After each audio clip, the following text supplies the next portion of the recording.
Okay, we are back to our despair, bro.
Okay.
Let's go.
Green flag, green flag.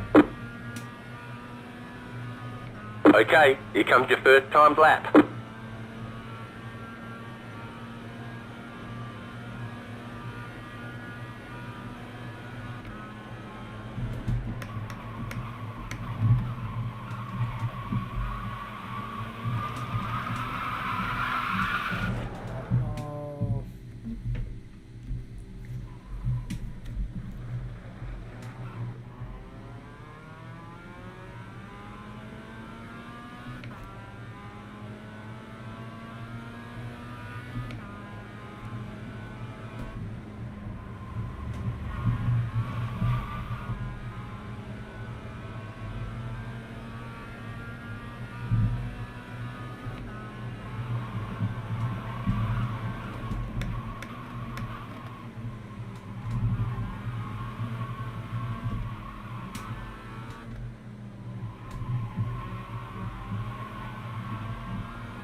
One more lap.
shit bro.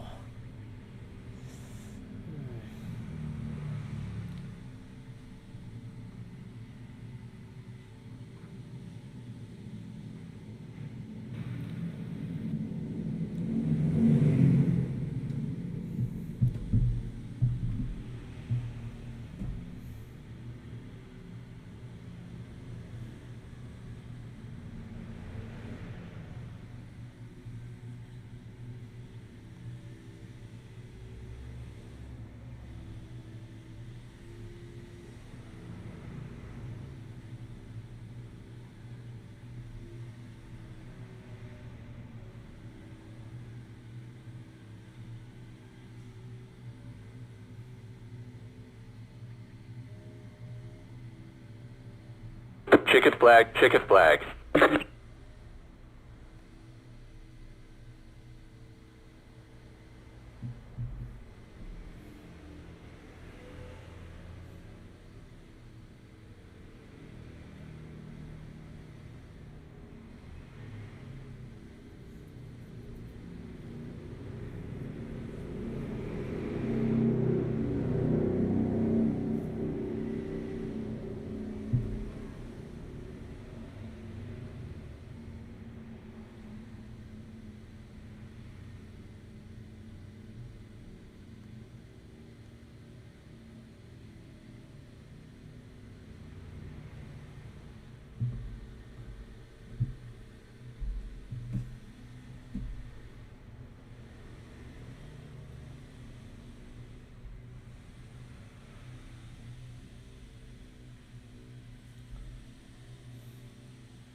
Oh shit, I need to poo bro, what the fuck.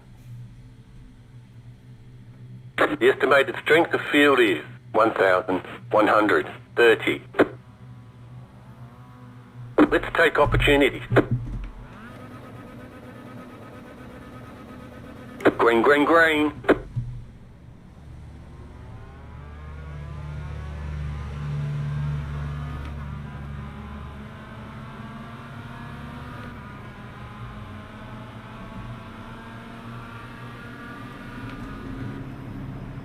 Car right. Clear. Car right. Slow car ahead. Stay on the left. Clear on the right. Go right. Right side. You're on the left. 3 wide. Car right. 2 wide. Clear. What Clear. the fuck bro, what are you doing?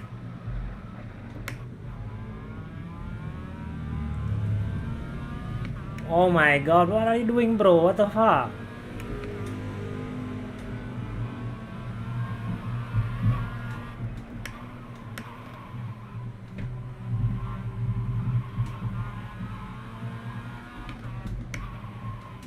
Slow car ahead. Go right. Oh my god.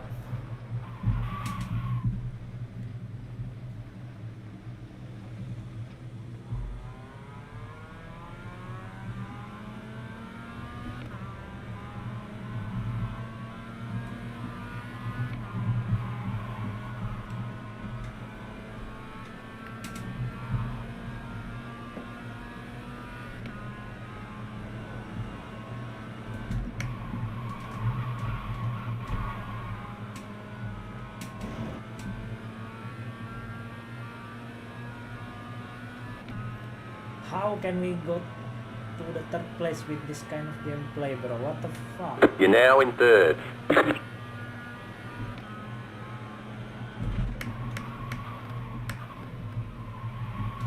10 minutes to go.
That car is a lap down. Left side. Clear.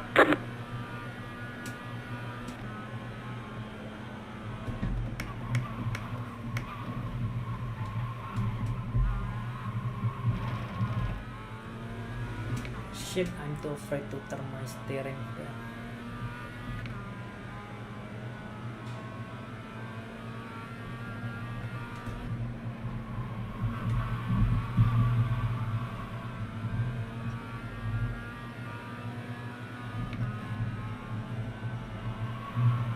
Car stops on the left.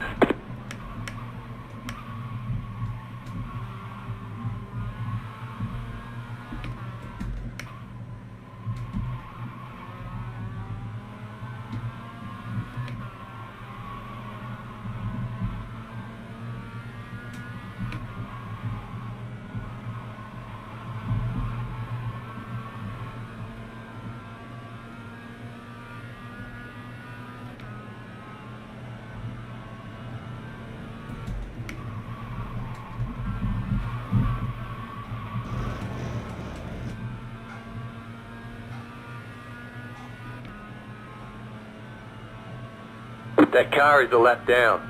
You've got the fastest lap. Slow car ahead.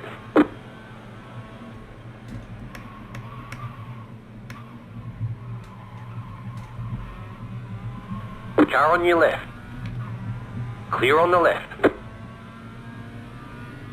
Right side. Clear.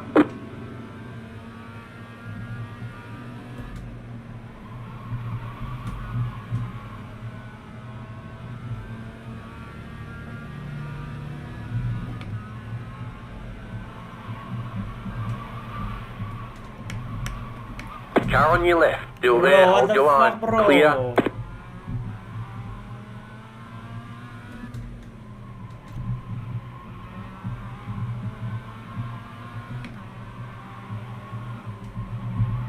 Car on your left. Clear on the left.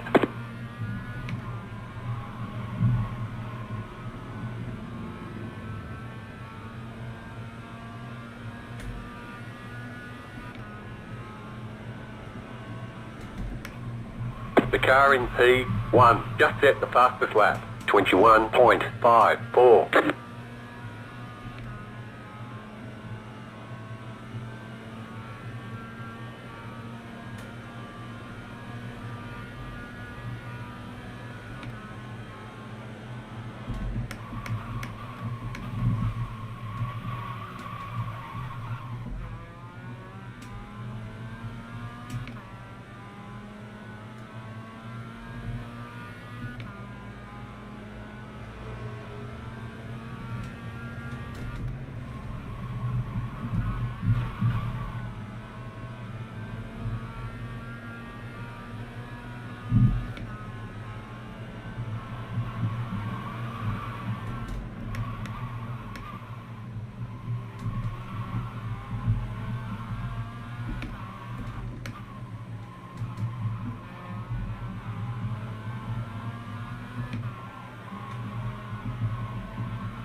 Fuck, the mosquito is killing me, bro. What the fuck? 5 minutes to go.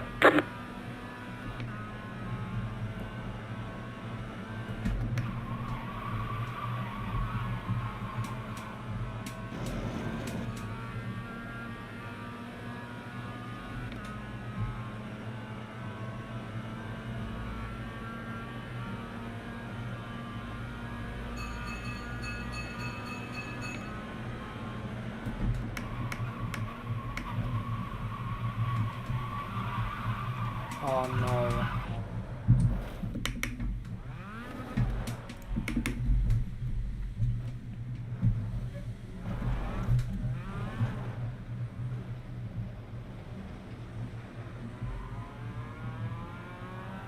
Car on your left. Stay on the right. Clear on the left.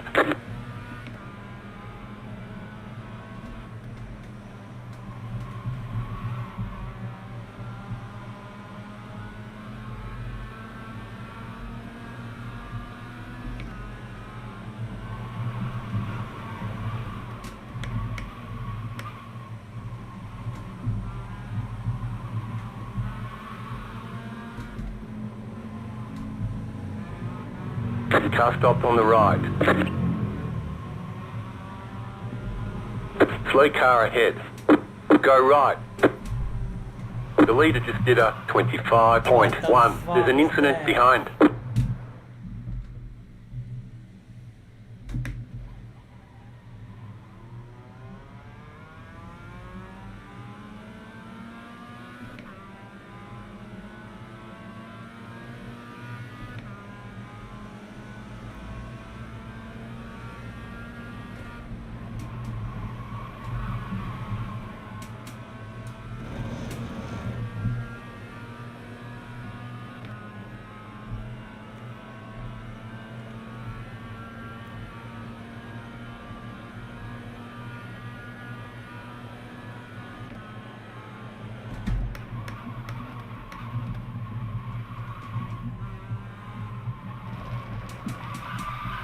Oh my god, what is this, bro?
That car is a lap down.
Last lap.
Car stopped on the right.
Oh fuck, I need to poo first.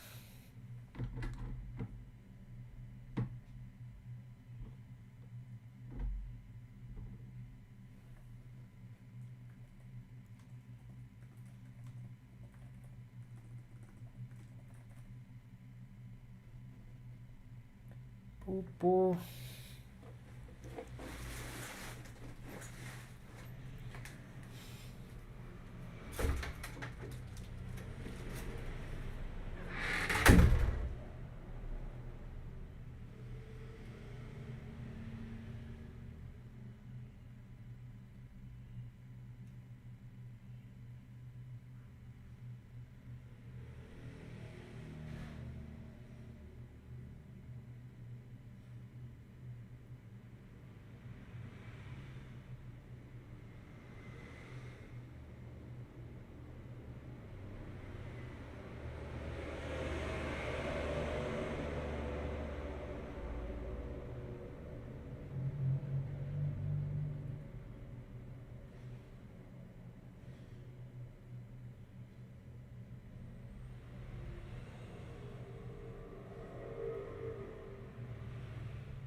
FIFA.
Shit, we don't have time to qualify, bro.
The estimated SOF is 1,100.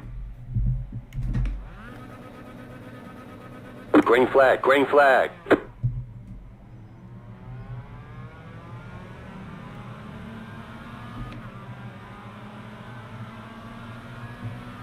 Car right, you're on the left, 3 wide.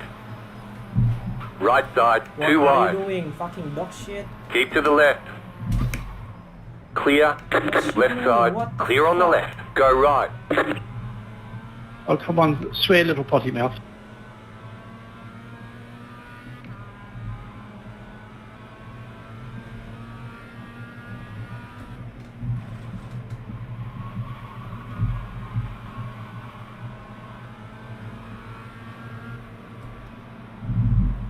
The next car's the leader.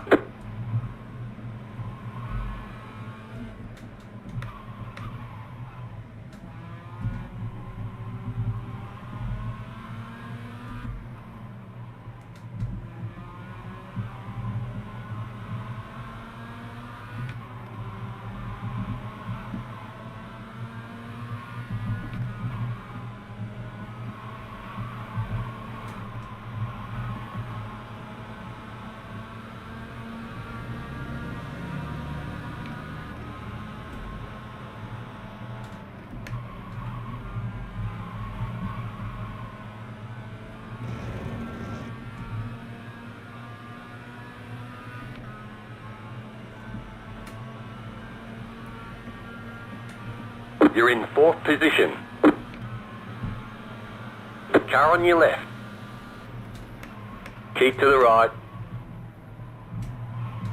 Clear. The next car's the leader. Car right. Still there. Clear.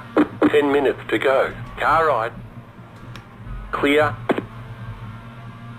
Right side. Clear on the right.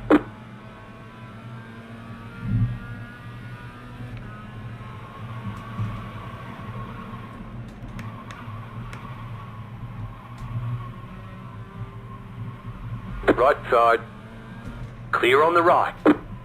There's an incident behind.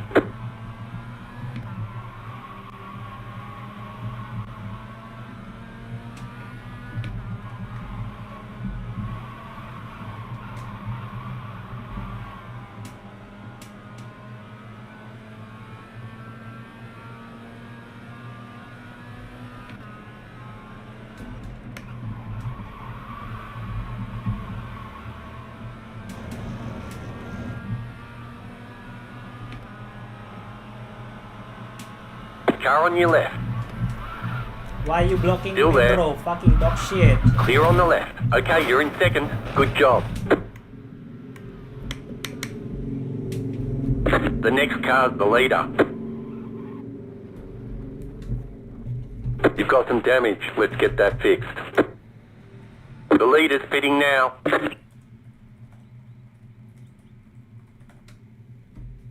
All the damage is repairable.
Car 7 is up the front.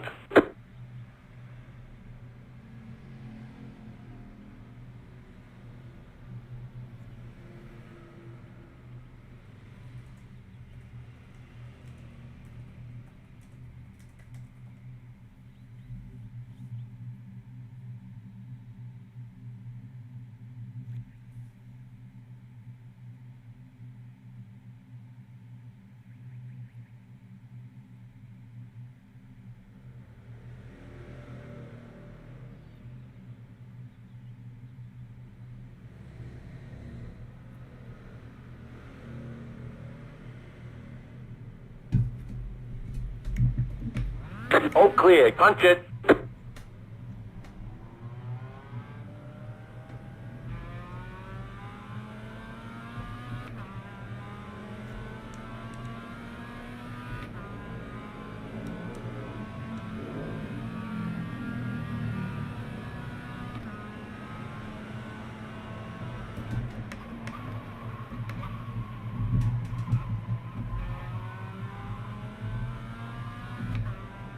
The car in P1 just set the fastest lap. 22.864.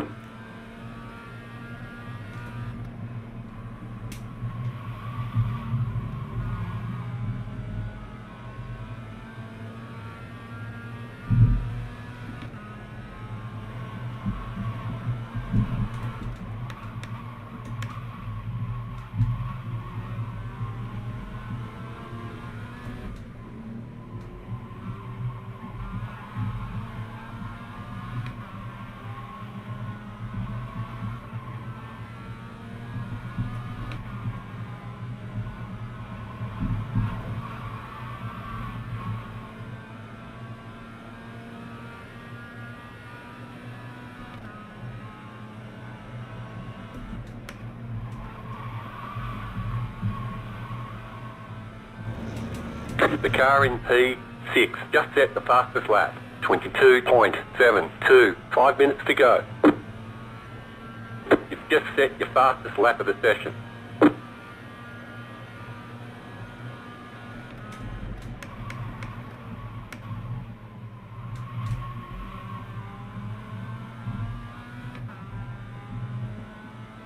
The car in P2 just set the fastest lap. 22.328.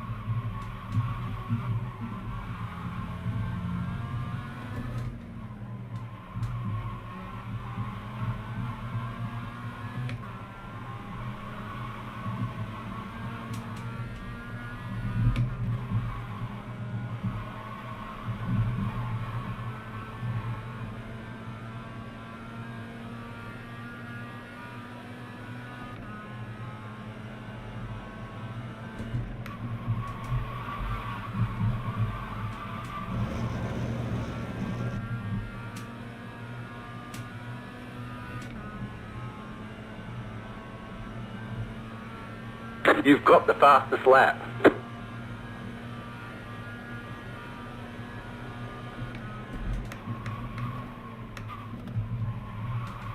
You're gaining on the car in front. The gap is 2.3 seconds. The leader just did a 23.38.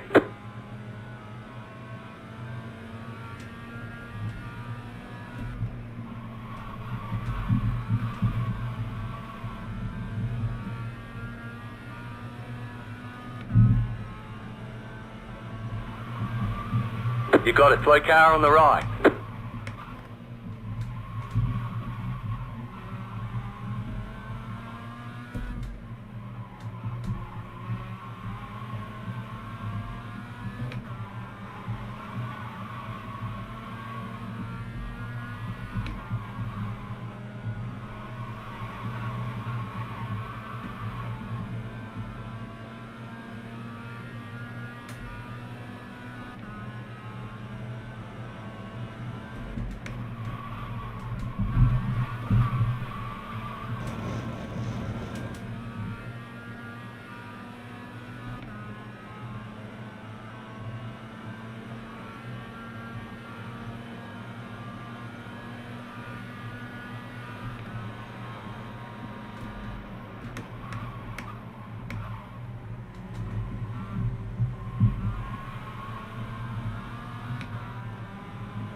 car right. Stay on the left. Clear on the right.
White flag, white flag.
Checkered flag, checkered flag. Nice run, solid work.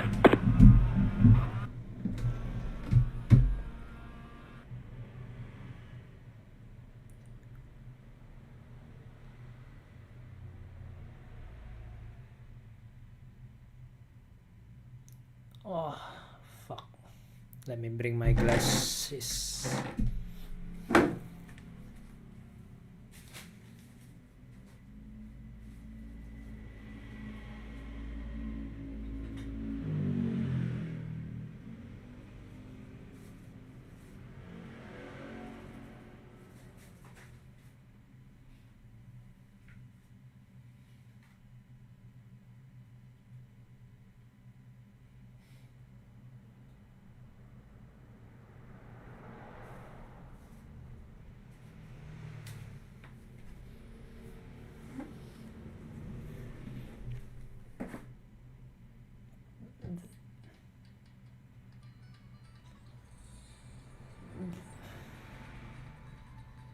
The fuck, this dog shit, bro.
Oke.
Green flag, green flag.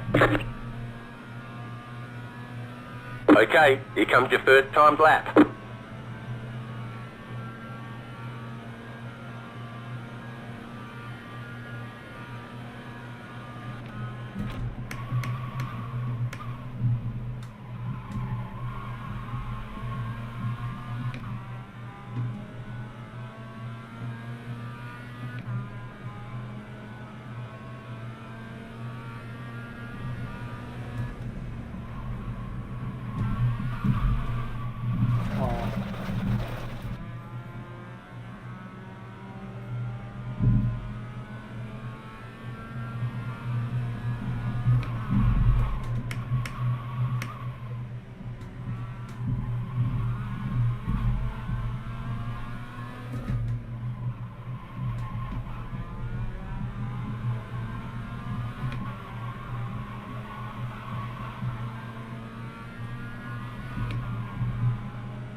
One more lap.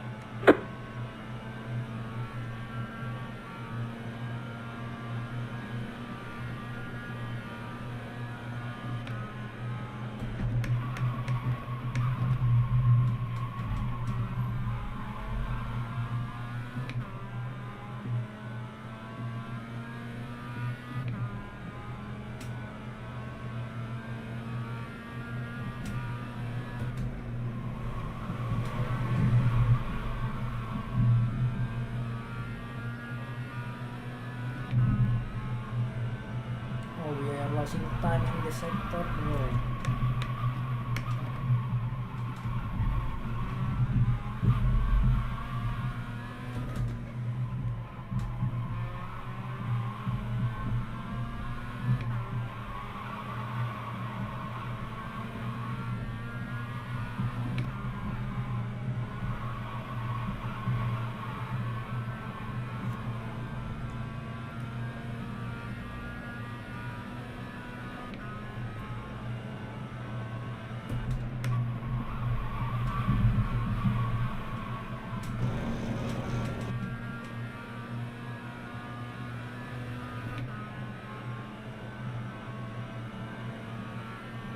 Checkered flag, checkered flag.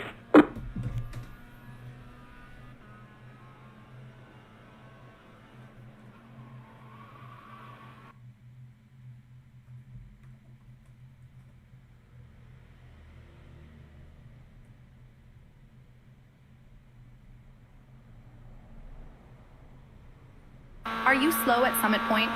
Let me help you with this track guide. Input.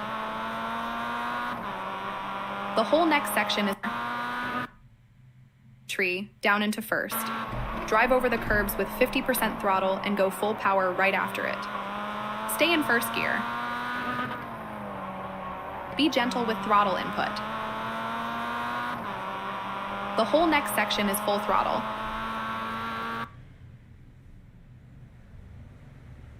カニ食べたい今ならコーラ組の年末感謝セールが超お得カット生ズワイ Moving across the line. Down to third, drop it down to second. Trying to get back on the gas as early as possible. Again, I think you probably know over to the left-hand side of yourselves what speed you're doing as you're hitting it. Back over to the left-hand side, basically, as you get to this little inlet on the left-hand side in the tyres, as you can see, that's when I just dab the brakes up to about 35%.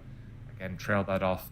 As we get over towards the apex, we're trying to get onto full gas. As you can see, I had to put a little bit of left hand down there just to arrest that oversteer, but I kept...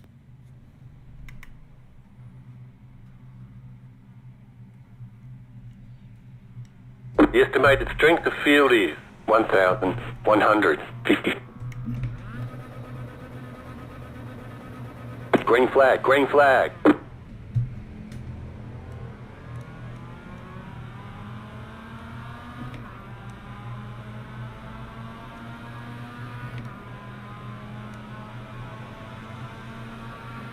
Car right.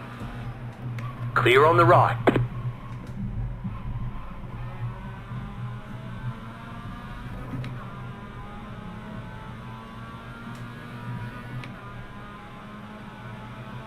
Car on your left. Clear on the left.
Ten minutes to go.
You've got the fastest lap.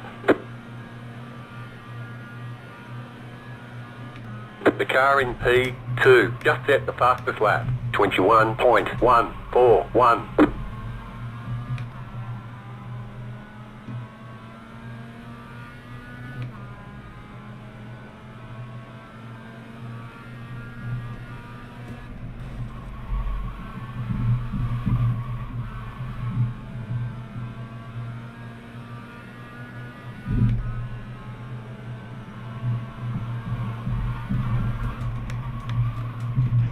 Oh fuck. I become unstable, bro. There's an incident behind.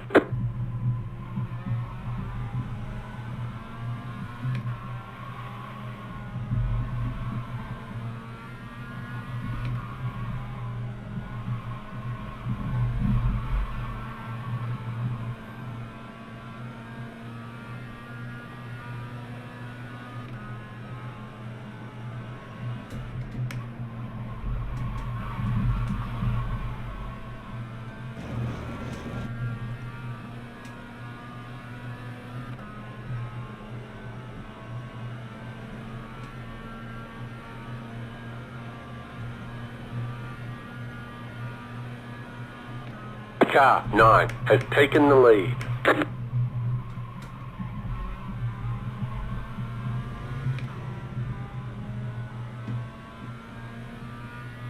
The car behind is closing on you. The gap is 1 second.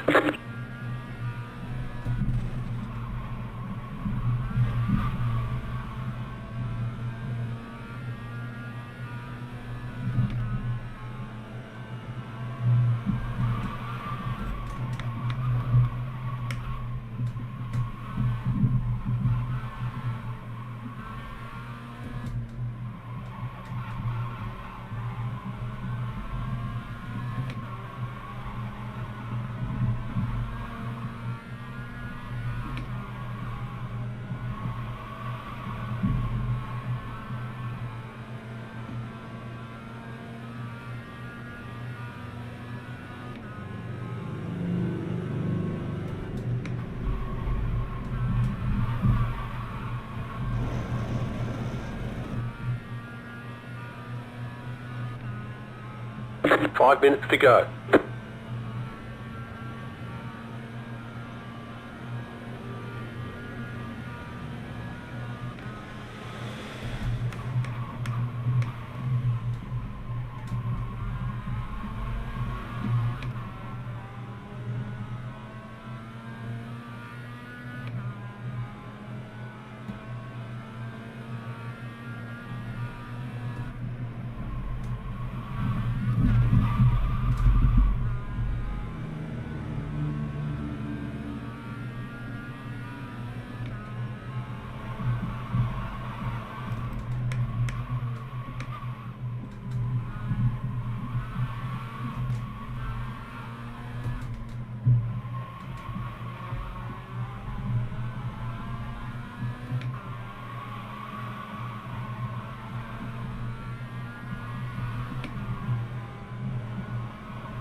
The leader just did a 21.706.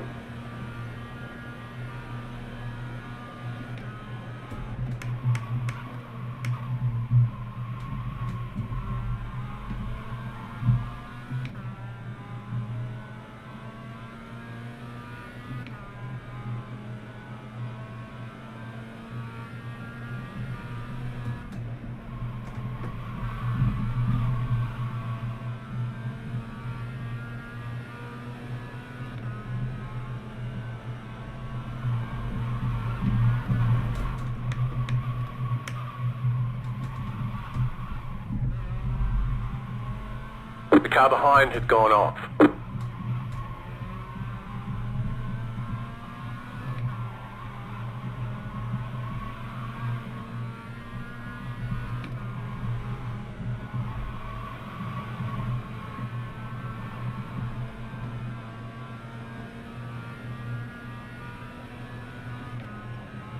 You're pulling away from the car behind. The gap is 4.4 seconds.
White flag, stay smooth.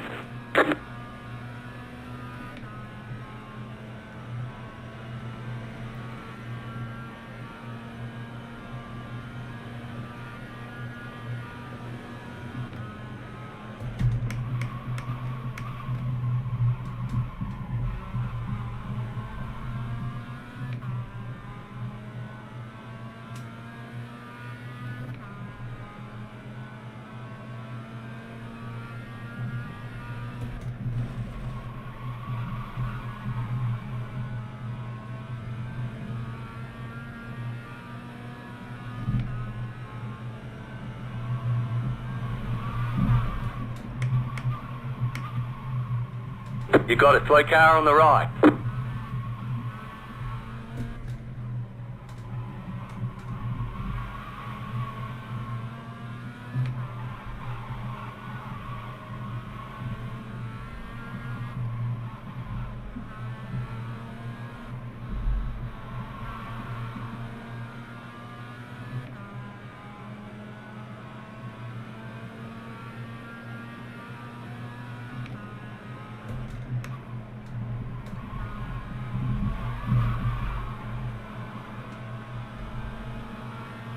Car on your left. Still there, hold your line. Car stopped on the right. Clear on the left. Go left. There's the flag. It's over. Good job. Very good job. Whee!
What the hell?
Bro, look, I stumbled upon a good content. Maybe I could watch it for you, bro. Let's watch together, bro.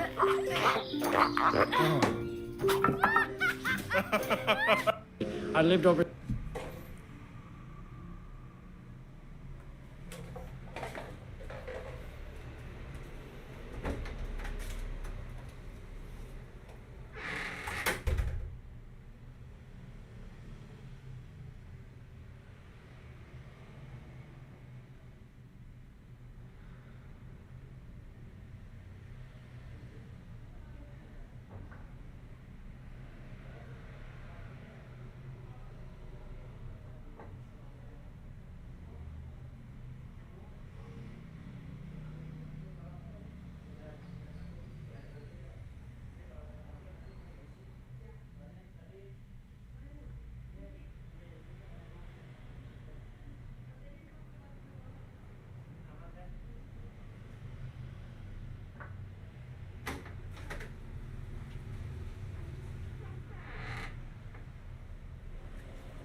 apa-apa biarin aja itu apa, nggak usah dikasih apa-apa nanti apa, kalau dipakai juga habis nanti kan.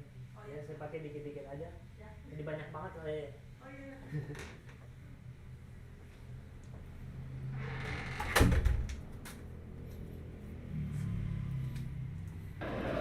Sorry to bother you. What? Sorry to bother you. I'm Chris. Yeah. And I'm a photographer. I'm a portrait photographer. And I just thought that you had like a really cool look. It was I noticed you over there, and the hat and everything, and the coats. Are you from Dublin, sir? Yeah. Are you? No, I don't live here anymore. I left many years ago. Oh, okay. I'm leaving tonight. I'm going back to London where I live. Oh, you're living in London? Yeah. Do you miss Dublin? Well, you have a certain empathy and nostalgic feeling for the place you're from originally. I'm not using my first name, I'm using my middle name, which is James. James, okay. And that's what I'm calling myself because it doesn't cause a hassle, right? Yeah. I've never been happy with my first name. You're a photographer, did you say? Yes, there's no money involved in this. I mean, there's no money you involved get in the this. vibe, and I know you're not. I'm not out to scam you or anything. I know that, but and I should take that as a compliment. I look at myself in the this morning, and I'm not happy with what I'm looking at. You know, I've always had a sense of appearance, right? Since I was a young boy. When you're not rich, I mean, if I was rich, I've always had what I would regard as impeccable taste, but now here I am. Regard as impeccable taste, but now here I am. Not rich, and yet I still make a slight effort. You know, it's like if you haven't got money, you know what I'm saying? I should have money off my own bat, you know, because of my background and all the possibilities. I should, you know, be like a top lawyer or theoretically that was within my grasp, right? To be a top professional and to be pretty wealthy in that respect. Yes. I missed that train. Have you ever been married? Do you have a family? I mentioned that before. What was your name? I'm Chris. I regard myself, Chris, as the greatest failure that ever walked the planet Earth. Why? Because I am. Because I didn't achieve the very basics. I'm the could have been man. I call myself the could have been man. I could have been, right? I'm the could have been man, but I ended up with nothing. I didn't even get a wife.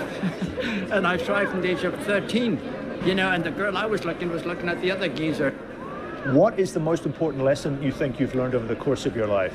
Never wanted to put anybody down or bully, you know. I have no tolerance for bullies or put somebody down or make fun of somebody.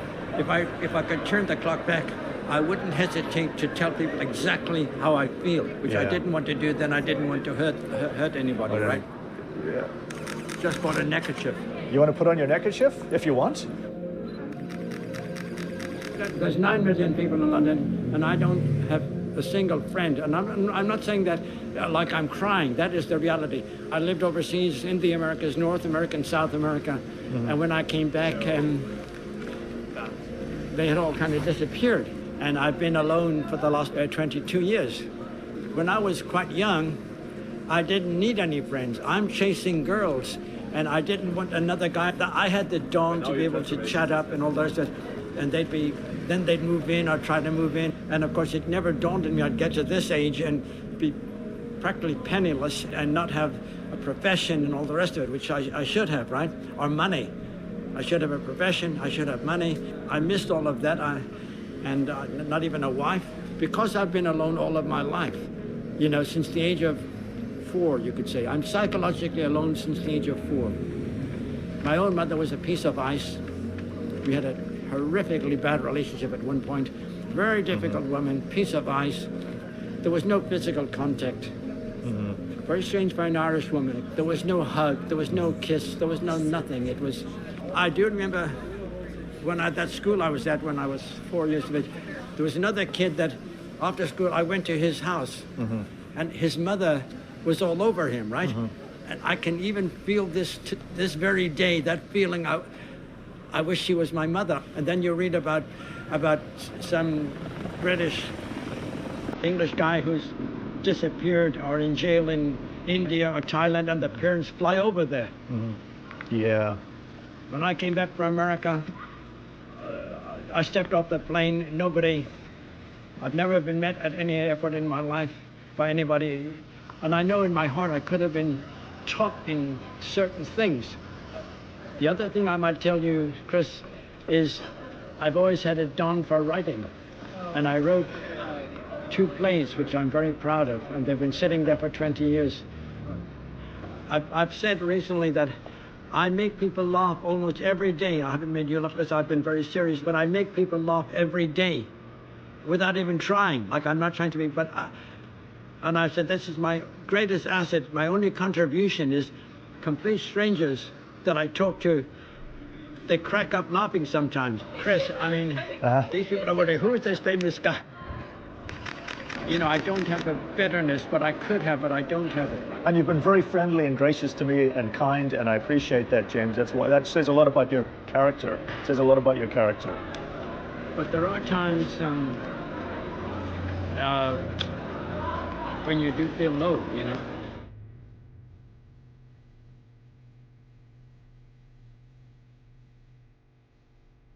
Oh, he's so photogenic, bro.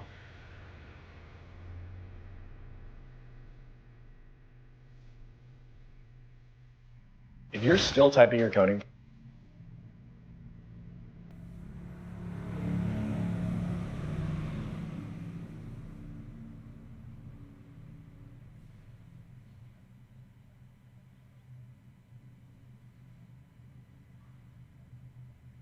Oh my god.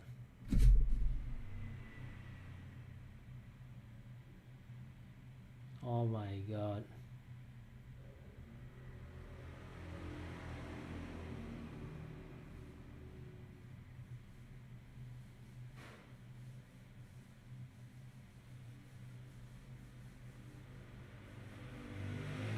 Oh shit, bro. This hit hard.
Shit.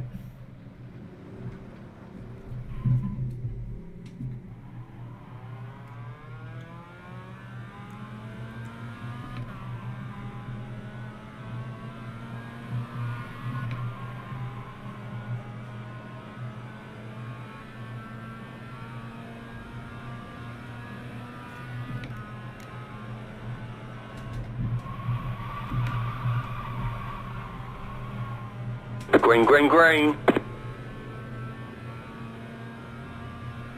Okay, here comes your first timed lap.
One more lap.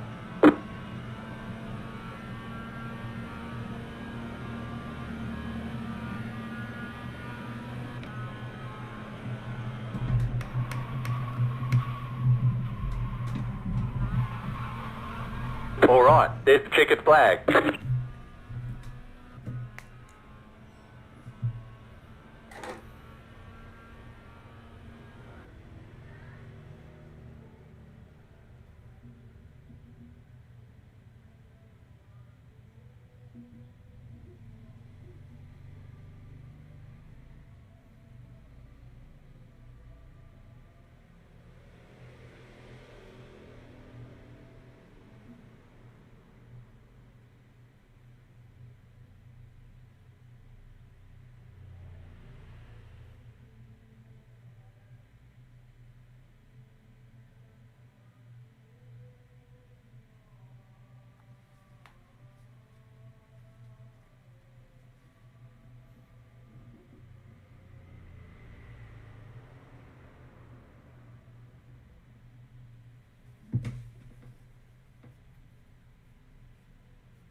What? How can I get second with that shitty qualifier? The estimated strength of field is 1,240.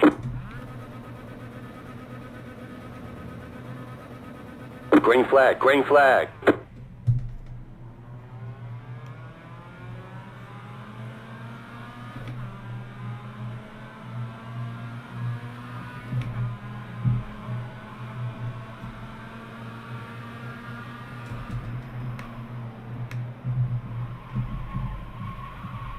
Oh fuck, bro. You make me scared. Car right. Clear. Right side. You're on the left. 3 wide. Still hold. Car right. 2 wide. Clear. Car right. Clear on the right.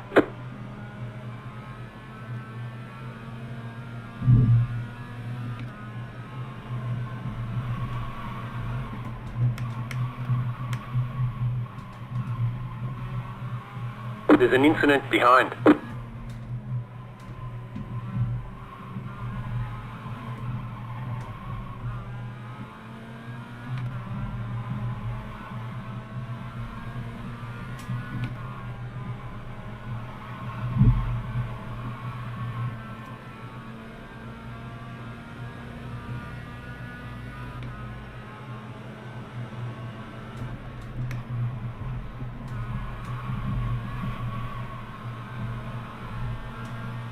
Car right. Stay on the left. Stay on the left. Clear. Okay, you are the leader.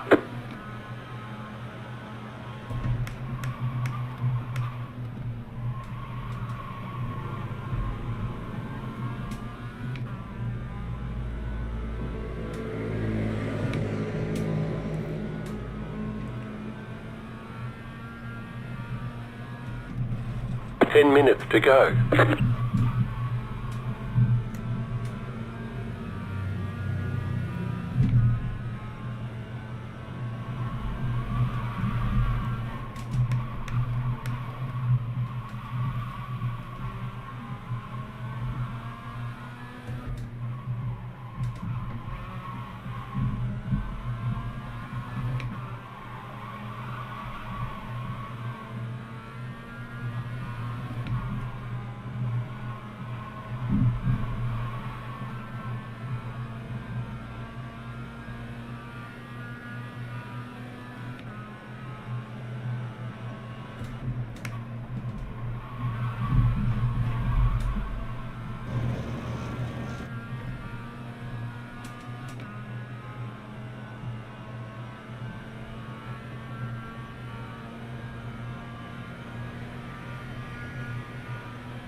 That car is a lap down.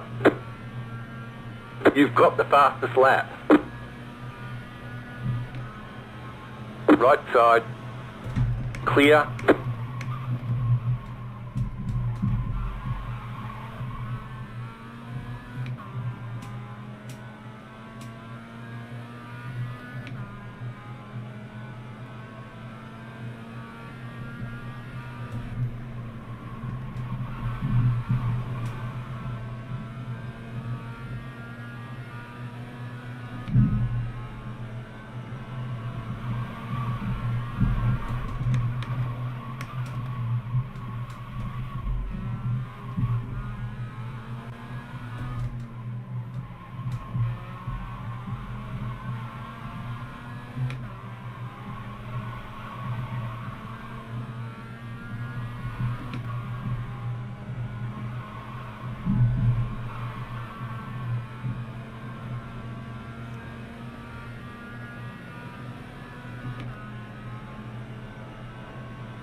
Five minutes to go.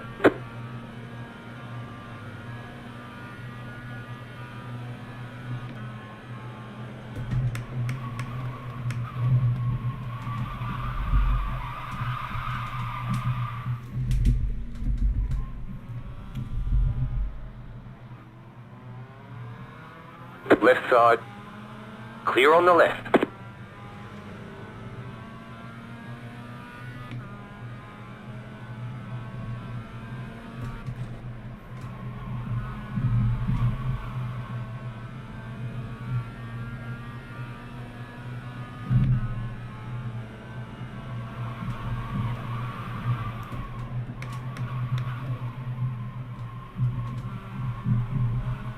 The car behind is closing on you. The gap is 2 seconds.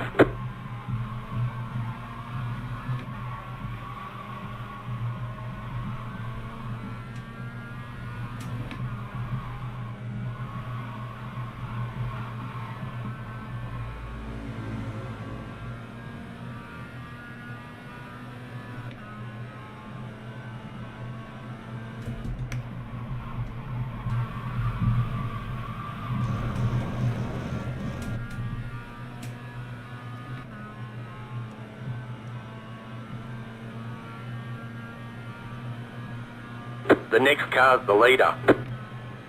The leader is running 21.871.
Car on your left.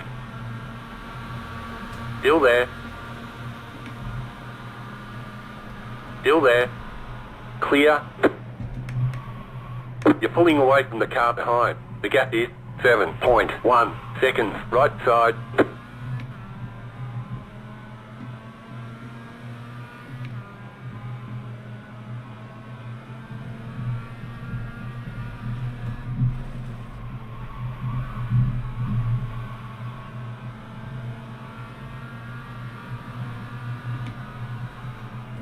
Car on your left. Clear on the left.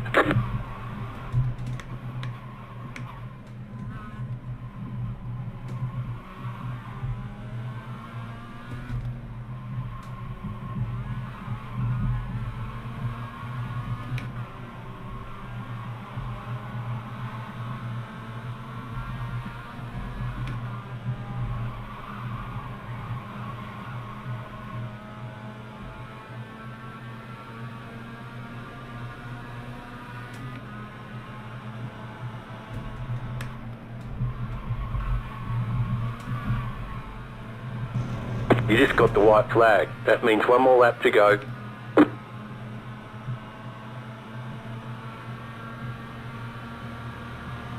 Car on your left.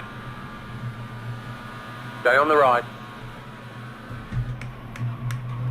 Stay on the right. Clear on the left.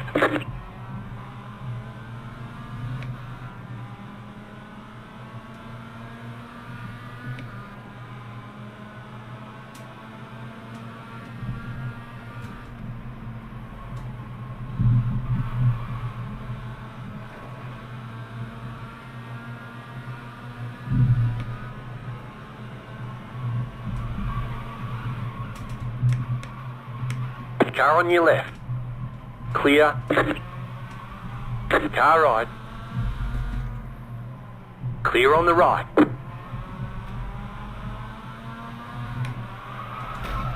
Right side. Clear on the right. What the fuck? Car right. Clear. Right side. Clear on the right. They say you cut the course. You'll have to slow down and give up the time gained. He's so slow, bro. All the damage is repairable.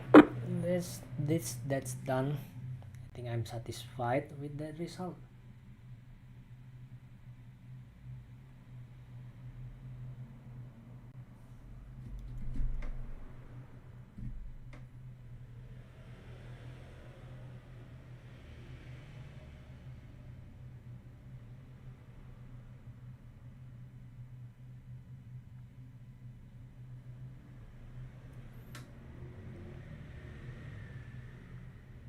Yeah, I should close the inside line though.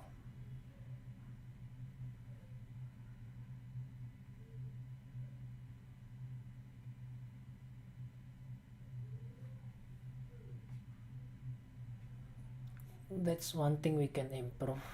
Close the side line.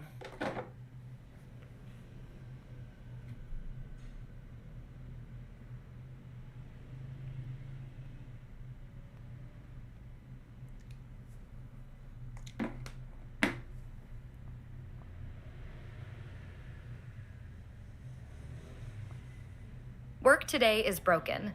We're all working in too many disconnected apps, and it's killing team productivity.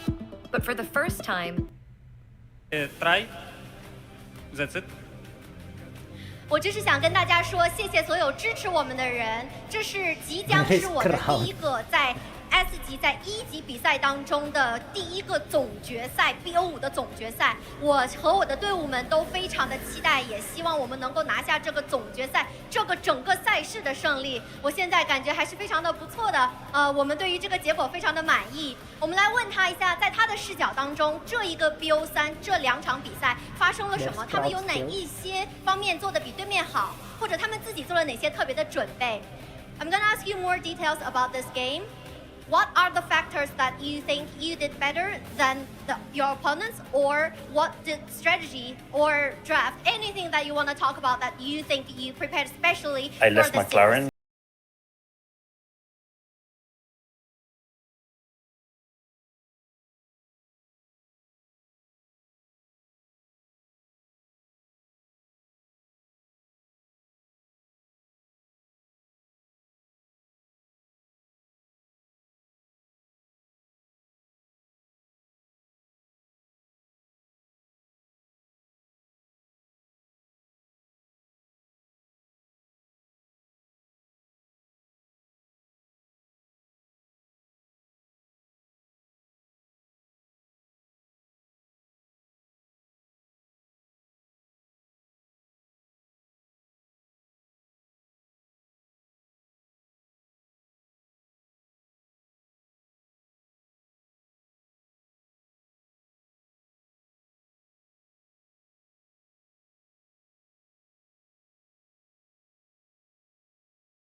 I left McLaren in 2020 to go to Ferrari. I left that team. Ask about game number 2 draft. A lot of meta heroes left in the pool, or really good heroes, right? The Pengo let through, the Naga, the Chen, the Shadow Demon. But in that position, when Falcons pick up Chen, why did you guys prefer the Naga there over something like either taking away the Pengo, the Dragon Knight, or the Shadow Demon?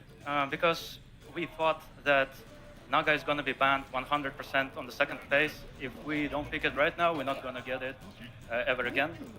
So we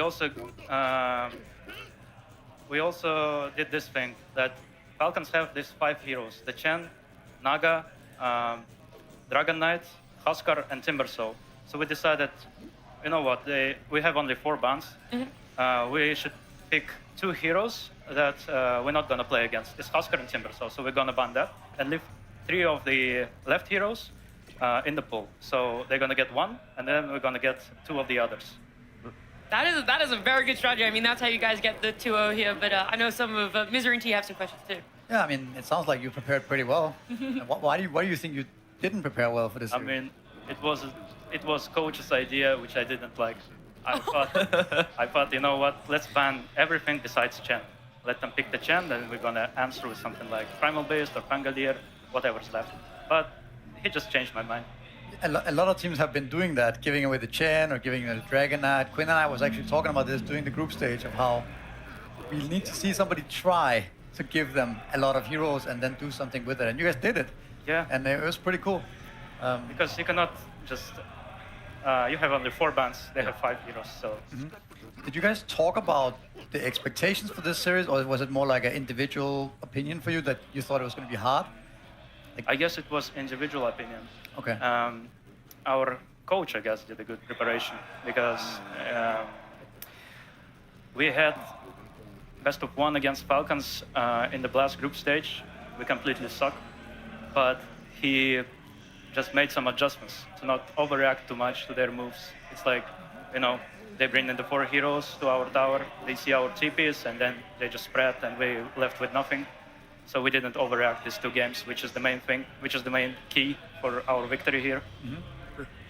Hello, Melody. In regards to Tier 1, you're yet to get your first Tier 1 LAN win. How much would it mean to you to get a win now before the end of the year, going into the rest of the season in 2026? I think that's what I'm aiming for. I want to get first place once in my life, because all I got was a couple of second places and never the first place. So yeah, I'm really excited about that. I think it's gonna give me a good motivation, good boost to perform well throughout the year. Yeah. And in regards to Yandex, you know, it's a team that I don't think many people really talk about. It's always Falcons and Tundra. Do you think Yandex as a team should be put on that same level of, you know, a contender to be able to win tournaments throughout this entire season? Yeah, I think so. So far we're doing good. We're kind of new to this like Tier 1 scene. Once Saxa joined our team, we started performing super good. Like, even, let's take for example the last tournament that we were in, the Fisher Universe, we got the 3rd place. I mean, which is a pretty good result for the team that, like, 2 weeks ago got what's it called? Formed, yeah. Yeah, exactly. Look, you're talking about how much it would mean to get the win. Of course, it's not done yet. Yes, you guys are in the grand finals, but do you have a preference? Would you rather come up against Mouse in a best of 5 or Tundra? Yes, I think I have a preference. I would rather play against Mouse because I think people are tired about Falcons and Tundra getting into the finals over and over again. So I think Yandex Mouse will be more interesting to watch. All right, I like it. You've already upheld your end of the bargain there. You guys make it to the grand final. Malady, thank you so much for joining us, and congratulations again on this 2-0. It was amazing. Thank you so much, and thank you for inviting us. Thank you. That's so sweet. And look, congratulations again. I'm going to keep saying it. Malady joining us on the desk and giving us all the insight about his own individual expectations of what occurred here and how he wasn't really sure that they were going to get the win in the series, not just game number 2 there. And the crowd also having a lot of fun with the players both coming in and coming out here. But T, the 10% you gave them. Yeah, you're fuck it. just I'm so happy down I'm wrong. and out. I don't care. I gave them 10%. I like an underdog story. I'm happy that they won. I agree with Malady. You know, I'm tired of the same couple teams. Even though this year we've had Falcons and Tundra and Mouse all win a tournament, right? 3 tournaments, 3 different winners. We still talk about the Falcons and the Tundras and stuff, but now we have Yandex in the finals, potentially a repeat. A Tundra or Mouse could get a second one, but yeah, the fact is, I always like an underdog story. Yeah. So I'm happy. Quinny, how excited are you happy for the Watson, Malady, ex-teammates, grand final now here in Chengdu? I'm really happy for them. I think they're great players. I think they were great players when they play with us, and I'm glad that they've moved on to a new team that also has, shown great potential to beat, the best teams in the world. I think that's awesome, and I hope that they're able to play with, because I think today they played really free, and you can see in the way they were playing that each individually they all felt really comfortable and they were doing their own thing, and they were playing to the best of their ability. And I hope that they're able to get that tomorrow in this final. That whether they're playing Tundra or Mouse, that they're not stressed or worried. They're not playing tight or like they feel like they have to do things, but they're able to play loose again like this, because I think if they do, they have a great shot against either team. And I, like Malady said, I want them to get that first. I don't want the second. I want them to, because the first time you win, it gives you confidence to continue to win in the future, and I think that can be a game changer for a lot of players. And look, no matter which team you were cheering for coming into this one, we can all agree Yandex absolutely overcoming expectations here, getting a 2-0 over Falcons. But that doesn't mean that Falcons fell short of their expectations. They bypassed a lot of the group stage. They made it all the way to the semifinals, but unfortunately a 2-0 is where they land and are eliminated from Yandex. But before we say goodbye to them in the arena, we're going to get some words from them. All right, thank you so much, Sneh, for joining us here. An unexpected result for a lot of the fans out there. How about for you guys? Was that something that you thought was even a possibility, or was that a complete surprise? I mean, it's always a possibility to lose. Losing is very easy. I don't know if you're aware of that, Slacks. Maybe you are, actually. But obviously, it sucks to lose, but I think we were not in the best form. Obviously, I don't think we played very well today. And, props to Yandex. All right. A lot of fans here in the crowd every time that you've walked out. Personally, a huge audience here for you. So anything that you'd like to say to them before we get to the serious questions? I'll just say it in Chinese because the fans here are 很感谢大家的支持，很感谢你们来成都来看我的比赛，谢谢你们的热情。Watting the dong. Thank you, sir. Absolutely. Let's talk a little bit about that game. So Yandex, you said, props to them. What went so right for them in this series? What was so hard to beat about them? I think what was hard is I think game 1 we didn't have very good drafts. Even though we outplayed them in a couple positions, they still had very easy win conditions, and it was really up to us to execute. And then in the second game, I think we just blundered a lot of the team fights, and they caught us by surprise at the Roshan. I think that was a really big turning point. And then the team fights after that was just not easy. Well, you guys did play a good game, a good series. I will ask, though, only a man I would trust with you to answer this kind of question. But what are you guys going to do with a loss like that? How are you going to improve in a way where I don't think a lot of people would have said you should have lost to that team? Like, what goes through a team's head of your caliber when something like this happens? I mean, it's pretty much the same as any other normal people. You experience grief, anger, all the stages, and then you come back stronger because you want to beat them up next time. All right, so a little rivalry there. Well, we're looking forward to you guys coming again. Thank you so much for your time, Snaking. Always such an honor and a pleasure to talk to you and your great insights. And, okay, here comes your first time lap. Big shout out to Slacks and Sneh. They're giving us a great exit interview before Falcons do depart the Blast Slam 5 here. It's going to be a tough one. I know Sneh had a lot of friends and family in the crowd. He would have loved to show up for them, but sometimes you're I don't know whether it's complacency, what exactly it is here, Quinn, but they just weren't playing to the full Falcons force, and especially with the draft of this game number 2, it should have been a fast pace. It should have been that aggression, and yet they just played slow.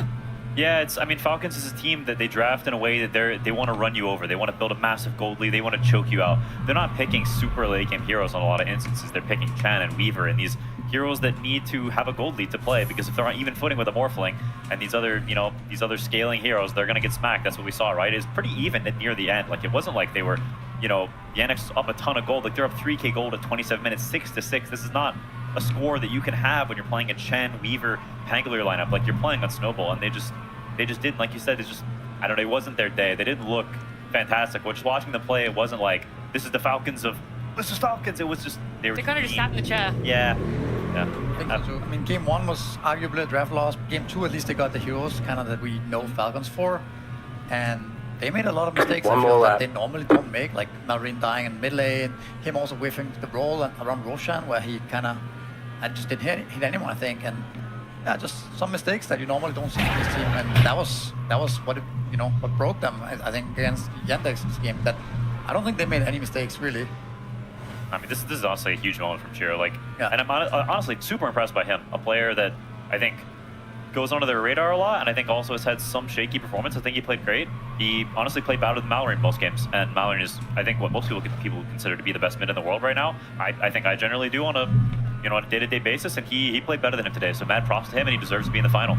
Oh, 100%. Chiragino looked amazing, but it was so many different elements of Yandex as well, T. It's not just the fact that they're able to get a solo kill on Mallory and Pengo mid, but the way that they're setting up for fights, the cohesion all the way through Yandex too. Yesterday I praised Noticed on his Slardar. Today I'm going to praise him on his Dragon Knight, right? There's a fight where when you look at the wraparound and how he enters the engagement, most people would look at it from a one-dimensional hit. But see how DK already smoked up, entering the triangle from the top side. When Falcons retreat, not going to the triangle, but going to the kind of the right side of the Roshan pit, look how much of a sweeping motion Notice is making. So then when he does initiate, he's stopping the Ringmaster who has the escape at, doing all of these shenanigans.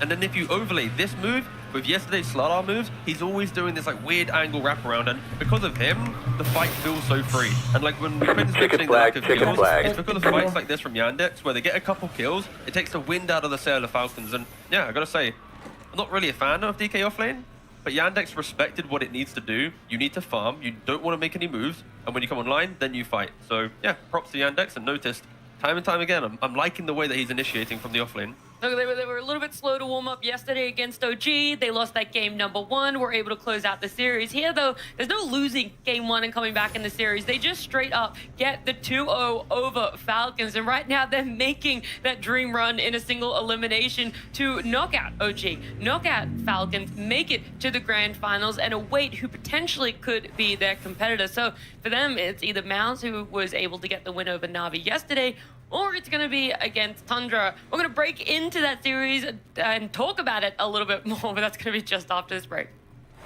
Hello everyone, today we're here to teach Slacks learning some Chinese. 你好，你听得懂？你听得懂？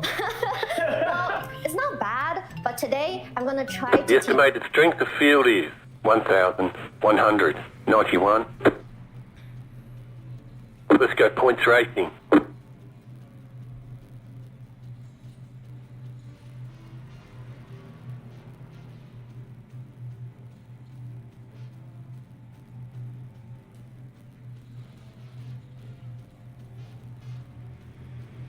Waiting on the final cast grid.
Everyone's gridded.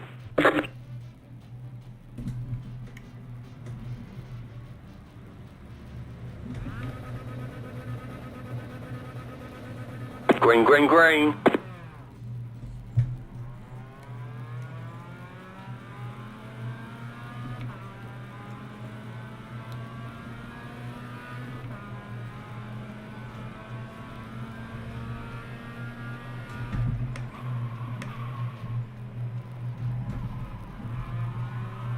There's an incident behind.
10 minutes to go.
You've got the fastest lap.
5 minutes to go.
The car in P10 just set the fastest lap. 21.513.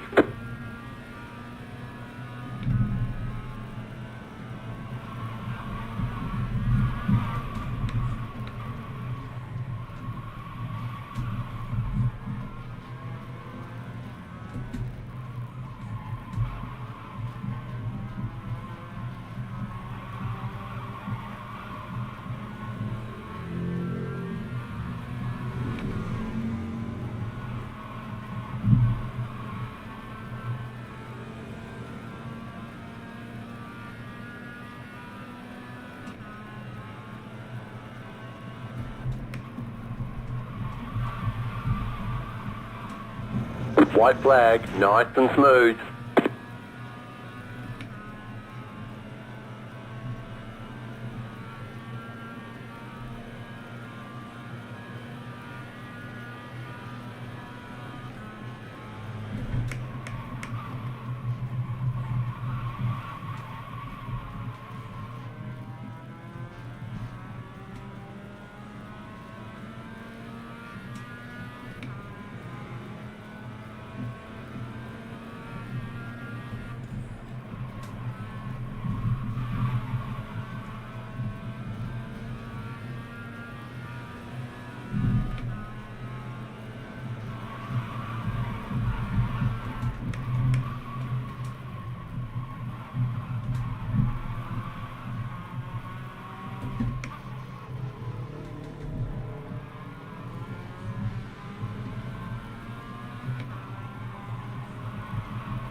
You won. Why did the others bother to show up?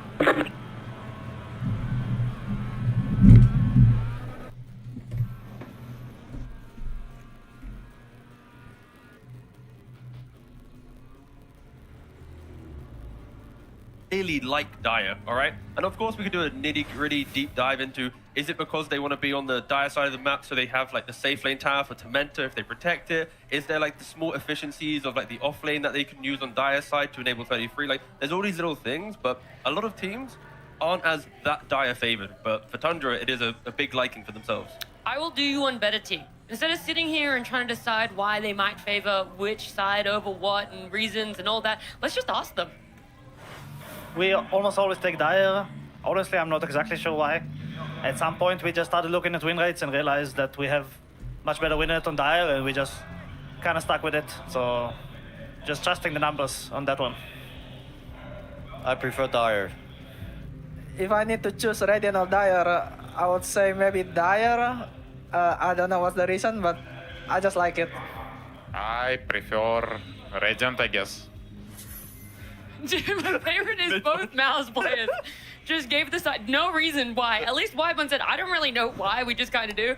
And then there's 33, which we've already coined as, you know, the big brain Giga Chad when it comes to all the numbers and stats. Fully going into it. Not really sure why, but that is just what has historically proven very successful for us. We've looked at those numbers and we trusted them. Yeah, I think that's how sides just tend to feel in general. You're just sort of like, I don't know, this just feels better, and I prefer this. Like, I've always preferred Radiant. I had some people on my team that preferred Dire. It's just like, I don't know, it's kind of a vibes thing. It is kind of weird that Dota has been a game for so long, and it's really figured out in a lot of ways, but the Radiant Dire thing has never really been figured out. No. And it's kind of similar, but also there's major differences as well in both the lane and how the Roshan is and all these things, and somehow you don't really know why.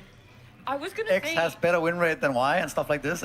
It's interesting. the lanes. I think it is just an intuitive feeling thing because as a support, when you lane, it does feel different. Yes, I'm always laning in the safe lane, but whether I'm on Radiant side or Dire side, like that feels impactful to me for some reason, and I just cannot explain why. But it is like the tree placement or something like that too. It also feels like if like playing Dire side at least, when you're on a safe lane Dire, going for the twin gate and ganking the Radiant guy, it feels nicer. Like trying to gank the Dire safe lane with that big expanse of trees which kind of hugs the tower. Like again, it's all these small things where we could theory craft it, but then it comes down to like one player's preference. Like, yeah, sure, we'll play it. But I like how mid one's like, yeah, I like Dire. Brother, your team does not play much Dire. You're playing 7% Radiant, you like it, but you're not allowed to play it clearly.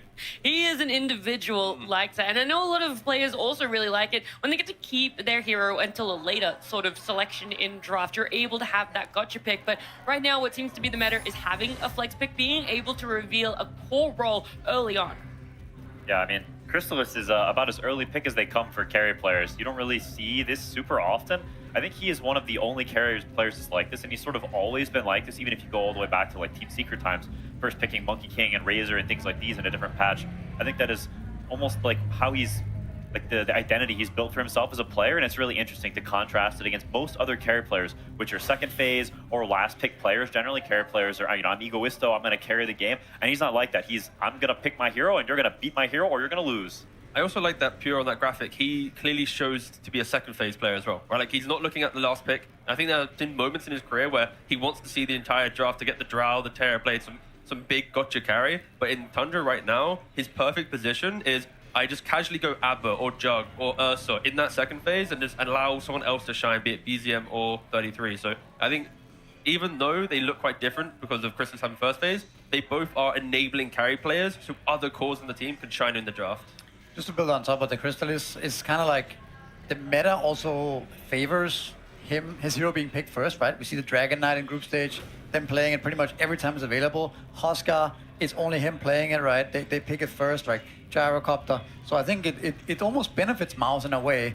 Not necessarily the specific heroes, but just the way that you are able to pick the carry first and then pick mid one's hero last, right? And so in that way, I think the meta is in favor of them right now. He also threw down the gauntlet. Was it yesterday in the interview? He was like, I want to get my Huskar. Tundra probably will ban it out. Did he say he wanted to play it, right? He did say that sort of stuff, yeah. Yeah, so do you think if they're listening to the interview, it's like, you know what?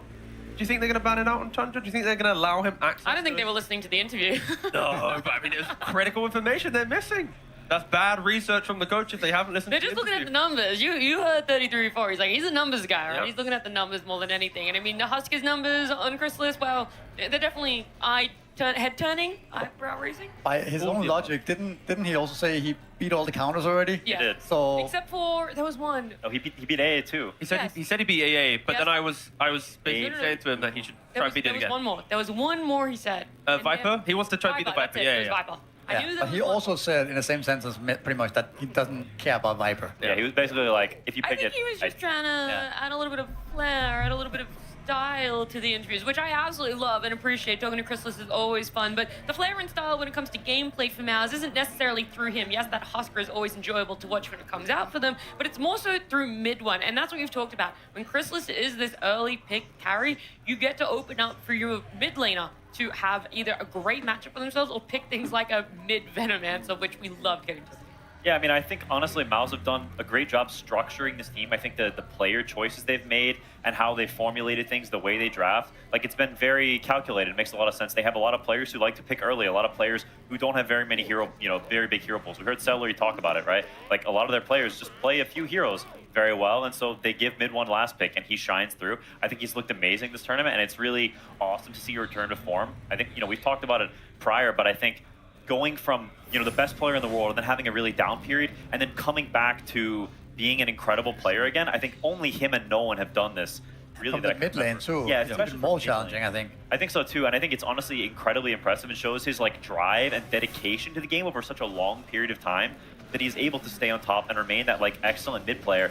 And you watch him play and you can tell he just has a feel for the game. He's so aggressive. He's such a Chad. I just like watching him play. I mean, I just want to make sure that for mid one, he needs to be on aggressive heroes, find the kill. Anytime you watch a Mouse replay, in the first 12 minutes of the game, he's diving towers, running at people, trying to get kills. In previous slams, he's getting rampages in that minute mark.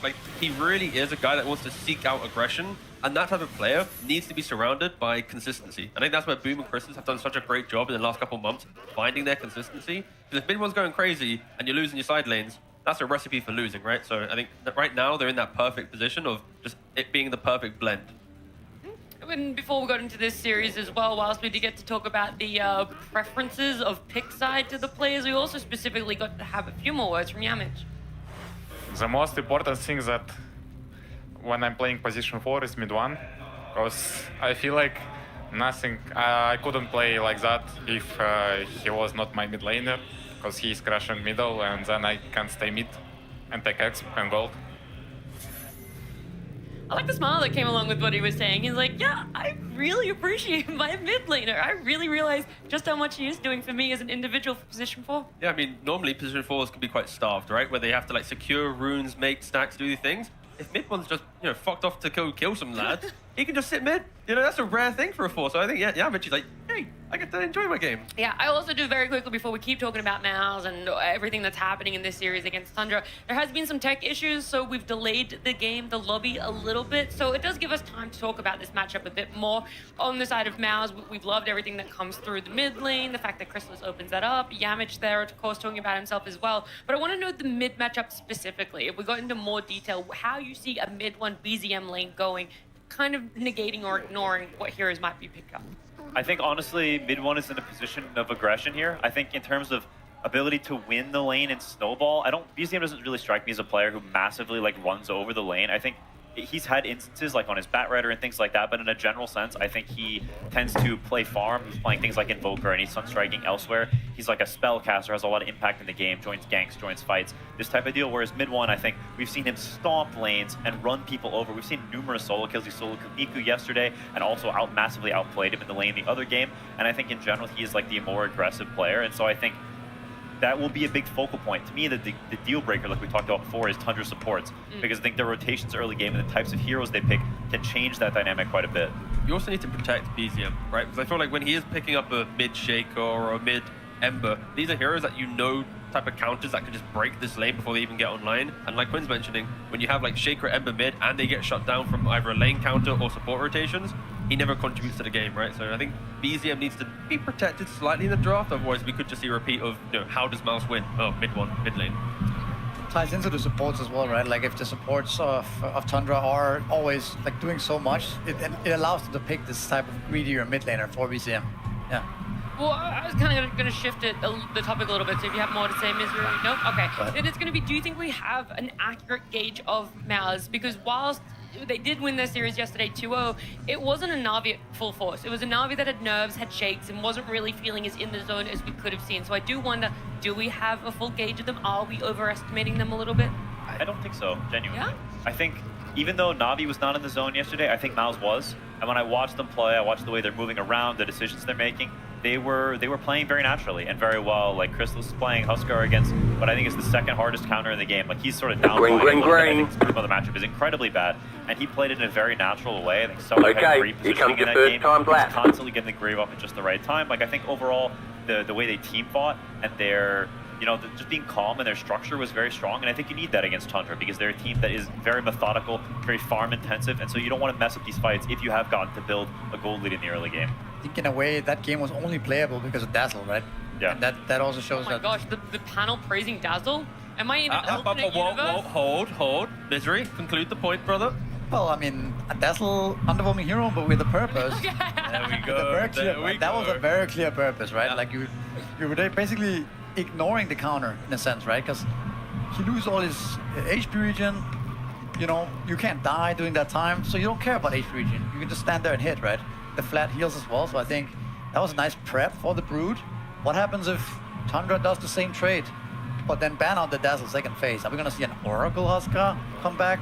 Like, I don't know. Like that could be an awkward situation, I think, for MOUZ if Tundra would be able to do that in this series now. Yeah, the thing with MOUZ in Game 2, it was impressive how they won, but I feel like if we replaced Na'Vi and Tundra, right, I think Tundra would have found a way to win that game based on, 33 in the Brood or the way they play the map, of course, Ari on a Hoodwink. Like, I think there is a world where I don't think Tundra maybe is scared of the Huskar, knowing, you know what, let's try the Brood ourselves. But the counter argument to that is, are they really going to 33 pick that early on in the draft, right?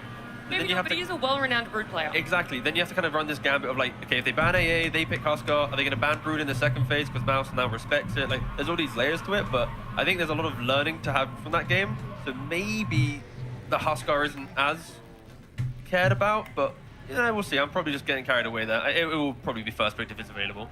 It's okay. We're allowed to get carried away. That's the whole point of what our jobs are, right? We're supposed to get carried away, especially when talking about Dota. But right now, we're going to get one step closer to our best of 3 in hopes of finding our second grand finalist here. And that's going to happen just after the break. Iconic plays throughout Dota 2 history. You love them, we got them. And now we're ranking them. Oh no, God. It always feels bad because we want to highlight the greatness of plays. Right, but this is the KYXY denies the Aegis. I was thinking A because it's not exactly a positive moment. No, so I kind of want to start an A.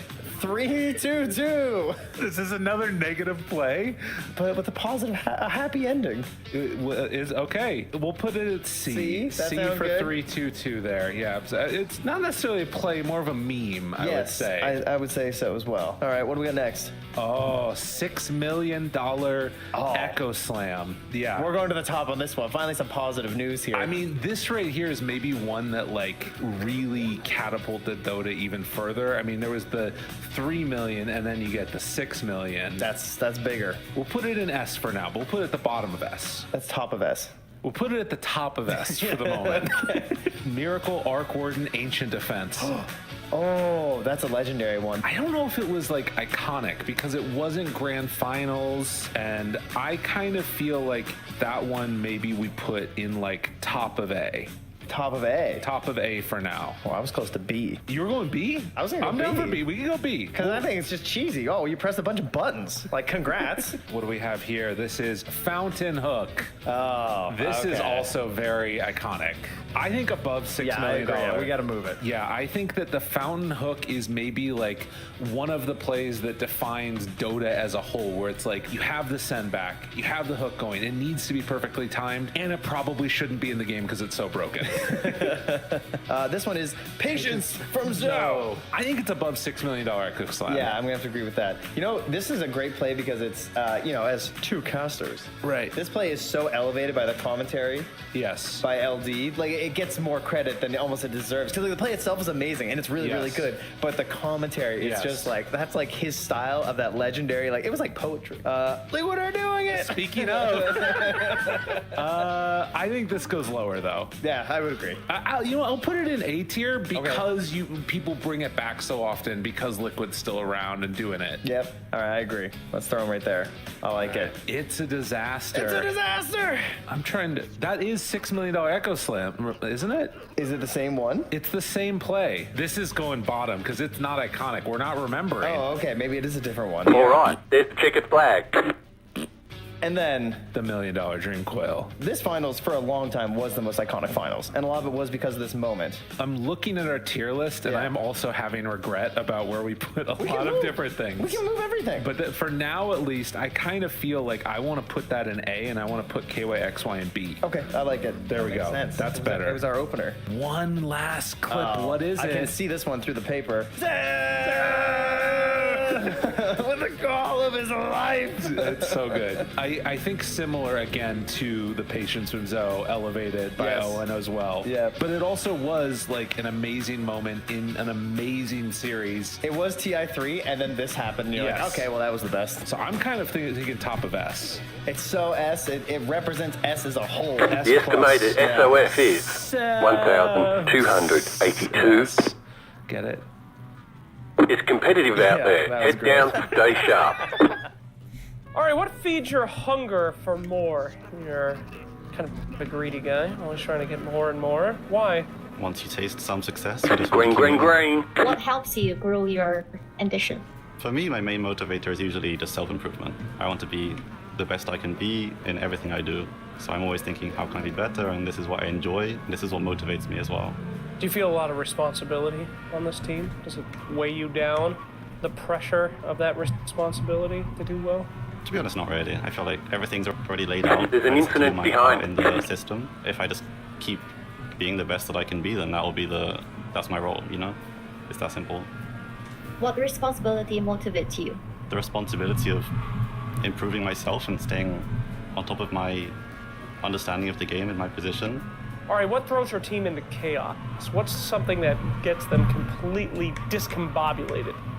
If we lose, it's always going to be an upset because we expect to win everything. You know, there's some sort of panic, and people have different ideas on why we lost, and then it can get a bit hectic for a while before you reach the right conclusion and just go to the next game. What do you take away from car behind has gone off. Mid-series, you have to take away things that you can fix for the next game. Could be a draft, could be gameplay. Whereas after the series, it could be like whole concepts that you want to change or whole structures that you want to change. It just depends on what's appropriate. What part of Ahri do you try to hide from the public, or from your teammates, or from yourself? Everyone will have negative thoughts, especially if you lose or something goes wrong, but I always try to hide this and just try to think of what constructive thing I could offer to the team rather than just like aimless negativity. So what part of yourself that you rely on the most? My hard work and confidence, these two things. They're kind of related to each other. On one side, I'm confident that I have the talent, so if I work hard, then I'll be the best. And on the other hand, I rely on my hard work to give me the confidence. I feel like these two things together will make me the strongest.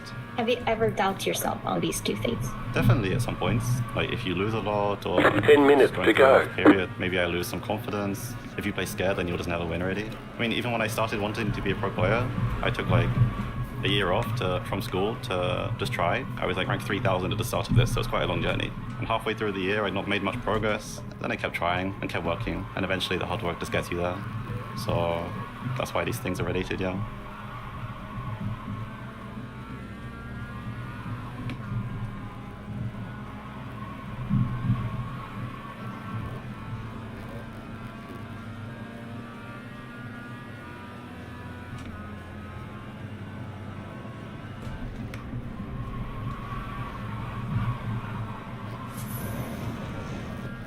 Ladies and gentlemen, welcome to Series 2's Game 2 Chain Do!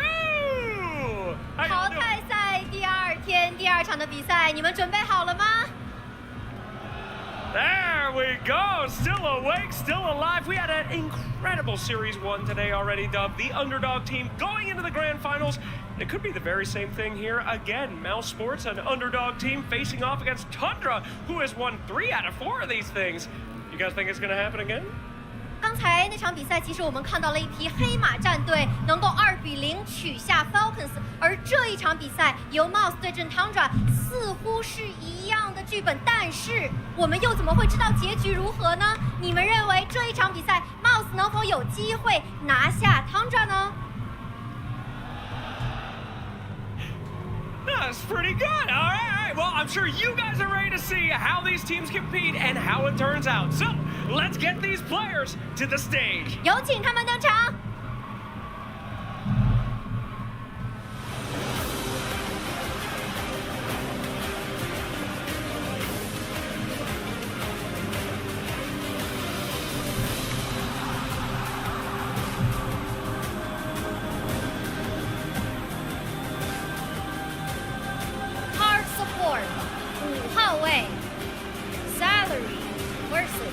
You've got the fastest lap.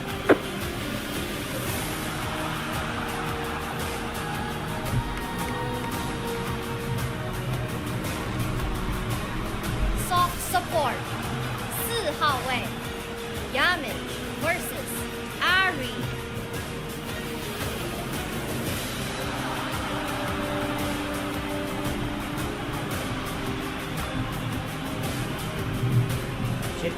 Offlane. Cast off the head. Versus Go right. 33. Oh, fuck. Oh my god, GG. Mid 2号位 Mid 1 versus B. All the damage is repairable.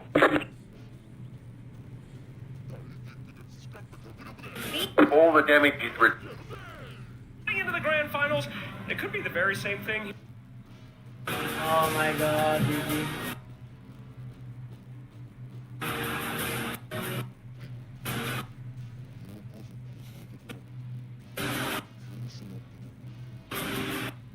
Cast off the head.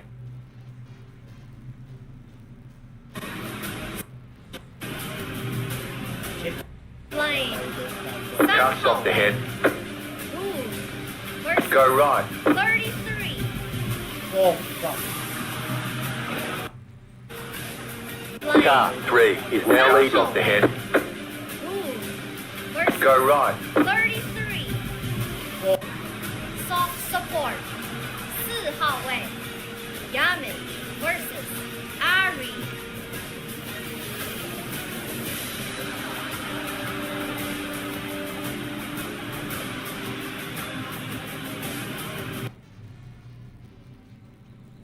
And I think him and BZM are friends. I think it's BZM.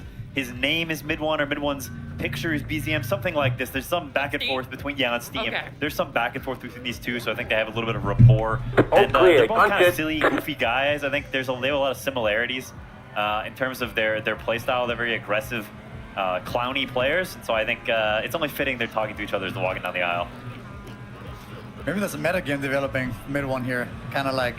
It won yesterday. No, just like talk a bit, make them feel relaxed, and then serious mode when the game starts, then punish them. Yeah, just to confirm, Quinn, his Steam name is Bogdanov, and BZM's last name is also the same. So he's stolen, the family name of BZM throughout this tournament. What a disrespect. Man, BZM's gonna have to show him who's boss then. He's gonna have to put him in his placement when we get into game eventually. But both of these teams, Mouse yesterday having a 2-0 against Na'Vi. It looked great. Game number 2 was very back and forth, but they were able to clutch up the win. Tundra, maybe they're in a similar position as Falcons earlier today, where we hadn't seen them play for a week. Is there a little bit of rust for them? Are they able to just come in here and be the Tundra we expect them to be? For the sake of competitiveness, may Mouse not forget about the 33 Timbersaw. True. It was forgotten sometimes in the group stage. It was forgotten in the Blast Slam 4 Grand Finals. But for the sake of this series going the distance, do not forget that this hero exists in 33's hands. Yeah, I mean, With that being said, I am okay with MOUZ taking a creative approach to the draft. I liked a lot what Yandex did whenever Falcons was first picked, leaving both the Naga Siren and the Chen. I thought it was a really creative approach. We haven't seen many people try. And if MOUZ has cooked up something like that, You're I don't gaining blame on the them at car all. in front. The gap That being is said, they don't have Immortal 2.3 Faith here, so seconds. they'll be drafting without him. The draft yesterday seemed fine, so it seemed like they can still function okay without him physically being here and just helping from online. But I'm curious to see how that affects things, if it does at all. Yeah, I mean, the series is very different. I mean, these teams prioritize very different heroes than the one we just saw. I think a hero like Lycan, for example, like that hero, teams are banning it against Tundra pretty consistently throughout the group, but nobody's touching that hero right now. And maybe the leader is running 22.991. That's a hero that we might see Car ride. getting left through as well. Clear. He's Come gonna on, come come in. on, There we go. He's in the arena, guys. He made it. He did make The crowd absolutely erupted for that. I mean, I know beforehand that our wonderful Chinese broadcast was trying to gauge the audience, whether they were leaning on the side of MOUZ, if they were leaning on the side of Tundra. I couldn't differentiate. It felt like it was a pretty even split, actually. Yeah, I honestly couldn't tell myself, but what made me see after the game? After the game, After game one, yeah. Oh, okay, exactly. game one. I was If thinking they're like the whole cheering, series. Exactly, I think after game one, because last game, during the draft, people were cheering for Yandex out of nowhere. I think when the Weaver was picked up, I think there was over here in front of us. I think there was a group that started yelling at Yandex. So I don't know. Maybe it is just depending on how the teams play. Going back to your Lycan point though, I do feel like MOUZ is a pretty good team against the Lycan, right? You have Tidehunters and these kind of annoying beefy heroes that you can kind of hug to try and counter it. So that is something to think about. Let through the Lycan, play around it. I do feel like MOUZ have some play to try and do it, and I think we have proof that the top teams in the world, even though we know exactly what they're doing, teams before haven't been able to draft against them. You know what's coming, you lose to it. And then Yandex proved you can give the best teams in the world their best heroes and still dismantle them. So that's kind of what I'm looking at MOUZ here. Like, allow 33 his Lycan, but then build up the draft, then stop 33 from having a game.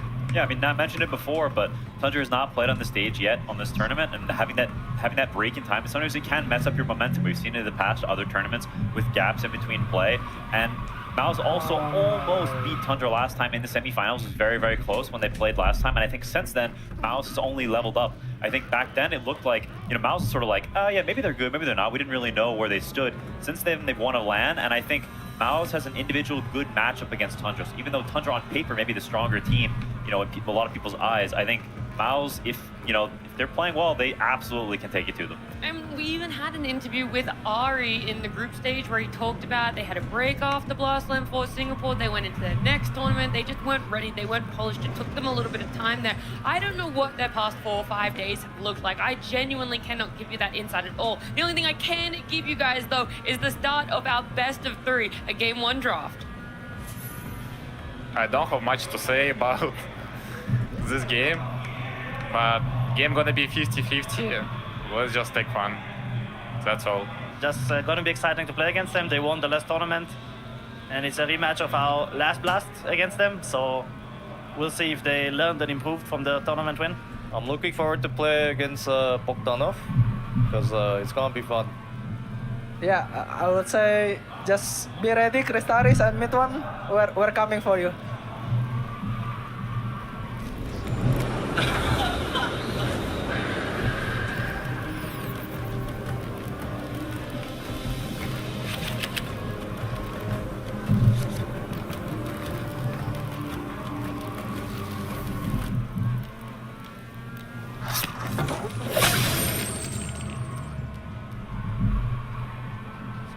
Game 1 draft is shortly underway. Again, the winner of this series will get to the grand finals and potentially be the first team in this competitive season to lock in 2 tournament wins. That is a big feat moving into 2026 and the rest of the season for ETI. So again, pressure on both teams. They're going to stamp their name in the conclusion of this year. Yeah, I mean, I think it's very exciting. I think, you heard it from both teams, and I think they both are excited to play. They match up very well against each other, and they're all very, very skilled players. When you play against them in pubs, when you watch them play, you can tell that they just have it. They're just extremely good, and so watching them battle it out on the main stage, I think it's just a treat. Yeah, I'm really looking forward to see the draft here. Very curious to see what both of these teams honestly prioritize and what they feel like is the biggest kind of threat from the opposing team, and they do ban out the Lycan straight away. Coming into the playoffs, right? The journey that Tundra took, teams against them was banning out Lycan, Timbersaw, Axe, sometimes a bit of Marcy, of course the occasional like Naga, right? Like they had quite a set group of heroes they'd ban out, so there's a lot of information for Mouse to utilize. But the bans against Tundra, it kind of varied from team to team. They would respect different aspects. Some teams even banning out like an Abaddon or an Ursa to stop the second phase simplicity of draft where, you know, Pure would happily pick it up, right? So multiple angles Mouse can take. So far, only a Lycan. Yeah, I mean, Huskar banned from Tundra, so, you know, Crystal was saying, hey, give us Huskar, try to beat it. No, they're not having any of that. Huskar is honestly just too powerful of a hero whenever in the right hands, especially when you've got a flex like Mouse does with it, so very, very sensible. I'm honestly surprised though that this Marcy continues to be like guaranteed first phase ban always, that no one is trying to beat it. We're talking about it some backstage, and the hero in pubs doesn't feel necessarily super broken. We've even seen it lose at tournaments before when it's been let through, so I'm surprised that's something that everyone's decided, nah, we're just not playing against it. It really feels like just the laning is just too simple for the hero, right? Like if the correct support with you, you just get kills, accelerates your lane. Like you could argue that there's a bit of volatility in Marcy, but it doesn't really happen in competitive, right? A good team with Marcy can just close out a game cleanly if you do just break the lane. Yeah, It's not banned yet. Oh yeah, it's not actually. That's kind of interesting. Like the if there, I mean, okay, there it is. Okay. So what's actually in the pool here? We have the Chen. There's Chen, there's Centaur, there's Naga. Naga in pool, yeah. Yep. Okay. But Celery does not play Naga, so apparently they're okay giving it the Centaur first pick. Honestly, this is a bit surprising. We saw Tundra give Centaur so many times in the group stage, and they beat it every single time. Like, it honestly always got smacked by Tundra. Not to mention that Whitemon does play Naga Siren, so if they wanted it, they could pick it here. I also don't think Centaur has looked that hot the last week or so. Like, it was really highly contested in the beginning of Blast, but now I feel like people have figured out how to play against it, and after Stampede, this hero doesn't offer that much in the team fight anymore. Sure, you have the auras, but a lot of offlaners can buy auras, and I just don't really see exactly why Centaur is... I mean, you're kind of taking it away from 33 as well, so there's that. But yeah, I'm also surprised to see this first pick from Mouse, honestly. Yeah, it's the thing with Centaur is I feel like it differs on player to player, right? Players who know how to farm in the first 15 on the hero can make it shine. But if you join too many fights, if you're dragged into these weird engagements, the hero can look quite awkward. And if your other 4 heroes aren't ready to fight 4-on-5, allowing your Centaur to farm, you can easily fall apart, right? So I think there's a lot of questions around the hero, but good teams will make it shine. And Tundra, they spend a little time thinking about it, but they do go back for the 33 Axe. Again, this is an Axe that will happily run into all the engagements. He's buying auras, he's playing on Battle Hunger, he's going, you know, psycho mode in the early game. This is not some AFK farm type deal. I think part of the reason why they end up taking the Axe here is that they don't want to end up in a scenario where Axe and +1 offlaner gets banned, and then they have to dig deep to find that 33 heroes way later on, right? I think the supports can get replaced by other heroes, but for 33, I think this is by far his best hero right now. Yeah, I think it just does so much for this Tundra team, honestly.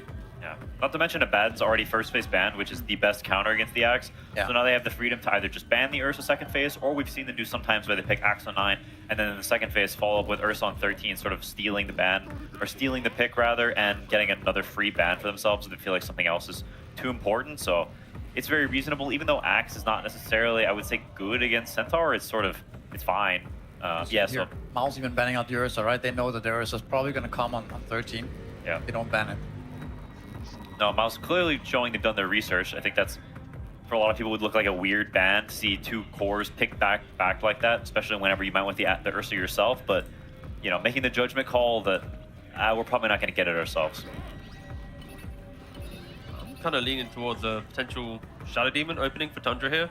Into the next phase, because the Ursa isn't there, even the Jakira is a pretty good 13 pick for Tundra. Disruption, Demonic Purge, just kind of forcing the Centaur to think about how he's using Stampede, specifically with the Disruption, is an option. Yeah, it's definitely possible. It is not a hero that Mouse really cares about, though, so if Tundra wants to pick it later, pretty much any point if they want it, they can take it. Because Mouse is not going to touch it. Yamcha is playing a melee hero, and Celery is not, you know, a big Shadow Demon enjoyer. I was thinking SD5 is probably just not very good. Is there any reason they would pick like a gyrocopter on 13, for example, or like, you know, going with the same route but choosing a different hero? I think it's mostly just the Ursa, right? To stop the mouse picking the Ursa as well. The thing is, depending on the 5, often it would be the Jug, but a later pick, right? They'd get the strong 5 like a Jakiro, Mouse pick 2, you pick Jug, right? So I think with the Jakiro ban from Mouse, they're maybe even indirectly protecting themselves from pure going for the Juggernaut, as the heroes that Whiteman's been played in the 5 role, like Disruptor and Jug, it's not as clean, right, as a Jakiro. Definitely not. I think they're already setting up and thinking about these heroes that you're mentioning. There's always the Hoodwink. There's that hero. Naga is still in the pool. Yeah. I mean, this is... Traffic move speed is always quite nice. Yeah, I think this matchup is honestly pretty bad for Centaur. And I'm super surprised that Maus leaves it. Like, they're very clearly, I think, saying, we don't actually think Naga Siren is that good. Not only do we not play it, but we don't care if you play it, which is bold, I would say, because I think Naga has looked very broken and looked very strong in the last series, and in the one before that when Yandex played it as well. And Whitemon is more than capable of playing this hero, so... I mean, this is a Celery Classic. It is. But it's not a hero that's typically considered that good against Axe. Like, people oftentimes, when Chen was being first picked every single game, people were spawning Axe against it.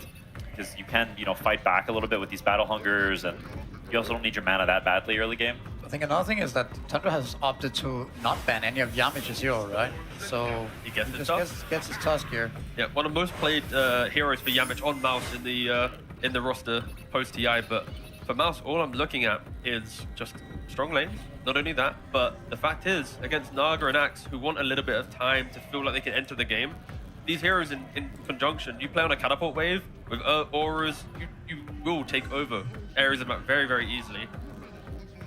They are very formidable, and of course you still have a counter pick available for potentially mid one or Crystallis to utilize. We also saw them yesterday play this, it wasn't Chen Tusk, it was Chen Clockwork, right?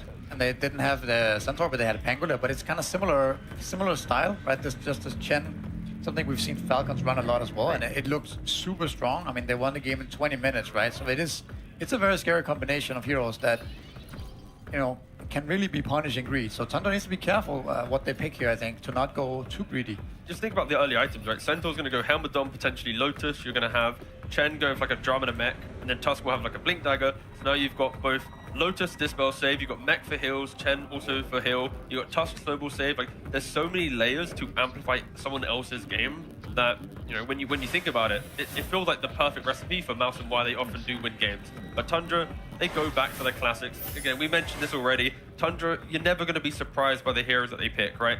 If there is a Hoodwink available, of course, Ari has only played 4 heroes in this entire Blast Slam 5, and he's staying true to that again.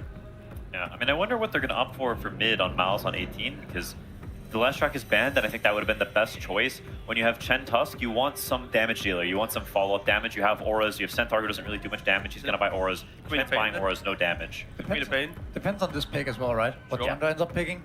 Like, oh, Martha carry here.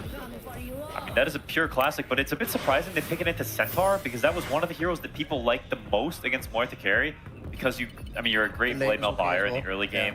You have Return, Muerta's a hero that only shoots you. You can Stampede away and kite the Muerta ulti when she does press it. Honestly, very surprised. I mean, there's obviously the Naga, which changes some dynamics. You can slow people in the Stampede, but I think generally Centaur was considered pretty good against Muerta.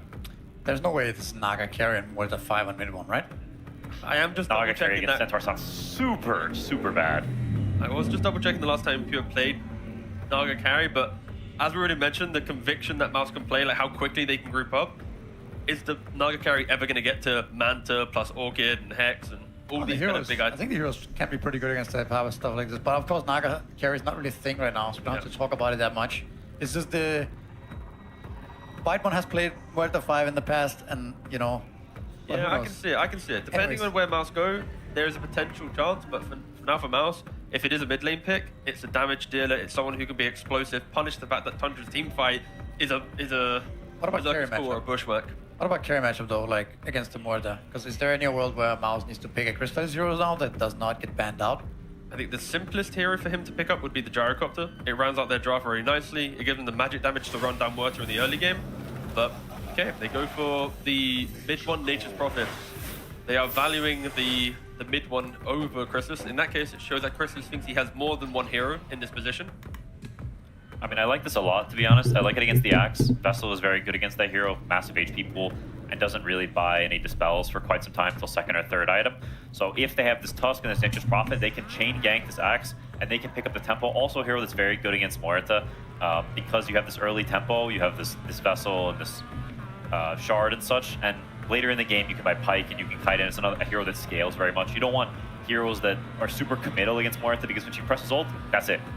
You're not doing anything to this hero, so you press ult and you kite this ult. Furion can play at range and scale and play into right clicks and things like this, so Mouse isn't on a timer. Muerta is such a slow hero as well, both in how she wants to buy her items. She wants like Bjorn and BKB and Pike, and also literally just with her move speed, she is quite clunky. So yeah, I think the Prophet is just a nod towards, you know what, Tundra? If your Muerta is shut down in the early game, there is no plan B for you. Like, the Axe will not fix everything for you. Like, your Muerta has to have a good early game to feel like she can enter this game. Crystallis' hero pool is pretty small right now. Pretty much the only hero he still has is Troll from like heroes he's playing recently. I think everything else is banned out. Yeah, it's not a great Monkey King game. It's a pretty bad Monkey King game. So either he needs to play a Troll again here in this game, or dig deeper. Yeah, there it is. What? There's the Troll. I'm sad we just don't see Razor anymore, honestly, right? Like, in this type of game where you already have the pressure of the Nature's Prophet, the tag team of a Tusk to amplify other heroes that are maybe kind of semi-cores. Like, in this game, you start at Link the Muerta, you get early BKB, just lock on top. It would be pretty good, but they do just run back to what they've done so far. Green. They want the Troll. We see it on the phone, we see it on the screen. Okay, here comes your first time black. Yeah, it's just going back for the comfort. It's interesting because it's not good against Muerta at all. Nope, it's quite bad against Muerta carry, so they're clearly saying, we don't care about the carry matchup, we think Furion's got it under control. What we want is we want good lanes, we want comfort, we want to have the fast tempo and take it to, I think their best bet is to take it to 33, to shut him down early, to make this Axe poor, and then Muerta's a hero that is very susceptible to being kited, so if her whole team is poor and she's the only rich hero, it's very easy to buy tankability items, buy force halves, and just move around and not let her have a free game. Okay, and then 24 pick a last pick. BZM Ember Spirit. I mean, when you look at the lockdown on Mouse, it's not too great. I mean, both teams aren't really heavy in big team fight. It's like pick-off potential, it's skirmish. What are your thoughts about the Ember mid? I mean, it's a hero that lanes okay against Nature's Prophet. I think mid one will probably have a slight advantage in this lane, and maybe he can die somewhat early. And I also think if he has somewhat of a bad lane, I think Nature's Prophet will have a little bit better tempo, TPing on lanes and things like this. And while I do think Tundra has better scaling, I like Mouse's ability to pressure early. I think they've picked Massive Comfort, and while Tundra has as well, I like Mouse, and I think mid one can get the ball rolling and tear this game up. I see him smiling, and I think he's gonna be smiling in game 2. Yeah, it's like a Mouse has a little bit more of a timing-based classic lineup, I think. One more lap. A bit more skirmishy, a bit more, I don't know, you have to throw a bit more spells out, right? It's not so much 5-man running around. So it's about, can Tundra, I mean, first of all, I think laning phase is extremely important when you play against Tundra. They were kind of winning every game on lanes in group stage. So that's the first step for Mouse. Do they get through the lanes safely, right? If they're through the lanes, I think now it's up to Tundra to stop the 5-man ball of Mouse. Yeah, and do you think if the game goes long enough that Pure can just take over the game on the Muerta? Yeah, kind of, but I also think the BZM Ember Spirit late game is a problem for Mouse, right? The Aghanims, the permanent remnant through, I think that's problematic. Right, thank you very much. And now, on stage for Slacks and Dove, we'll have an interview with the analyst of Mouse, DPM. I'm here with DPMS, of course, and Dove. Thank you so much for translating to our local crowd here in the arena. So, had some interesting information about you. Typically, you're the stats person, correct? And you're helping out with drafting because Immortal Faith was sick. And Celery is also drafting. Is that accurate? 我们接下来请到了 Mouse 战队的教练，但是他其实呢是 Mouse 战队的数据分析师。他们的原教练呢最近身体抱恙，所以不得不请出分析师来代替。而他们战队其实现在在 BP 的是 Celery， 请问这个消息来源可靠吗？ Yes, that's true. I'm helping Celery, and yes, I'm their analyst and Immortal Faith trainee, I'd say. Well, how's the relationship going with you guys? Do you feel like your draft's been pretty good? I mean, obviously you've made it here so far. Is it an easy process? And when's the last time Celery was drafted? 他说对的，没错，我是我们队伍的数据分析师，但是这个比赛是我跟 Celery 我来帮助他一起来 BP， 然后我们就是一起为我们的队伍在做 BP 的选择选人这样子。然后 Sax 问他说，哎，你们两个队伍的合作现在感觉怎么样？你觉得 Celery 这个 BP 你给他打几分？然后你觉得 Celery 的这个 BP 你给评价一下吧。It's been a while, yeah, but we have our ideas, so I don't think it changed much actually. So we understand our heroes and we are comfortable doing it. So it's similar. Okay, well, a specific question about this draft. You gotta pick that Troll Warlord last. We all kind of saw that coming with Juggernaut being banned out and all that. But were you worried having to pick that hero? Because they do have some pretty good heroes against it, such as Muerta. No. Nope. 哦，刚刚他说对的，距离 Celery 上一次作为 BP 手已经有很长的一段时间了，但我们这次的合作还是非常的愉快的。我们可以为我们的队伍选出我们得心应手的英雄，大家都还打得挺开心的。然后 Sax 问他说，那我们来问一下这场游戏当中你们选了巨魔战将这个英雄，这个英雄其实是在剑圣被ban之后你们被迫选出来的，而面对对面的阵容，对面有 Muerta 这样的英雄，其实不是特别的好打，你怎么看？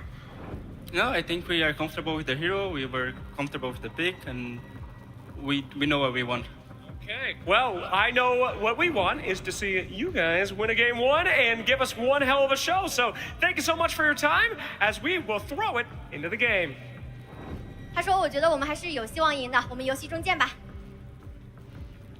Oh my goodness gracious, I cannot wait. Thank you, Dub. Thank you, Slacks. And Trent, we got a Muerta. It's gonna happen. It's on the main stage. What do you think? True. We keep asking Pure, bring up these weird range heroes, a little bit of Pure Sniper or something in the carry role. He busts out the Muerta unexpectedly. Like, I feel like the pool wasn't crazy The estimated small or strength of anything. field is There were other options. 1,307. Muerta. So we'll see if she becomes a solution to some of There these are a lot more of pesky points on the heroes that we're seeing table. over and over Be again. smart I and mean, get it a would good be so finish. awesome. And honestly, just in general, the fact that we're seeing these two teams face off again in the same stage as we had in the last round of Blast is so nuts. And where are they going to end up needing to face off again in just a little bit? We'll find out in just a few, as coming up in just a moment, we've got the first game of this best of three. The winners going on to the grand finals with one more shot against Yandex, a team that nobody thought was going to be there in the grands. But here on the main stage, we got them ready for you.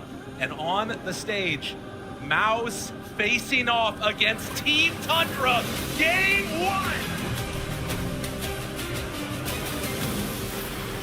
Did you hear? Oh, and just like that, we've got it in the pause. It wouldn't be a Dota 2 game without that. Wow, Lyrical, great hype there. Another classic caster fake hype situation here, throwing us into a, there it is. It's okay, it's the lag, you know, it's just, there's a little bit of a ping issue here. Absolutely. That's all it is. I mean, everybody, you need to make sure you got the right ping. Maybe it was Dougie's fault. We could just blame him. I mean, you know, Dougie resumed the game. It just shows up right there, so. True. Yeah. Unbelievable. We gotta get him a metronome. Green, green, green. Pure, no more games. Oh. CM Bryce. GL at 8 at my favorite. That's good luck, have fun, Thank actually, you. Lyrical. I know you don't ever type it in your games. I don't usually. I've been learning the meta thanks to you and Slacks, that actually if you don't type, you can't be communication reported. So that's that really is- wise. We can't tell Yeah, people sorry, that. my bad, yeah. That's something that not everybody should know. But getting maybe a little bit spicy here in Chengdu, the Sichuan region of China, Trent. That's right, yeah. See, there's spice everywhere. You try and find a vegetable, it's spiced. You want some eggs in the morning, they're spiced. I love it. You gotta make sure. And I mean, that must be why our games have been so spicy here with such an upset to bring us to this one. Absolutely. So the smoke's out across the maps. We talk about this early momentum that you're trying to build with Mouse. We've seen it from them time and time again. Yep. And Nature's Prophet, one of the heroes that's best at facilitating that. Yeah, I don't understand why this hero just like vanished and then came back with no changes. Yeah. Because like everyone was doing this play, especially Mouse, and then they kind of went away from it. We saw more of like the Shadow Fiends and comboing like that, and then all of a sudden they were like, hey, you know, that's so like really good when everyone just TPs in and blows everyone up. Yeah. So we're going to be looking to see some of those early rotations, and he's got a lot of good friends this game. He's got Yamish to help him out with a little bit of early physical damage bursts, and then he's got Chen and the creeps for the early battles that Chen is very known at winning. Oh, that was cute. You love to see that. Little fear to stop the body block there. Yamish gonna have to pick up the slack though. Gets there just in time with the help of the Bitter Chill. I think that this should... Oh, no. Pure, how good your body blocks? All right, he gets it back. So it will not push into the tower and should have good wave position now. Yeah, we didn't get any fun stuff either in the beginning in terms of just like... There's an hero infinite swaps. ahead. I'd say everyone just... You got a slow car on the right. I remember during the group stage, though, I think it was... You know, 10 minutes the to panel go. was talking a little bit about some of the power that Tundra has of just being able to sometimes win before the Right corner, side. right? The lanes are just so horrible Clear. that it starts out in a really bad position. Not even just the lanes. They have those weird bounty rune moves sometimes where they just kill like 3 heroes and the game goes all lopsided. And in this case, I mean, mid one, him and the crew on Mouse, they got 3 bounties. So they start things off on the right foot. You can see already 33 queuing up the item that has become the Car on your left. way to play Axe recently that we've seen. Keep to the right. Still there, hold your line. Clear. Yeah, if you haven't, you know, watched some Axe games on the pro level before in a little, or at least in a little Car while. right. we're Clear on the Blink right. Dagger. It's very strange. It's a weird feeling to watch an Axe just walk at people with auras, but still hit like 2 with a call. Yeah, it's been very successful. So it's a real good way to play the hero at the moment. BZM here on his prized Ember Spirit. Started out with a 1-1. Left side. Get himself some bolas. Still there, Sleight hold of your Fist, line. Not a real great use for the Flame Guard at this point in the game. Clear. We'll see how he decides to play this one. If he's Car gonna try right. and mirror You're in some of the fifth. rotations from mid one. In Still terms there, of hold your line. He's been really good at these aggressive bola builds. We've Still seen this in there. a couple of his other games. You're on the left. Maxing out the 3 bolas, wide. getting Right really side. aggressive 2 against wide. one in the mid. Still there. Clear on the right. Already Oh across my all god, the this lanes, ROM Tundra is seeming insane, pretty bro. well. The main one that's having a bit of an issue, it seems like, is going to be this Troll and the Centaur, although it doesn't, I think, have a wave coming in. Yamich is just consistently dragging waves. Oh, it's a double wave coming in for Crystals too, so that should be okay. Yeah, the Troll Warlord versus Axe is really interesting because Tundra, obviously, guys, they do watch the other games. They are aware that Chrysalis plays Troll Warlord. You notice, hey, they didn't ban it. They just kind of left it in there. And the panelists are saying, well, they're probably going to pick Troll. And someone in the crowd has a phone showing Troll Warlord. So everyone knows the Troll Warlord was coming. But you know, Tundra weren't that worried about it. They're going to try and use this slight counter in the Axe double. Ooh, that was Good nice. block. Whitemon in trouble, going down. Mid one gets that first blood. That is exactly what you want. And that was post-urn as well. So sometimes he gets the kill before the urn, and it's like that little bit of nuisance, but no, not this time. Urn is there. He even gives a little heal over to his buddy up top, and then just goes right back mid. The car in So nicely played P1 just set the fastest lap. 22.047. You give up the Nature's Prophet, but opting to take the Leshrac out of the pool.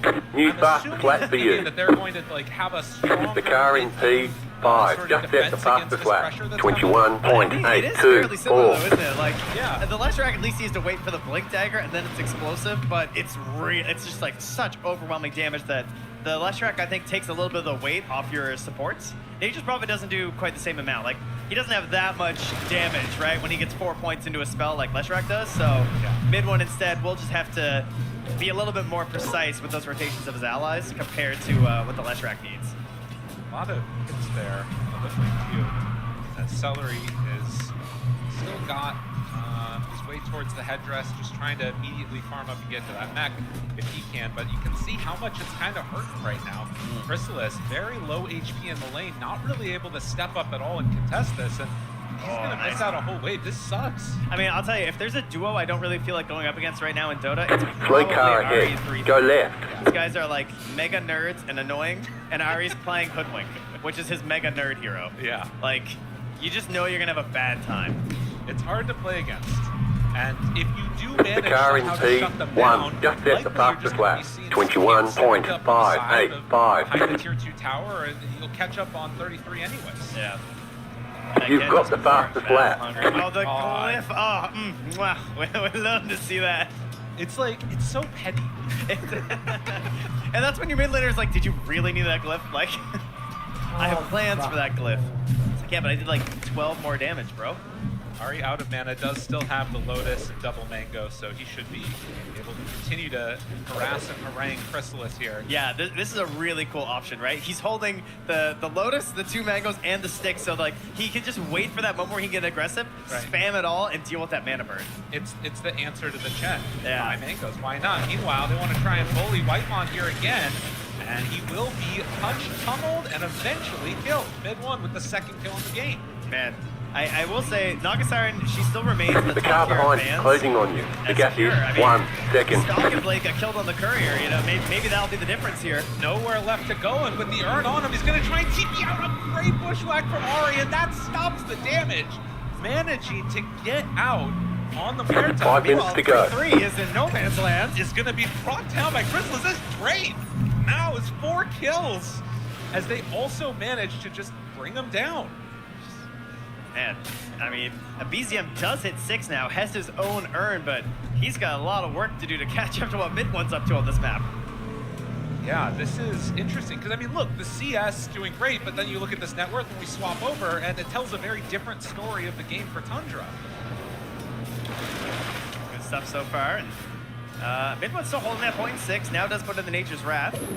Perhaps thinking if they can find a play up top here. Yeah, they're pinging, they're ready to go again. Boom, feeling himself. And with the Wrath of Nature coming out, it does stop, as it didn't manage to connect onto Tundra. Still, working his way towards that helm. They are going to start to try and bring in now this Ember. Will it be enough? Bola's already out to stop some of it. Now the snowball chain, and Boom is still going to get ran down a little bit. Is eventually going to You're pulling away from the car behind. The gap is 2.9 seconds. A few more hits is all they need. The body blocks, they're there. He can't go anywhere. And this is also the wisdom. Like, they're coming in for this. And they TP'd on Ember, so he can't get here for this. That's why. Oh, There we no, go. 33, you're going to lose it, buddy. They find the axe, take him low, kill him up, 6-1. Tundra, where are you at?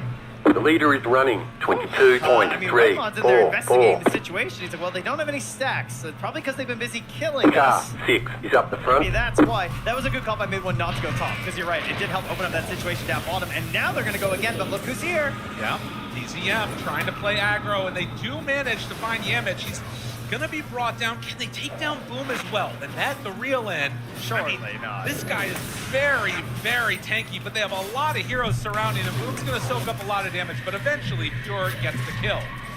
Yeah, I mean, there was no TP ready for Mid-1. I thought maybe we'd be back by now, but only 2 levels in Car there, on your so left. 50 seconds is a long time. And Keep to the right. Are they gonna try and do something here? There's a lot of pings. Keep to the right. yeah. Clear on the left. I thought about it. A little cheeky there, but not quite.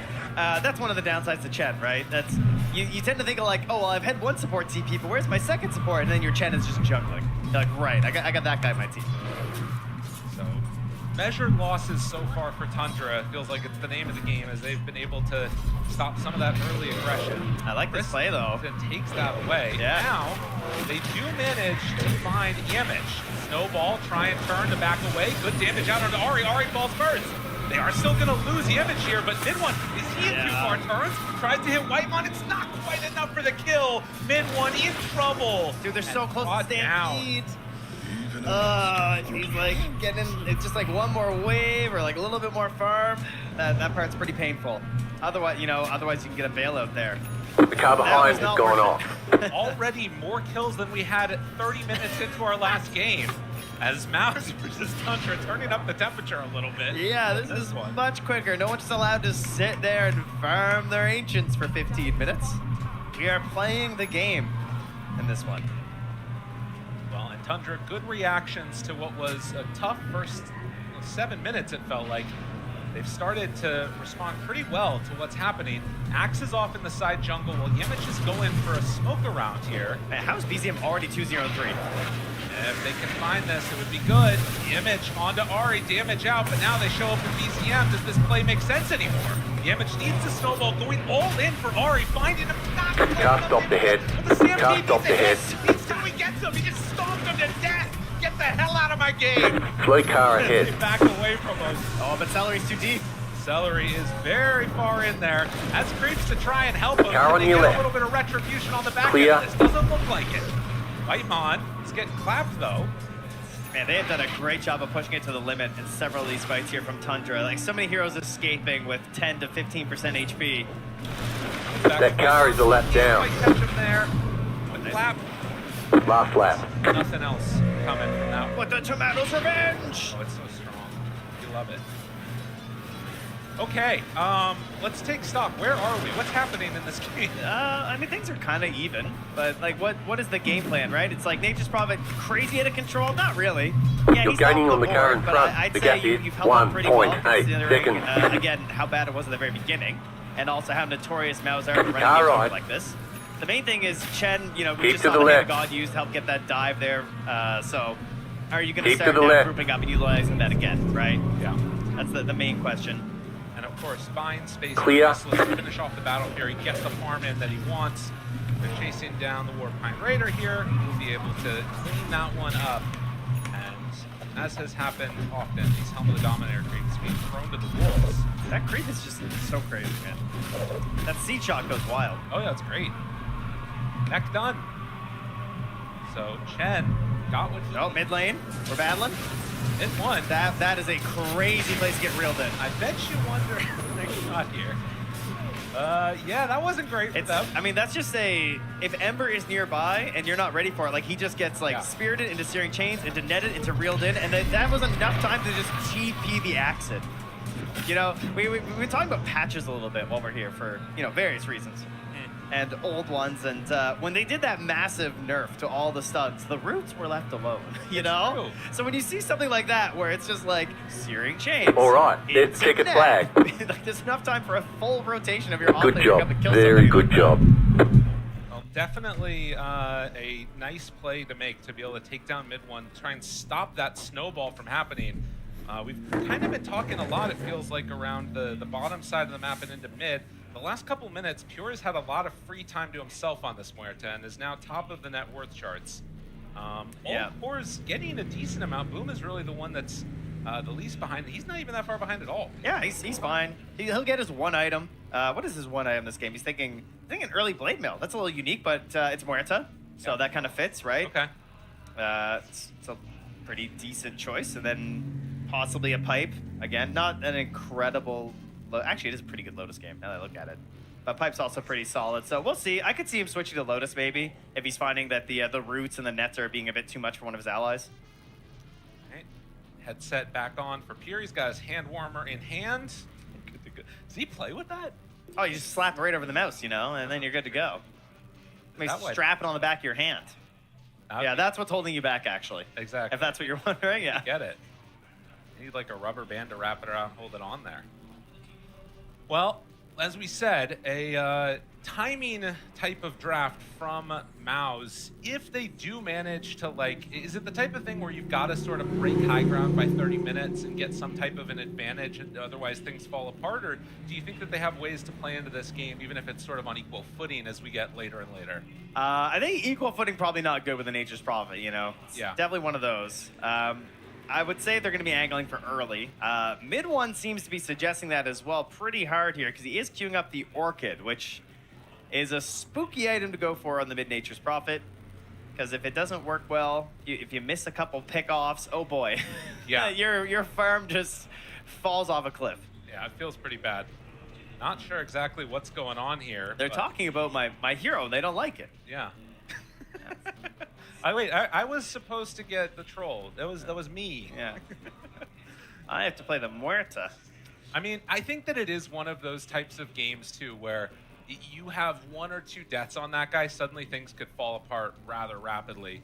But of course, hopefully we'll be able to get back into this game in just a few here, as Pure unhappy with something that's going on.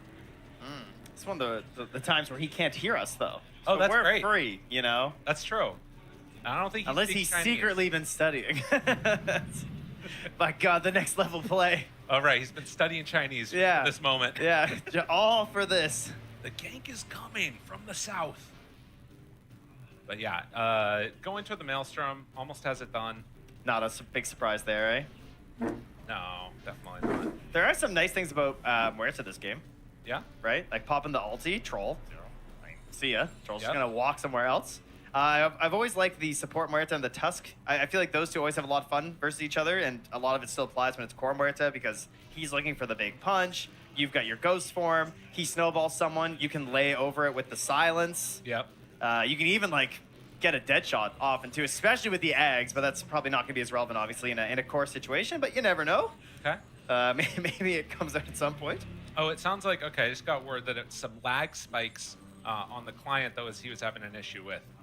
So they're double checking that one to make sure everything's okay. And now we should be getting back into the game, ready to go. And we're underway.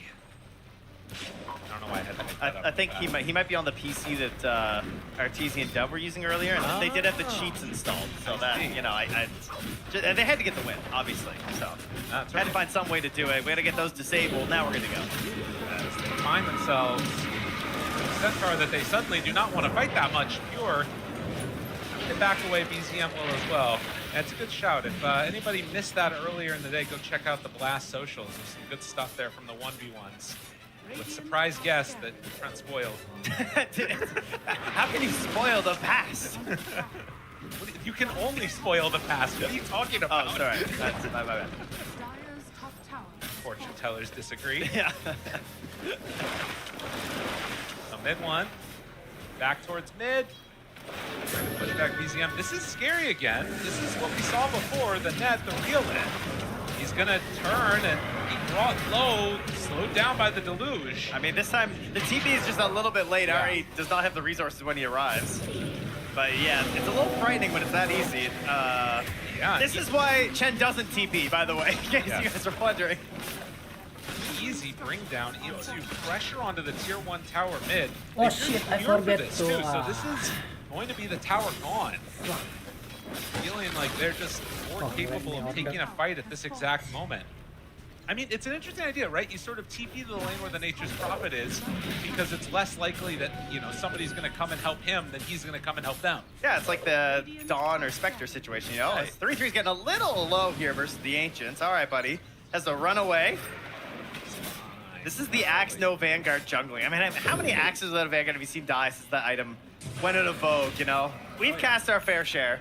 The Axes, the Timber Saws with no reactive, dying to Ancient stacks. It's a bit of a classic at this point. And no points right now in Call either, just all maxed out for the deeps. God, this is like a pub nightmare to see this Axe in your lineup. I mean, I feel like it's coming. There are more and more of them. Well, fight on, smoke breaks, spots boom. Can't really chase the Naga Siren. BZM is not interested also in making something happen there. That's the guy he wants. Yep, this is a nice kill if they can get it, and it's looking pretty good. Oh, the Hurricane! Celery keeps him in! And now the snowball off to the side. Mid one still low, but not low enough. The pass over of the Lotus supports coming in clutch there to save his life. Okay, that might be the turning point. I feel like the momentum's been all Tundra for a little while here after a nice start by Mouse, but that might be the motivation that you needed there. What a save from Celery. I love those. Oh, that plays. We're getting some beautiful Chen stuff here today.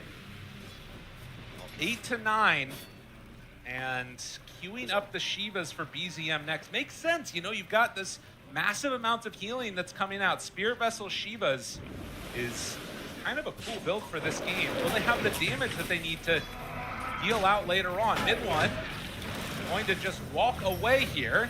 Are there any TPs? No, Stampede, bottom right, but now BZM shows up. The root is there, he's in trouble. Oh my god. Sans dunk. Dying while building an Orchid is so sad. Yeah. It hurts me. Tundra getting what they want. Another tier 1 tower going to be taken in 15 minutes. Well, meanwhile, 33's working on that Vanguard into Crimson. Every death and every slot down on the net worth chart that mid one falls is just like the hopes of this draft's cohesiveness just like stumbling. Yeah. It's just like worse and worse and worse because mid one is the engine. He's what runs this game. He is the one who has to initiate so many of these plays because of his support duo. And it's so based on his capabilities in these fights. And that's why he's going for this Orchid, and he understands the pressure that's on him. You gotta find it. It's rough. And you know what's even worse is he has to take a break right now, I think. He has to go for the Shard. Oh, jeez. Yeah. We'll see. Maybe he doubles back, but like he's so far from Orchid, right? Yeah. Like, it's not anytime soon. No, it's interesting. I mean, that tells me that they're just saying, okay, we're not capable of fighting right now. Orchid isn't going to do enough to change the state of the game, so we're going to try and like reset for further on down. And you know, I don't know. I guess the Shard's pretty good this game. The Shard is amazing. It's a lot of damage. It gives you the vision. It helps the Tusk get his spells off right because he can like snowball into a punch in the tree line. It's not even if you're winning a game as Nature's Prophet, you'll sometimes see them just stop in the middle of an item to buy the shard. It's not crazy, but it is pure. It's a little crazy when you're in the middle of an Orchid build. Oh, that is interesting. Do you have spikes? Like in your hair? I think he means lag spikes, but we could go for frosted tips. I mean, it might look good. Who knows? It's an opportunity. No, for now. Only earlier. Oh, interesting. Okay. Well, take a look at Pure's POV later. For now, at least, things looking pretty damn good for Tundra off the 2K gold lead. We still have it every 30 seconds. Interesting. That's not good. Not what you want to have happen. But again, the question is... Yeah, what's the question, Gabe? Moving on. Is it frosted tip spikes that he's asking about? I don't know. We've kind of moved past that as a society. Well, we were talking about it earlier. You know, you're bringing old things back. Right. Yeah. Old patches. Old patches. You want back. old-fashioned patches. Yeah, exactly. Right. Okay. It could be a good opportunity for us here. So like spiked hair, frosted tips. Yeah. Okay. You could go baggy jeans into skinny jeans. You could wear them backwards, like crisscross. Is that a thing? Have you not heard of that? What do you mean backwards crisscross? What do you mean? Crisscross is the band that wore their jeans backwards. They wore them backwards? I think you're just making stuff up. This You're is how I trying to know make me you're look not like a 90s. fool. This is how I know you're not 90s. I'm just a Canadian boy. There's a law, you know? They can only play 30% has to be Canadian music. Crisscross got cut. I thought you were saying there's a law you couldn't wear your pants backwards. That too. It was a heat issue. Trying to stay alive in the cold tundra. Exactly. Did you have, when you were like a favorite outfit when you were a kid? I feel like I didn't at all. No. I think that's... I had a lot of vests, I feel like. I liked vests. Like thick vests for outside. Now I do. I have a favorite thing, but like I think back then I just didn't care. No, whatever worked. Yeah, you could, you're wearing like sweatpants, polo shirts. That was more college, but thanks, Gabe. No problem. Wow, and now look where you are. Still doing it. Yeah. when we go off camera, it's a craziness. Well, of course, the intensity never wanes for this squad as they are locked in, ready to play at a moment's notice. Should the lag spike stop, they're going to be ready to go. We have our finest minds on it. That's right. And mid one. He's also trying to solve things for everyone. I can't believe he's not going to finish the Orchid. He will. He will after. It's fine. What if he just he's re-queued it, you know? What if he just goes like Witchblade? They're talking about it right now. They got time with the pause. Who do you think this benefits? Oh, this is where we should talk about our pause patch. Tell me. Oh yeah, this is a good idea. Everybody listen up. Trent's got an idea. All right, so we were having some discussions in the talent lounge. Yeah. Which is obviously massive and huge and opulent with fountains. Yes. Of whatever beverage you can imagine, just going everywhere. Don't tell production though; they don't know about it. It's secret. And we're in there just talking about Dota as we always do, and we've decided that if you pause the game, your whole screen goes black for you and your entire team, but the enemy team still gets to see everything. I think this is a brilliant idea. Yeah. Now there are some problems with this, like if somebody accidentally DCs or something like that, then the other team has to pause. No. Or no. No, it's just auto pauses on DC. Auto pauses on DC. Yeah. I do like this. Auto pause on DC and then on but then you could make it like, you kick your PC like Arturo earlier. Yeah. Yeah. But then that gets him a benefit. They accidentally disconnect. Yeah, but his screen is still paused and goes black. Right, but see, the thing that we were talking about though was that the idea is if somebody DCs and then the other teams doesn't go black, isn't that like an unfair advantage? No, because it's a motivation to get back in the game as fast as you can. You know what? You're so right. This is the whole point, because we got too many pauses. We got all these pauses for 2 seconds, 3 seconds, pause, 3 seconds later, go. But I'm like, what are we doing? That's right. Do you think that would change the situation here? No. Okay. Not even a little bit. The thing I want to see is I want to see him go Witchblade. We'll see if he does as we're getting ready to hop back into this game. Again, Mao's facing off against Tundra, and a situation where last blast, it was Tundra that took down Mao's in this exact same situation went on to win the grand finals. We'll see if they can knock him out again. I get emotionally tilted during pauses. Do you do? Yeah, I'm a pretty stable guy. I don't really tilt that much. I don't get angry playing Dota, but pauses, I hate pauses because they break my flow. Yeah. You know, you got that, especially as support, like working with wards and stuff, as this support in this game is in deep trouble. Yep. Spear goes down. You've got this like running idea of where every single hero in the game is. Yep. And when you pause for like 5 minutes, it's gone. Yeah. And you got to reset. That's a big debuff. It's really hard to lock back in again and like feel that you know exactly where everybody was. And that's why we see things like this, where suddenly you come out and somebody dies immediately. It's true. It is the post-pause classic. Yes. Well, 17 minutes in, Pure top of the net worth at this stage. And while this is happening, Chrysalis has finished off the Yasha. Did have the Sanj queued up, but is going instead straight for the BKB. All this stuff is telling me they're just trying to like hit this timing super hard. Because before he went with Chrysalis. Your courier! Don't lose the Orchid. Oh, for the love of God. Okay, it's fine. It's fine. Everything's fine. Don't worry. Meanwhile, Orchid stops the damage, and there it is. The Orchid delivers. But they're not following up. Whitemon is right there. The TP away. Oh, it feels bad. Oh, Whitemon, so Orchid good. revealed. That's rough. You can't cheat death. Unreal. Didn't he kind of just do that, though? Yeah, he did. Yeah, okay. I think that's why he said it. Oh, he should be a caster. That guy's clever. He's doing it. Well, Yemich runs into Ari. Snowball for a chase down. Maybe bites off more than he can chew. And now the turn, okay. They do not have the follow-up for this. Yeah, He's they running can't. at you while Orchided. Oh, no! Mid one needs to back out. The deluge is coming. There's another bushwhack. Yemich realizes he cannot save mid one and dead on the Nature's Prophet. I feel like this is the second time today I'm just like, where's the Skywrath? We need some help. Yes. And I can't believe I'm saying that, but I feel like we need some damage on these supports. It's been a bit tough. They've got the control that they need, but like you said, not the damage. And Tundra, on the other hand, they're going straight into the freaking Roche. Yeah, not the earliest Roche heroes you tend to think of, I would argue. Yeah, and with Song being down too, it's just indicative of how strong Tundra feel. Without Nature's Prophet, there's no way to contest this. I don't even know what's going on. Man, I mean, it's a great choice. There's just no way, right? Yeah. Like, I mean, even without Song, which is crazy, you're still able to grab this. So nice early advantage built up here for Tundra. They're going to hand that right over to Pure to make his fight even easier. And the Blink Dagger is now out from Yamich, which means that damage, even though it's not amazing with Tusk, at least he has a great way to actually deliver it at this point. While they're doing this, the thought process is we've got a Nature's Prophet with an Orchid and a Spirit Vessel. Okay. Just walking right in. The Blade Mill, that's good. Nice. Gets the Courier. Die for it. 33. Goes for the call. And boom, gonna be brought down. So they find themselves another kill here.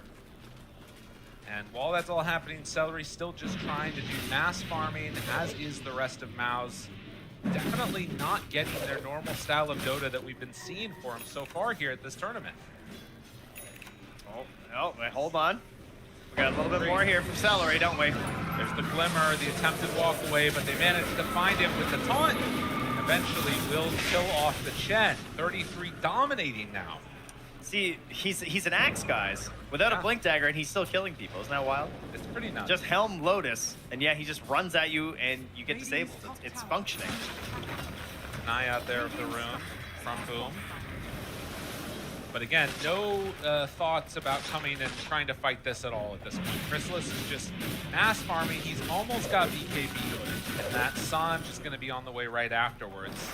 The thing is I'm not sure exactly like what their timing is that they're going to try and fight. Like, do they want to fight around the troll BKB? It kind of doesn't feel like it still. I think like they don't want to. Yeah, they might have to. But yeah, you're right. They certainly are not angling for Chrysalis. Nice play here.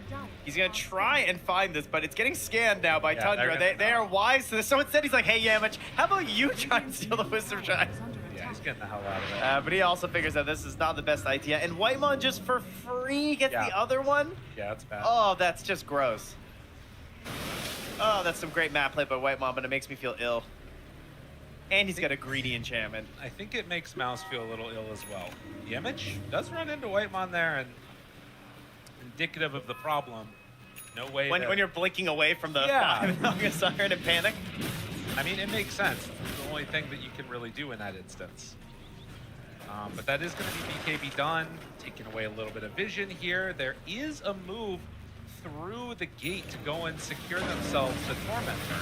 So Shiva's done. I mean, this is kind of what I mean, right? You're getting Tormy, you're getting Shiva's done, at the same time as like Pipe and BKB. So those are like the fighting items for Maus, and you're running into the fight from Tundra, although they're a little looking for low. one, you know? They got to do something. You have to take a risk at some point. 33. That's not the guy you want to see, especially when he's got Mjolnir on him already. Now, and Rooted cannot snowball. Now he's caught. They managed to find the call onto the Centaur. Boom. Goes for the Stampede, but he is slowed down by the Deluge and now reeled back in. But the damage actually coming out onto Pure is mid one.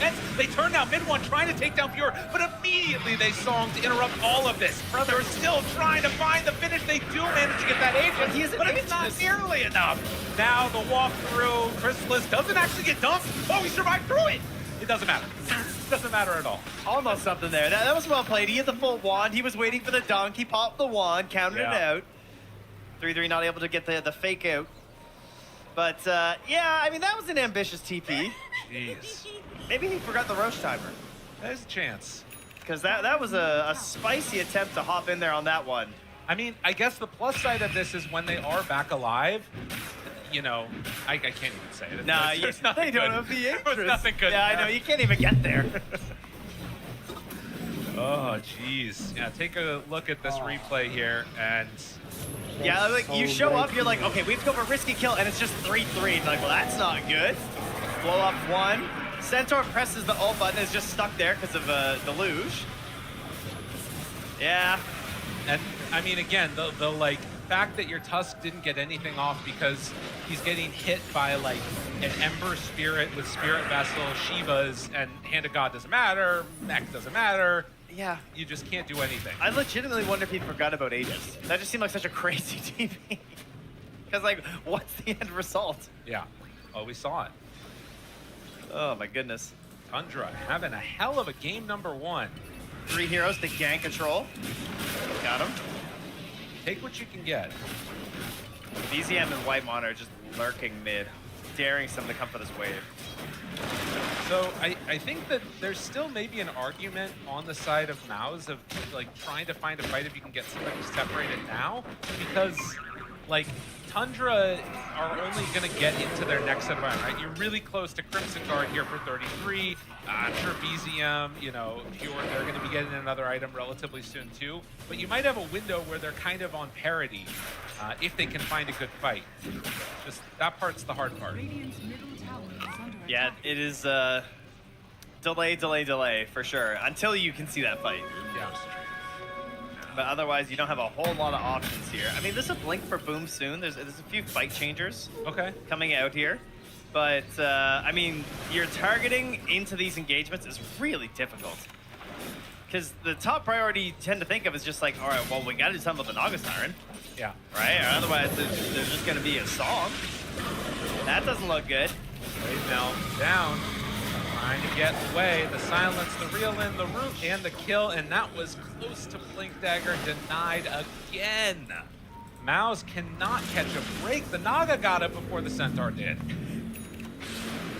Yikes. Yeah, that's not a great sign. Already has drums, Solar Crest, and now a Blink Dagger on Whitemon. He is the largest of the supports.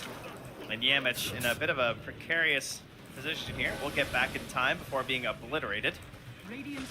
Celery does have Glimmer and also picked up a Vlad. So, you know, a couple of these little skirmishy type of items. He just body blocked him dead? Yeah, I think so. Well, the Glimmer is helping him, but the call's going to be there. And now Celery pulled into a new awkward position, killed by 33. That Tumbler's toy, I tells you.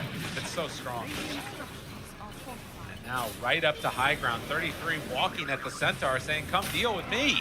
So what are you doing out here? Get this stomp before the call comes out, and that's the Blink Dagger delivered. Okay. Oh, whoa. That's not where you want to stampede. Oh, no. I mean, they don't have Chrysalis, they don't have Nature's Prophet. So Pure is entirely comfortable staying up here. But this feels like it should be a window where maybe you can punish, because again, like, there's no Aegis. This only gets harder if they get next Roach. They got to get that next item as quick as possible. Tundra, in the meantime, peeking racks. 4 heroes hitting your buildings. Yeah, no, there's no reaction. I mean, I know they can't fight. Oh, TP back. All right, this is what they're waiting for. Yep, a jump now, and they're TPing back to try and deal with Chrysalis, who does have BKB TP out. No, he doesn't anymore. He popped the ulti. And now the fight's not going to happen over here either. Chrysalis is in trouble. He's going to finish the tower. It's got backdoor, and no, that's not good either. 33, can they maybe do something to him? That's no. a lot of battle hungers. That's not happening either. It's nothing good, Trent. Pure now pushes damage back in closer. 33 has another call. Tundra, with no regard for life, just take kill after kill after kill. These bases are falling, as are the hopes of Mouse fans the world over. My goodness. I mean, they had 8 kills a really long time ago. Yeah. They last killed Ari at 9 minutes. That was the single last kill that they managed to get on the side of Mouse. Disgusting. It has just been clean play this whole time through. But you know what? They got an Aegis, didn't they? Is that half a point? You know That's what? like a half a kill. That's half a hero. Maybe a third of a hero.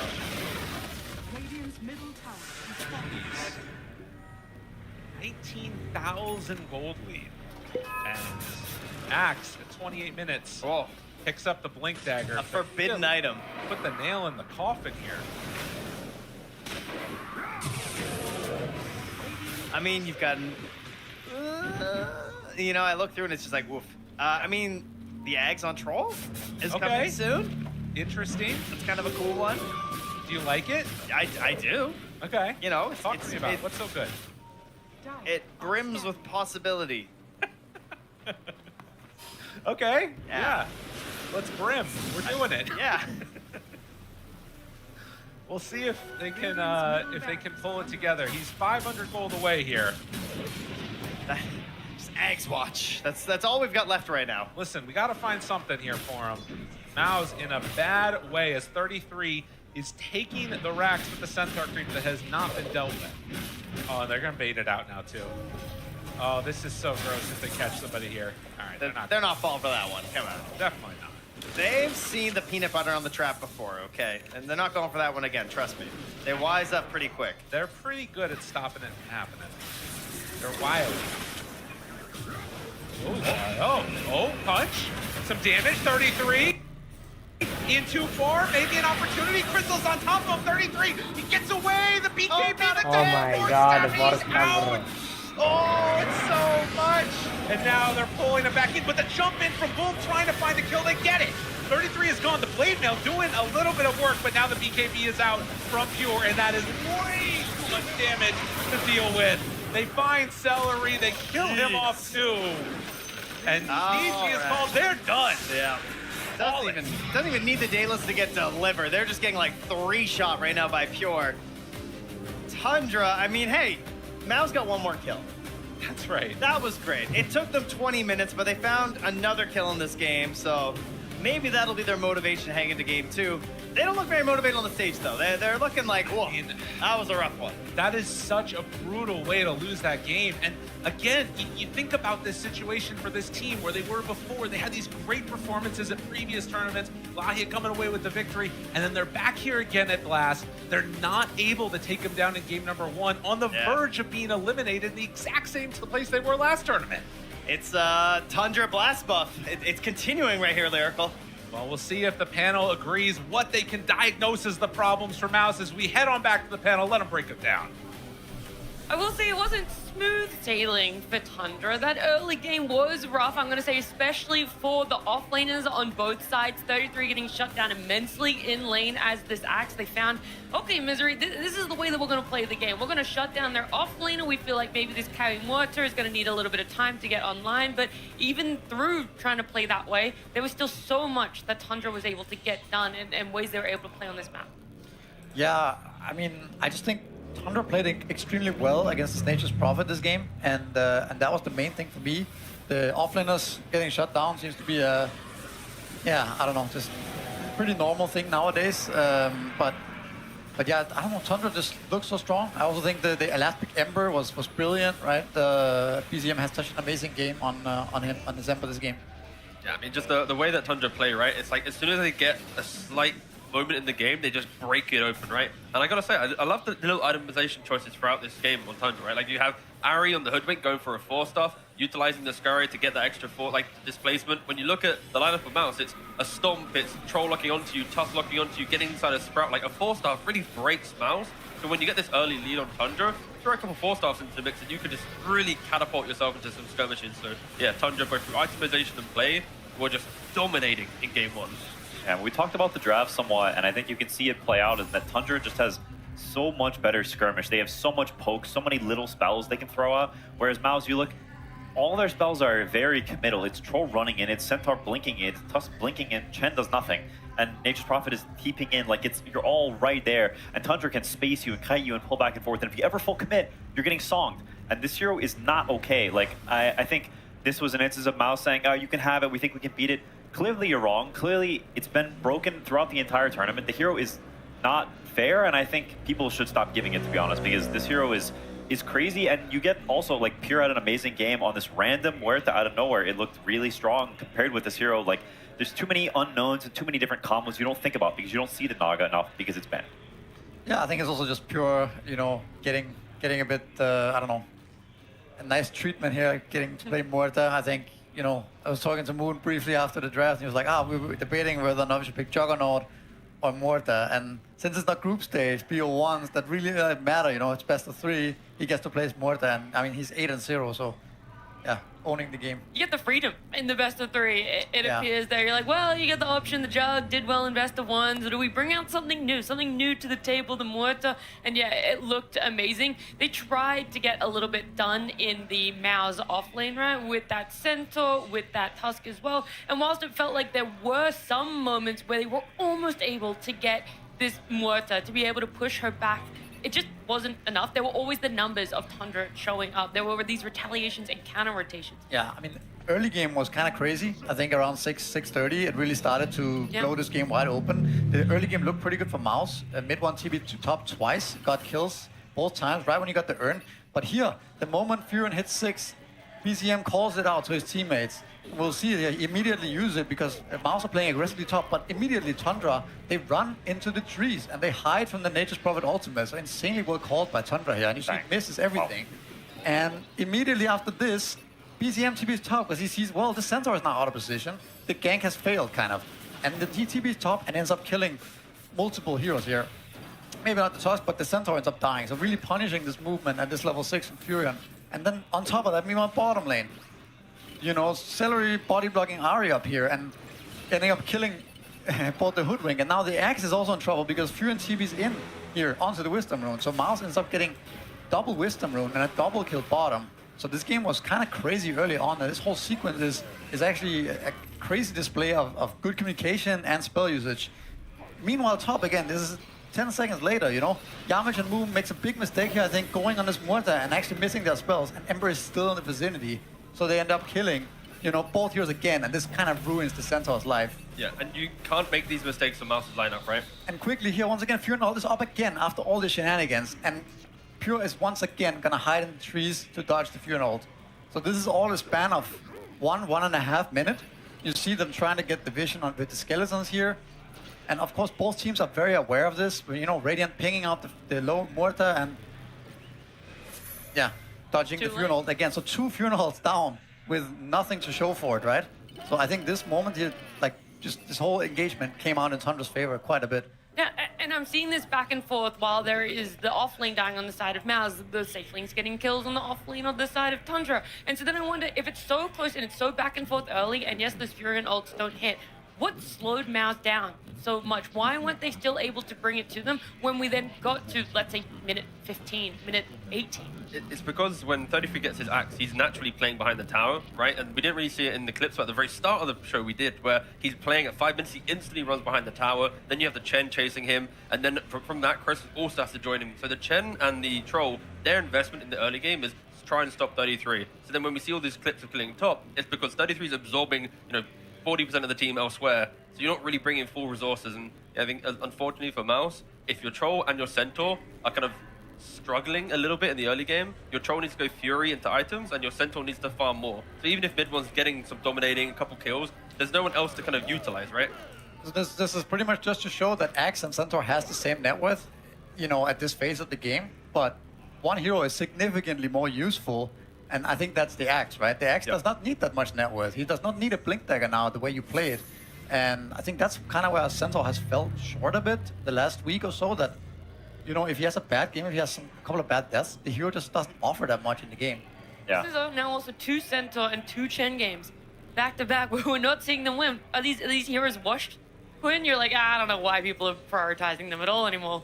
I mean, I do think that picking Chen in this way is very bad. To be honest, Mao's double counterpicked their own safe lane. Like, Axe is one of the best heroes against Troll, and it's one of the best heroes against Chen. They picked both heroes into Axe, and then they sit there and they gank him a million times, but it's still an insanely good Axe game. So even though you poured all these resources into ganking the Axe, like Misery said, it's an amazing Axe game. Like, you picked 2 of the hardest heroes that Axe counters the hardest into the Axe.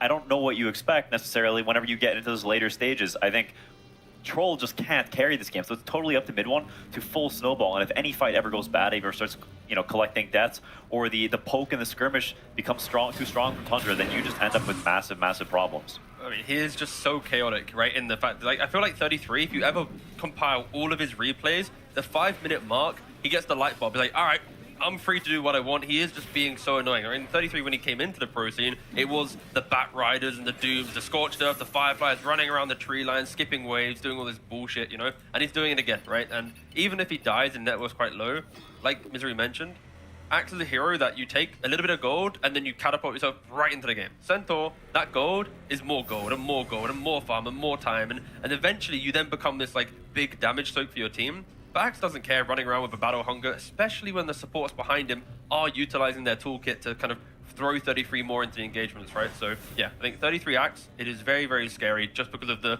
lane mechanics that he can just keep doing. So is this more down then to the toolkit of what Axe offers at a base level when it comes to spells, or is it just the base resources that he has? Like, what exactly is it that you're like, yes, both of these heroes are able to get shut down, but one can just propel and have so much more impact with little items and even with little net worth? I think it's Battle Hunger. I think the spell... Oh, okay. Simply Just literally just one thing. Yeah, I think that is the difference between the hero, right? Like, Centaur has no way to do damage at a range, right? Oh, he's Stomp, he's Double Edge, that's it. His other spells are revolving around helping teammates and escaping and being tanks. So if you aren't strong enough to stand in their midst and just hit them constantly, then you do nothing, right? Whereas Axe can go in and out, he can space you, can keep casting Battle Hunger on you, and play the fight in a different way that also suits very well with Hoodwink and with Ember. Like, it's very pokey style that I think their older heroes are very good together at doing this. And if I'm honest, I think Mao's did not counteract the type of heroes that Tundra plays very well at all. I think they played into their hands, and I think Chen is a hero that they should shy away from in this series. And I think also Centaur, because I think neither one of these heroes is particularly good against Tundra. Yeah, the thing is, though, for Mouse, is these are heroes that they've utilized to win tournaments and to do well. But it's kind of like a wake-up call that when you do go up against Tundra, if you try to play for strong lanes into a little bit of scaling, Tundra will find a way to break it, right? So it is going to have to be a slight adjustment going into the game too. I don't want them to fully change the script and lose what Mouse is about, but you do need to respect that Tundra are going to out-skirmish you if they have the chance. I think also the first pick Centaur doesn't really benefit Mouse, because Boom is already playing different heroes, right? He's not really a Centaur guy too much. I think he wears his tight on.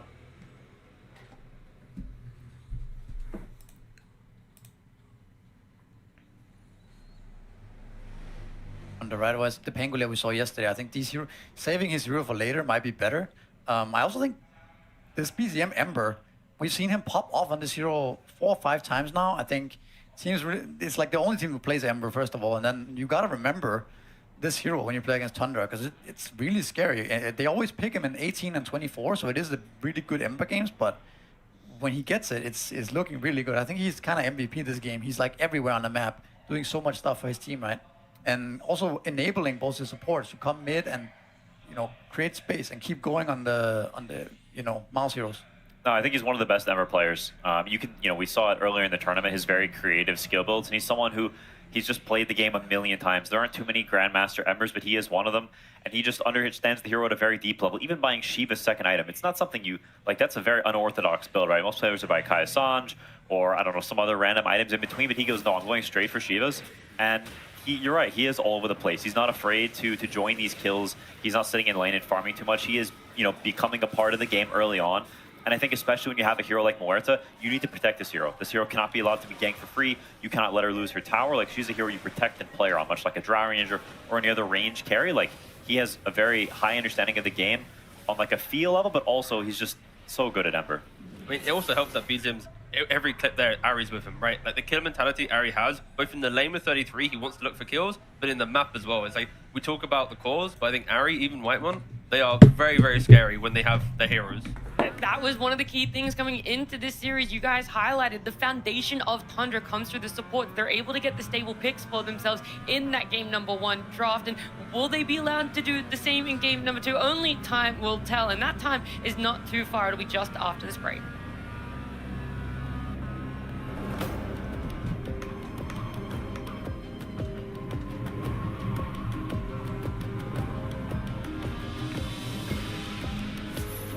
Every player carries two sides within them. The fire and the balance, the chaos and the calm. And today we're going to find out what really drives them. No hiding, no excuses. Are they evil or are they Dota good? As good as Dota players can be. They're going to sit here and confront who they truly are. Today is Judgment Day.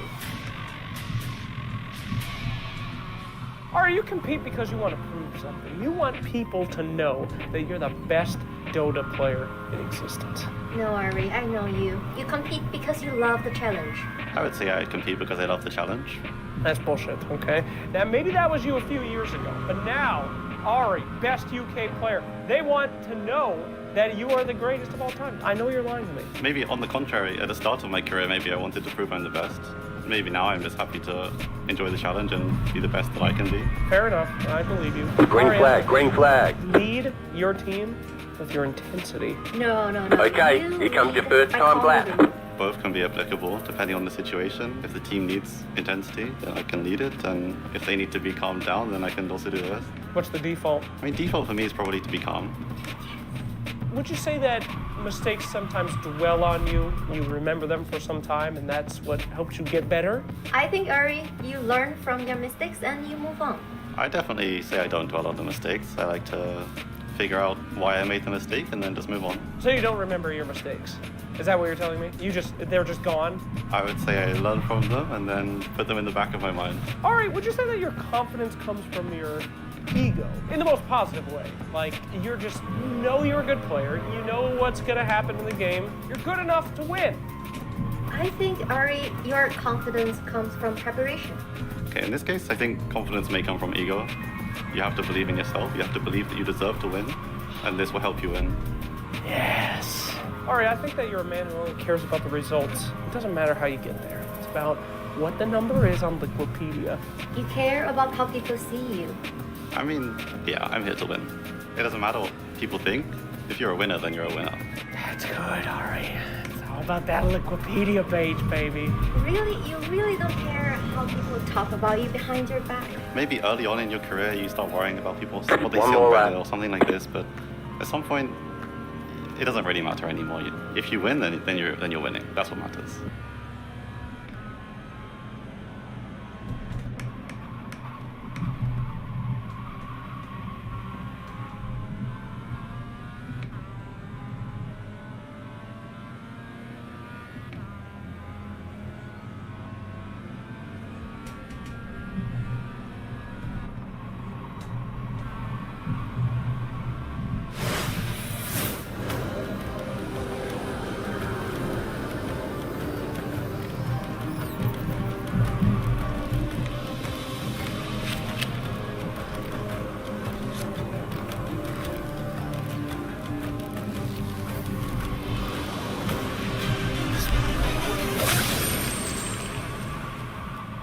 Game 2 of Mouse versus Tundra's draft shortly underway.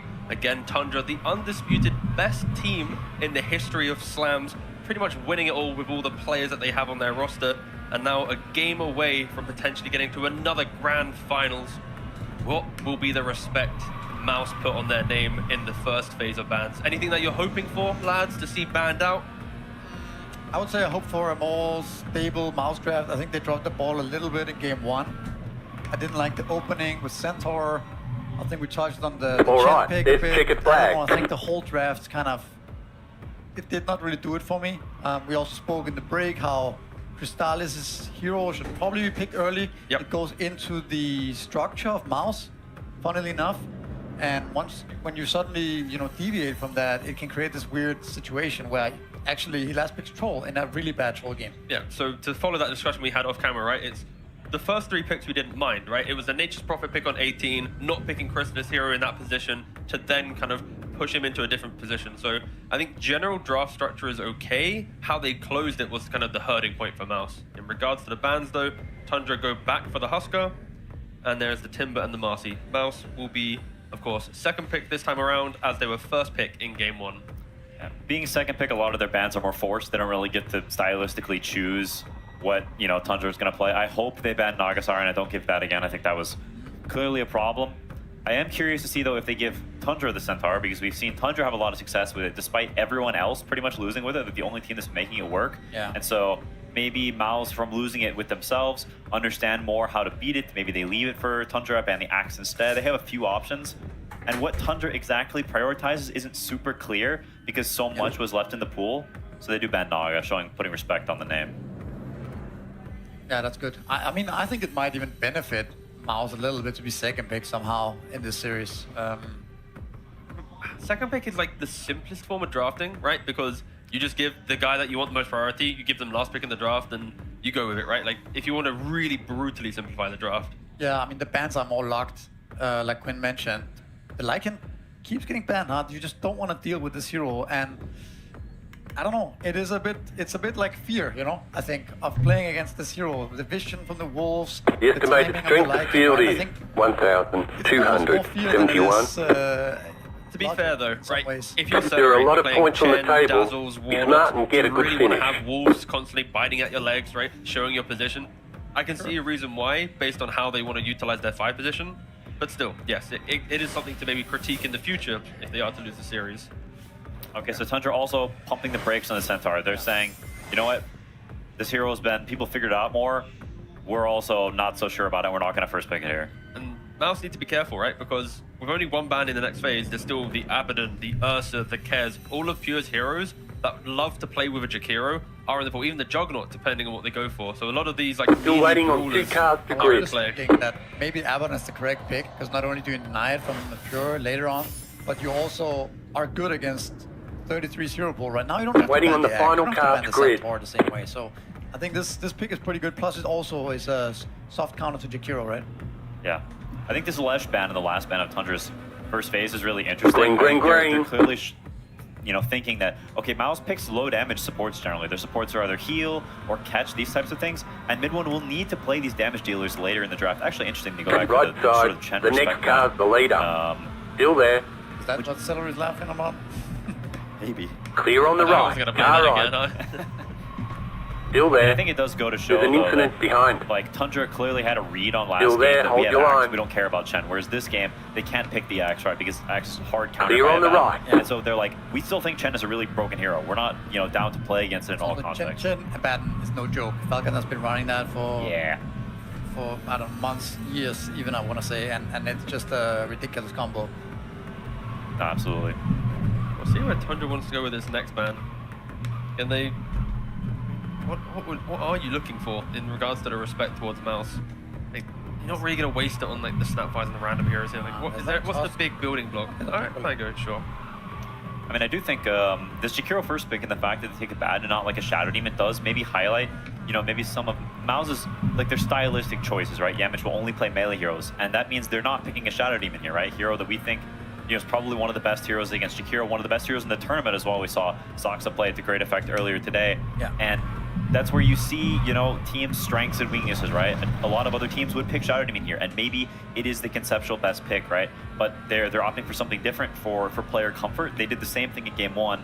I think Abaddon is a better choice than what they did last time, and it still fits within their comfort. So even though it's maybe a little off-brand from what teams normally would do, I still think it's solid. So then for Yamich then, right now, the clock, the Tusk, I don't want to say it, but the Pudge, like where are we looking at in regards to where Yamich should be slotting in right now in the draft? If it is to be his hero picked here, for example. I mean, I think he would continue to play the normal stuff. Now, if he were to deviate, I think Shadow Demon's great here. Makes a lot of sense. 10 minutes I don't to know go. if they're going to mix it up that much. Yeah. It's also not really, Celery wouldn't really pick up the SD5 as well, right? So I don't think so. Yeah, so there's not really much flexibility there either. But they might just go Tusk again. Yeah. I mean, I don't think the Tusk was really the reason they lost that game per se. I think the Tusk pick is just a Tusk, you know. I think it's just there, yeah. Yeah, I think the biggest reason was, you know, these very sus safe lane choices, and I think they've already rectified that. So if they want to go back for the Tusk, I think it's cool. Okay. They do it. They do go for the Shadow Demon. Interesting. Again, they have not played it so far in Slam 5, but they are showing the adjustments required to potentially take that game 2 win off of Tundra. Of course, being able to disseminate throughout the Demonic Purge. The hero conceptually is very, very good in the right hands. Yeah, absolutely. No, super powerful hero. And I wonder what they'll pair that with, and I wonder how this is going to impact how their moves are made, right? Yamich is one of the key move makers for this team, probably the, you know, fundamental setup catching player, and they actually do go back for the Centaur. I don't mind it though when you're respecting the farm required, right? And Jakiro already such a strong lane winner that Centaur should be able to farm and not need to help his team, right? And when you think about Shadow Demon, the hero is really strong when you get to play on the back line, using the Abaddon to front line. Okay, let's just Stampede, go find him.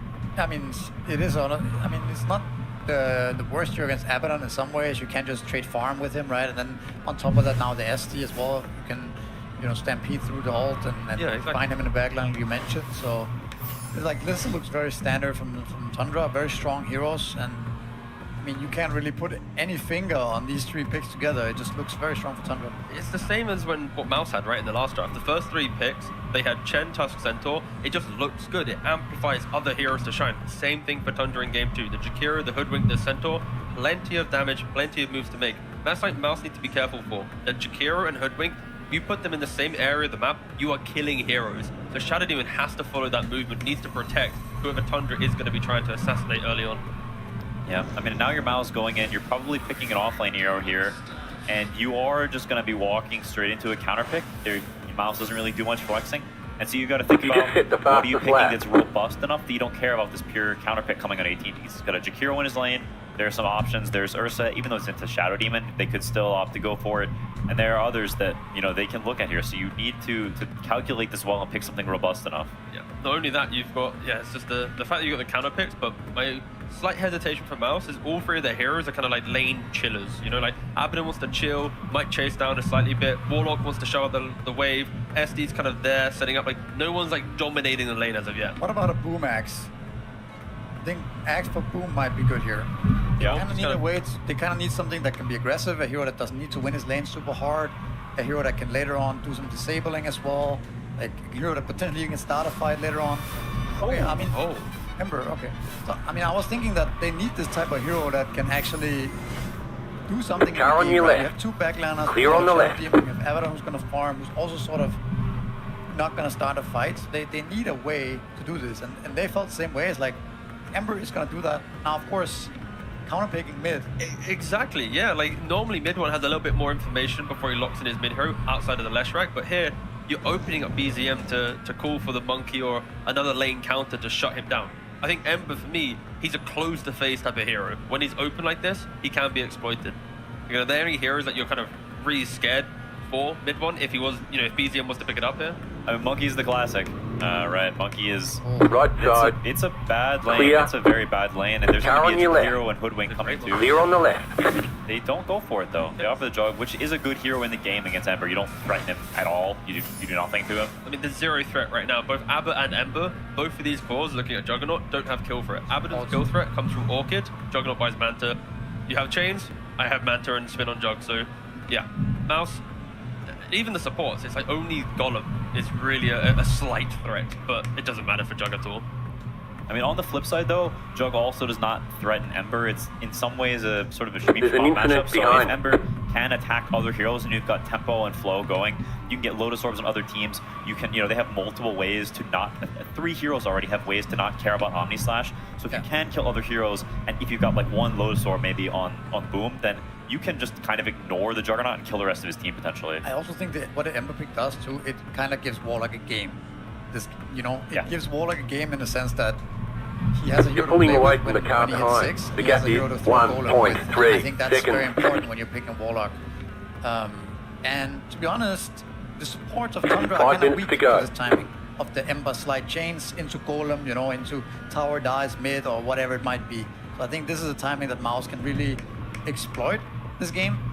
But yeah, I'm curious what BZM, because he clearly also feels like he has more than 2 heroes here that he can pick, right? Yeah. Probably not focusing so much about the mid lane, but more so about the game. I mean, we'll see. I still think the Monkey King looks pretty strong for them. Yeah. There's not much damage early on. It could be one of those games where he just snowballs the game completely. It is definitely possible. I mean, Monkey King in the game against these heroes is not super great. Like, it's kind of bad. It's like a bad, it's a mixed bag. And it's bad against Shadow Demon. It is good against Warlock, but Ember, Shadow Demon in the game, you can get kited, you can get poked, and it can get a little awkward if you do mess up and you have a death somewhere that can... Monkey King's momentum drops off really hard if you have 1 bad death. Oh, yeah. Like, it only takes 1 death, and suddenly your game is super slow, so it's very much like a confidence thing. Has he played it pubs recently? Does he have a feel for it, Because Monkey King is very much a feel hero. Of course, we already mentioned Lotus Orb being quite important for Mouse. How much of an emphasis would you put on Mouse drafting a hero that can fight, like a Darkseer or like a Bristleback? Sure, you trade some team fights, but being able to know that your first or second item can pick this up, is that something that you think Mouse is considering when they're picking this final hero? And the good thing for them now is that they don't have to worry about catch as much now that they have the Ember. Yeah. So they can pick other heroes like Bristleback. They can pick something like... I mean, I still think Axe is pretty good, right? What else is there? Yeah, I mean, Axe, of course, into Jug, it's a classic, but yeah, I think, there's the Axe, there's the Darkseer, there's the Bristle. Maybe just the Tidehunter. If it gets through all the way till the end here. Okay, yeah. I think Jakiro Jug can be very annoying, though, into that lane. Just constantly spitting the liquid fire onto him. Yeah, but you have the SD to offset with the spin, maybe. Sure, yeah, just to sharp to delay, yeah. This is full comfort. That is true. I think comfort, especially in a potential elimination game for Mouse, comfort will shine. Slardar, if it was Yandex, they would snap pick the Slardar this game right into Centaur and Jug. Yeah, they have some options. I think any one of those is roughly equally likely. I mean, you can see Mouse, they don't care about the Monkey King, apparently. So the understanding here is that Monkey King is not this scary. Tundra also, understanding that maybe Monkey's not that good, not picking it up. I'm still curious to see if they opt for it. It looks like one of the better options to me. Yeah, I mean, it's also just kind of that hero right now. Nobody's really thinking about Monkey King in general. Yeah, it's just very, very uncared about for sure. Curious though, BZM, there's still something like an Invoker in the pool that he could always go for. Even though I don't think it's an okay Invoker game. It's not bad by any means. Ember will have a chill time in lane, but Invoker will also get by. BZM's played every matchup on I think Sun. Tundra would benefit from a melee hero, to be honest, with the Hoodwing and Jakiro. Maybe like a Void Spirit, like something that the supports can also play through. But they go with Invoker. Okay. Just go for it, yeah. And again, in this position, because they have multiple stuns, we are assuming that he's going to go for Sunstrike, Facet, go for the kills. You've got Ice Buff, Bushwhacks, and Stomps. You go towards the side lane of Smoke Gank, and BZM will be able to try and pick you off. Yeah, I mean, it's I think this kiting spacing thing is it's very good against the Baden, and it's good against the supports too. Like we saw in the Falcon series, Shadow Demon is great against the guys who run in and have passives to purge, whereas in Invoker, there's no way you can ever even purge this guy. He's not in range to cast that spell unless you're blinking way too deep and purging this guy, not to mention there's Stampede. And so if you're Invoker this game, assuming you don't get massively pressured early, which I doubt he will, then you're kind of chilling and you're able to farm up. And on side lanes, there's a lot of threat. Hey. Going for a Primal Beast. 24 pick, the last pick Primal Beast for Boom.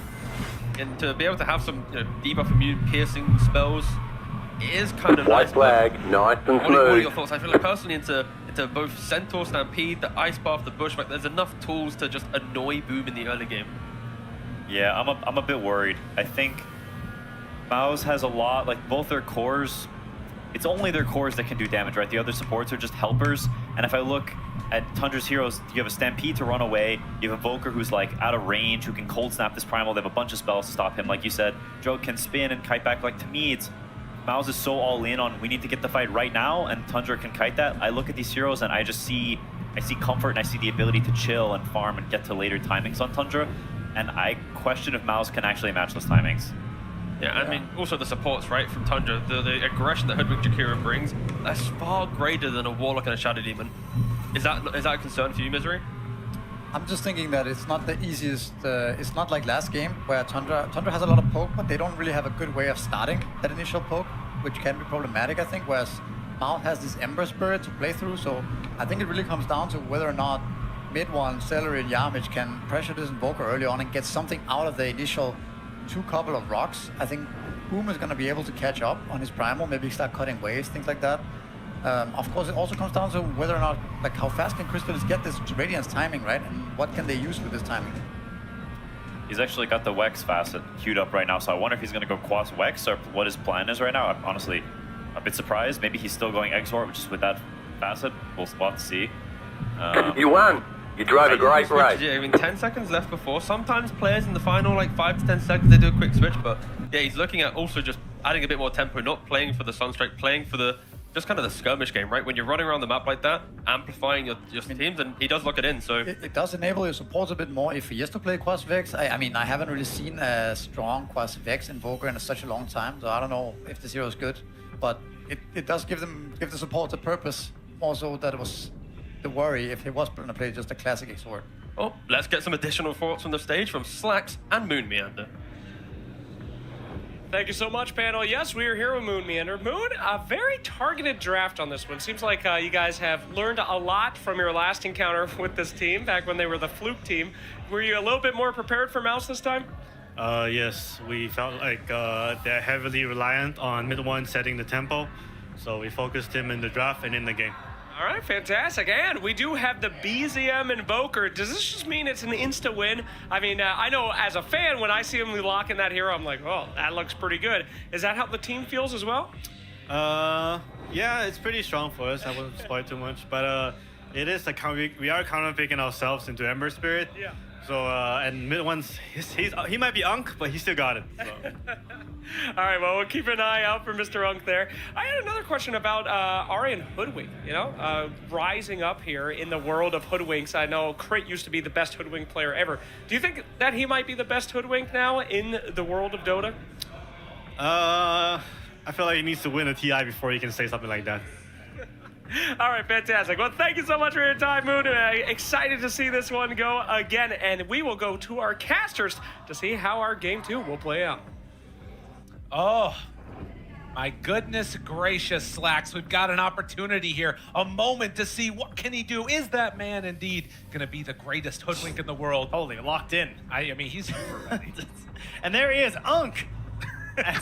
By Moon, looking mildly irritated at the moment off to the side, very frustrated as well. But yeah, this is down to the wire here for MOUZ. I mean, Tundra, you see some smiles, they're ready to go. MOUZ, a very different experience after that last game. It's got to be frustrating. Yeah, I mean, that was it went well at the beginning, so that's good, because obviously we've seen many a team falter in the beginning stages of a game versus Tundra, particularly at these Blast tournaments, right? You know, they're very used to just like taking the game by the reins and running it to total stomping victory many a time. So that didn't happen last game. You know, they got a decent start to begin with. And unfortunately, Tundra did their classic little comeback plays. So if MOUZ can maybe get that good start here again, perhaps they can hold on to it a little bit better. Yeah, that's going to be the hope at the very least, because like you said, we saw it throughout the group stage. They were right on the verge, MOUZ, of moving forward and being in a position where they would have already been in the semifinals, if not for a couple of games dropped here and there.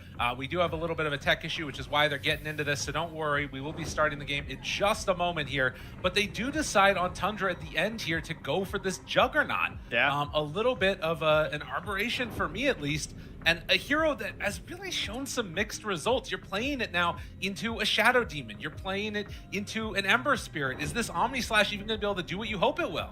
Yeah, that is a question, right? Because the panel talked about, like, well, he's safe. right? Like he's gonna have his spins against the roots and everything, and he's gonna build Manta versus the eventual Abba Orchid, but it does go both ways a little bit because Lotus feels like one of the best items in the entire game right now, so we're often finding those in our matches. Not the easiest for a Primal Beast to pick up at the very least, so that might be one downside to the last pick here of Boom on the Primal. So you do have to do this little bit of a dance with the Juggernaut and ensure that you are getting these good Omni Slashes, because it does feel like that is where the hero often ride or dies. Yes. Like, maybe you win off of Healing Word. We've had that too, sure. You of Healing Word. We've had that too, sure. You just run the game down and you win a whole game without even having an Omni Slash. We've cast some of those games during the Blast Slam 5 already. But if you get to that late game, which, you know, classic Tundra, they're angling for, you got to hit those good Omni Slashes. Totally. It's got to happen. And the other hero that, you know, is going to sort of be enabled while they're trying to deal with the Juggernaut is going to be this BZM Invoker. Panel talked a lot about it. We were thinking about it throughout the draft as well. And they have ways to try and hunt him on the side of Maus. I'm seeing good things there. You got the Primal Beast. You got an Ember. Surely they'll be able to find him. But Lyrical. Yes. If the panel's talking about a BZM Invoker. Yeah. And you and I are talking about BZM Invoker. Yes. This lends me to believe that perhaps Maus also knew the BZM Invoker. Well, that's what I'm saying. I like Primal and so Ember they for can it. handle it. Okay. You're decreeing it right here. Yeah. It's guaranteed that Maus can handle it. That's what it is. Celery, look, he's getting warmed up here. He's settling in. The lights are dimming, Lyrical. It's getting darker.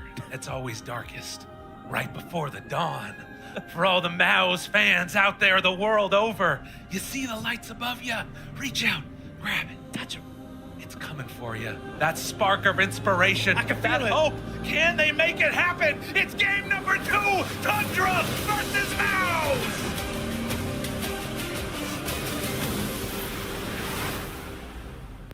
Oh man, we're doing this forever. I really hope they don't lose in 20 minutes. I would be really sad if that was how this one ended. But we'll see as we get off to the races here. Game number 2, and should be a wonderful little match. And we'll calmly walk to the bounty runes. Here's a friendly roar comes out from Boom. Yes, it's gonna be quick. Some fast Dota here from Maus, and that's what they had last time. So let's do that again. That's what they're deciding. Gonna be a little bit speedy here. Mid one, he's gonna try and see if he can do his best BZM impression after that last game. Because boy, BZM not the best start simply because of the matchup there versus the Prophet, and also just the much better capabilities of Nature's Prophet to move into the lanes in the first 4 levels compared to Ember Spirit. But BZM, he took over the entire game once he got level 6. So can Mid one channel that for himself this time? Mid one, of course, one of the best players of all time at his peak. Probably peaking as one of, if not the best Ember of all time. He had so many builds on this hero. I watched so many iconic Ember games. That stuff was the last time I was here in China. That was 2019 and 2018. And he was doing it then. So he's back. He's on Ember on the main stage here now. Let's just do it again. We'll see indeed if they can do it.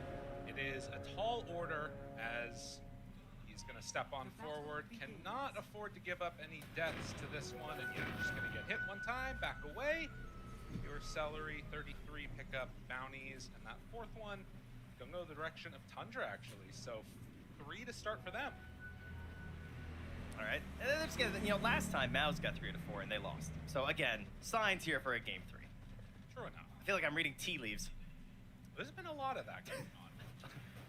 They do. You know what? I've gathered that they like tea a lot here. That's true. We had it a couple of different times. It was yummy. As Mid one going to try and do what he can here. I guess that we'll probably not see, like you said, as explosive of the blow-ups as kind of happened in that last game. But the side lanes do feel like there's a little bit more kill potential going on. Yeah, up top you can see it already, right? The threat of the spin. Yeah. Gotta be a bit wary there. But likewise, once that spin is down, I mean, well, Boom is just getting Jakiro'd right now. It is a verb, isn't it? Yeah. Everyone knows what But it means. This right here, okay, no, he's not going to trample it because Jakiro's in there. Okay, never mind, Yeah. That's fine. Don't Level worry about 1, no cost.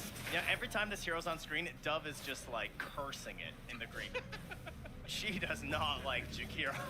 Listen, I've only heard she likes it, so I don't know what you're talking about. Oh, okay, right. Yeah, got it. But down bottom, this other matchup, okay, Warlock Warlock versus Centaur. Kind of a bit of a funky one. That was the summary of playing Warlock as position 5 right there. Get back! Oh no, I'm dead. Yeah. You know, it's Sorry, too. you stray just a little bit outside the creep wave, and it's horrifying. Your life flashes before your eyes. I mean, it is going to be like kind of an interesting watch here if they can like do something around the really good team fights later, because they've got like weird team fights. Okay. Dodge there, nicely done. Damn it. Yeah, he knew. But like as the game goes later, this Warlock and Lane feel terrible. They're amazing for the like mid-game fights that come out, but you're like pretty heavily committed. As, man, it's really taking a beating on both. Shoving out towards them with the healing ward going. That's naturally going to be happening. But how much of a problem is it if he doesn't get some of the Sunstrike kills in the early start? Yeah, it's a big problem for Invoker. Like the hero is still very reliant on it. This is, as you know, I heard the panel mention as well. He is going for the Mind of Tornaris, but of course you are still going to grab some Exorts. You're still going to throw these Sunstrikes. So BCM, so far we already cast one of his games with the Corvix, right? We went the Ice Walls. I think he used it once because they steamrolled Tidebound 24-4. I'm pretty sure we got one Ice Wall that whole game, maybe. So that wasn't super exciting. But now we get the Tornado. So he's now played all three because he also played the Exort version in Blast Slam 5 already. So he's like collecting the Infinity Stones on Invoker. Just sort of it. Yeah. Doesn't get you bonus points, but if you really look cool doing it, that's something nice. 3-minute mark, pick up the flower there for this lane. Seems to do pretty much whatever they Green flag, green flag. just one is Centaur. You've seen him play this. Okay, here comes your first time lap. The thing about doing this with any hero versus Warlock is you don't get paid a bonus, right? Warlock, I mean, he can throw a blood grenade at you, but as long as you're not near any of your buds, then there's no fatal bond punishment. You just walk away from Warlock. Almost makes you wonder if you like get a point evil versus both ways anyways. That's probably a That great sounds though. really bad. Let's not. Hey, I'm all for experimentation, but that one's a little bit too much. But that 10 damage per second might just go totally crazy. Jug goes for the spin play on the boom. He backs away. Maybe can pick up a couple of denies here if he gets lucky. But yeah, like we said, without the Nature's Prophet, very much static lanes unless there's a pretty big display by somebody. Look where 3-3 is right now with Sentinel. Yeah. Like this is. I mean, the abuse versus a Warlock and an Abba. I mean, a long path. The good news is that obviously Abba is farming well, because you kind of doubled down on super safe, safe laners in a way, but you're also not going to be able to do anything to dissuade your opponent from getting a farm either. Yeah, that's a great point because he grabs the double wave, pulls it all the way over, and then he's able to deny out the triple waves. And normally this happens earlier when he can bring in the supports to try and stop this from happening. Now, since that's not going on, One more lap. And look at Celery, he's like, well, what can I do? I can't go chase a Centaur. I'm just gonna go throw a spell on a squirrel. Stack, all right, that's good though. That's a good sentry. Yeah. Try and make sure that Ari doesn't just get any free value, but actually doesn't bother for the stacks. They did stack the other side though, so. Oh yeah, the image, a little double stacking. I mean, that's what you need to see. This is the sort of acceleration of farm that you want to have for your time released. Really good ones. But you can see like that slight gold bleed that's there. Yeah. That's 33. That's the 33 back. And there was a sentry in here. Looks like Yamich knows about it, so he's gonna get a D-ward off. Very good. All these frustrating spots, so that frees the camp back up. And we'll have to watch that big trample, as you were saying, a little bit later here for the Ultra Prime Beast. Mid one though, about to hit level 6, 0-0. At this point, I think we had like 6 kills last game. But mid one's almost ready to set things off here. He's in a 1-1-3 build, however, though. So not the best for some aggression. It's pure. That's down, boom. That is painful. Yeah, you do not want to have that happen. And the other thing about that, it might open up them to come in and try and at least scout out and not do more to the stack. He just had no mana. In one. In the meantime, he gets on over and is able to pick up the illusion rune. So very much needed there. But yeah, Jakiro sees these stacks right now and Chicken flag, chicken flag. Yamich will spot him there. Goes for a little bit of a chase with Boom in the area. They're going to bring in mid one and find that kill. 4v1. We got him, guys. All right, 4 heroes kill the position 5 at the top. Roche. 3-3, meanwhile, being a total obnoxious Centaur once again. As he is now going to be cutting, instead of, I cut by my tower, I bring the wave, I'll go down to your tower. You guys want to chase me on the map, go ahead, waste your time. You're not quite level 6 yet on the Juggernaut. And as the 7-minute mark comes up, it does look like they're thinking about doing something on Thunder. It's a little bit scary to dive past. Obviously a little bit spooky, but Pure is doing it. Yeah, moving in. Now Yemet showing up as well. They force out one TP, but good hold on the TP for Ember. Yeah, that's one of those ones where, like, Invoker, he can obviously help, right? Like, he can assist with Sunstrikes, but he's not a hero who wants to make that big move over there, so he can't very easily match the ability of the Ember to get there at a time like this with the Remnants.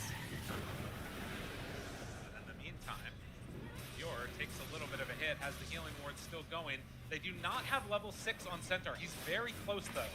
So if things get a little bit dicey, it could turn rather rapidly. He's so close to finishing that off. Yeah. Just needs one more creep to die in the lane. There it is. Now Stampede's up. So something to watch for. Yamich, Celery making the move over from EZM. It's not the most inspiring support duo, I'm not gonna lie. No, and again, with Stampede ready, you have to, like, do some crazy stuff to he only catch has him. 1 point in boldness, too. Well, they get him there with the root. Now the Banish, waiting for the Stampede, and there it is. And that was a full Fatal Bonds, too. Like that, it's like we hit everything. Yeah. Chrysalis.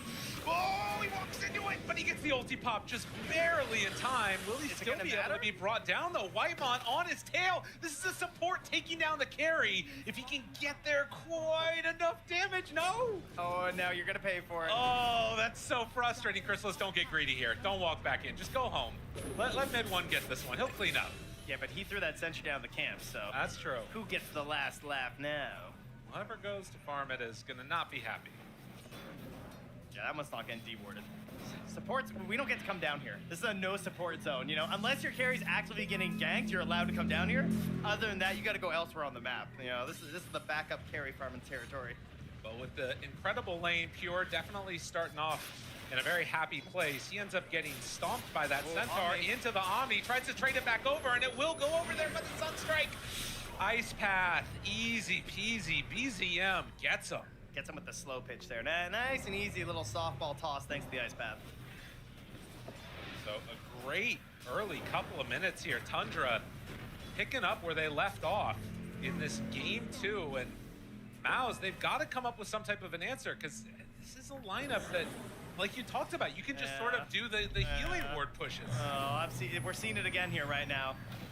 As good choice to skew. The estimated strength of field is 1,335. Minus is done. Sunstrike. Keep it clean. The DNF today would hurt our points a lot. Boom does get to trample that stack, but Ari leached a bunch of the XP, so now he's 5 1/4. Green, green, green. Recognizing that they were up there doing that. Not even getting closer.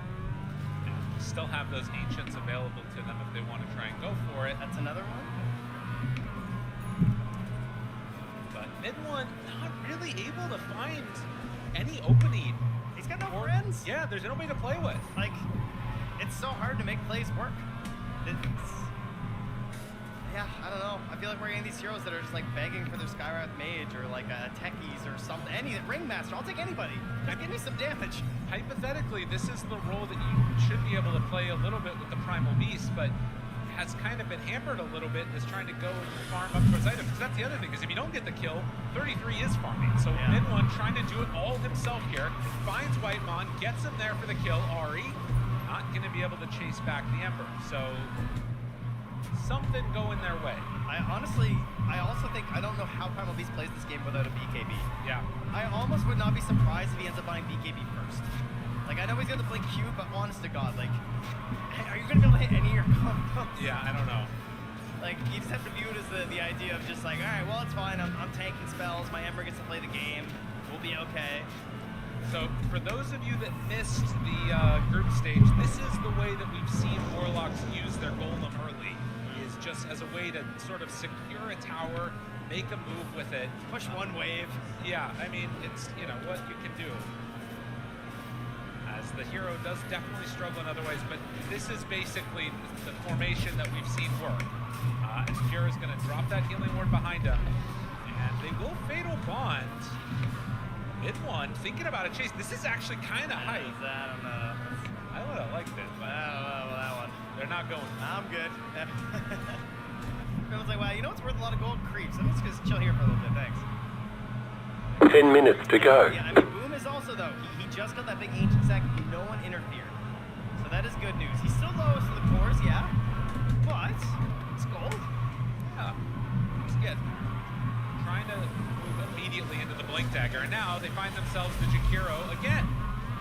So obviously an annoying hero in lane, but if you can find the Jakiro alone, yeah, it's an easy bring down. Easy out. Tornado lift up, mid one, thinking about moving back in, but with mass heroes in the area, that's just going to be a kill that they give up. Celery, the second one falling. Ari kills him with the blood grenade. Okay, between the Omni Slash and the Sunstrike, he manages to steal that, well done. And now Boom is going up as they're wrapping behind. Kind of scary here. Is he dead? He might not know it, but he's in trouble, that's for sure. Ice Path down, charges it up. Bushwhack broken, tries to run. I mean, he's a big tanky dinosaur. Sunstrike. Oh, buddy. They get vision. Right side. Oh, Clear on the right. Alright, Bushwhack really early there. A little bit. It's a 9-1, thank you. Very good stuff there. But yeah, the person unhampered so far and with a couple kills in this game, BZM 201 Midas. Double null, going for the Atos. It's really a dishonorable build. Maranas, Pudges, Invokers, you know. As long as you don't Sunstrike, I guess it's okay. Okay. But I don't know. I feel like the hero's kind of about the skill shots, the tornadoes and stuff, so It's like... just, you can't use Sunstrike if a hero's affected by Atos. Yeah, Okay. that seems fair. Patch notes incoming shortly. Yeah. Let's get T on it. As 14-minute mark, and Whitemon queuing up those drums. 33, not really seen all that much in the way that Centaurs often look in nowadays' patch. Working towards that Lotus Orb. But Whitemon's got good rhythm. You know, you get this guy set of bongos. He buys them all the time. So I feel like he's probably got it down pat by now. All right, this is a nice kill though. If they can get this on 33. You are optimistic. You just hit the fastest lap. The SD ulti. Woo! And the game is saved. No, it is really good. It's true. And particularly if they can sort of turn this into a tower next, this is great. I mean, I would certainly want to try and make a play on this. They unfortunately are just a little bit too late for the Shrine, but Boom at least gets back and gets his own, as he is being chased by two, though. He's forced to go north up towards the Lotus Pool. It should be okay, as he does finish the completion of the Blink Dagger while TPing home. Woo, doggy. He knew. A couple of sneaky TPs here. ECM and Pure together, taking the stacks. I mean, that is a lot of damage there. They're trying to move on in and see if they can get in time to catch up, but they just really don't have chase, man. Ari actually got one of those ages going back too. Stampede finding Celery, mid one there too. And thinking about a chains the route, the step up to the north. Mid one still trying to do what he can, misses on to the Atos, but the Bushwhack will be enough. Why? And there is the kill. Why, dude? I say this Celery. as a support player. Why, bro? Just leave. Just let me go. Maybe that's on Celery for not walking into them. There you go. But like, come on. I mean, you gotta live, man. He's feeling like he has to do something. I understand the football. Fair enough. Disruption, dodges the mana burn. Chrysalis getting closer to the Radiance. And that definitely feels like it's got to be their moment to make something happen here. It's 4K gold down off the back of an incredibly farmed Juggernaut. I mean, Boom is going to go push up top lane. Everyone's back alive on Mouse. You have a Blink Dagger in your Primal Beast. They're going to feel forced to do something here. Surely we're getting the smoke up. Right? I mean, is that not what we're doing? He's coming mid. Great deep ward, though, in the mid here. Spotting this maneuver by Boom. Yeah. They see his Blink Dagger. They see him lurking nearby. It is like the anti-timing too, though, right? Because he got the Blink Dagger, but he still kind of needs the BKB. They're gonna have to go before that for sure. Yeah. But also you're close to the Radiant, so it's like all these things that you kind of want working together in perfect harmony. It's kind of taking a little bit to get online. You know, it's not good when you're behind in gold. Shocker. Any saves? No saves. He didn't sunstrike, so Okay, got it. okay with it. 5-6, but 6,000 gold lead. Radiant's done. They're kind of ready to fight now, but now Ember's dead. 5 minutes to go. There's the Lotus. Oh, jeez, man. Obviously, a very, very good item this patch, as we've already talked about. It feels like Lotus goes absolutely crazy, especially versus Jug, but it's actually on Jug's team, and that's going to really help them versus Mid-One's attempts to start these fights.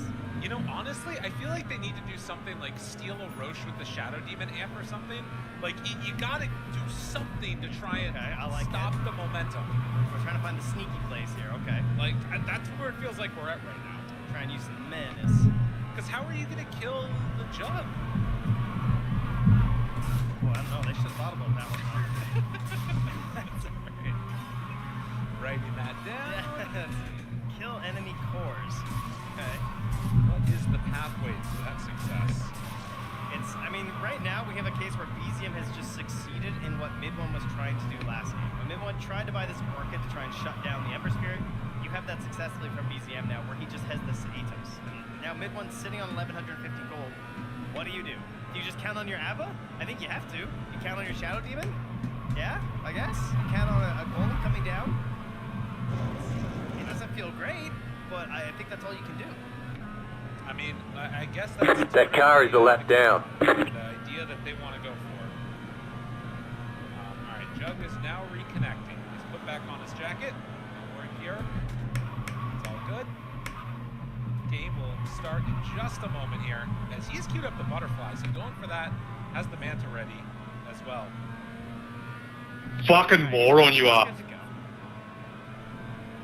He's deciding he wants a butterfly after this. Okay. That's what I just said. It's good. Yeah, I'm sorry. I'm just talking to production. Don't worry problem. about it. Yeah. What's happening, Craig? Yeah. You're pulling away from the car behind. The gap is 7.9 seconds. Okay. Go when ready.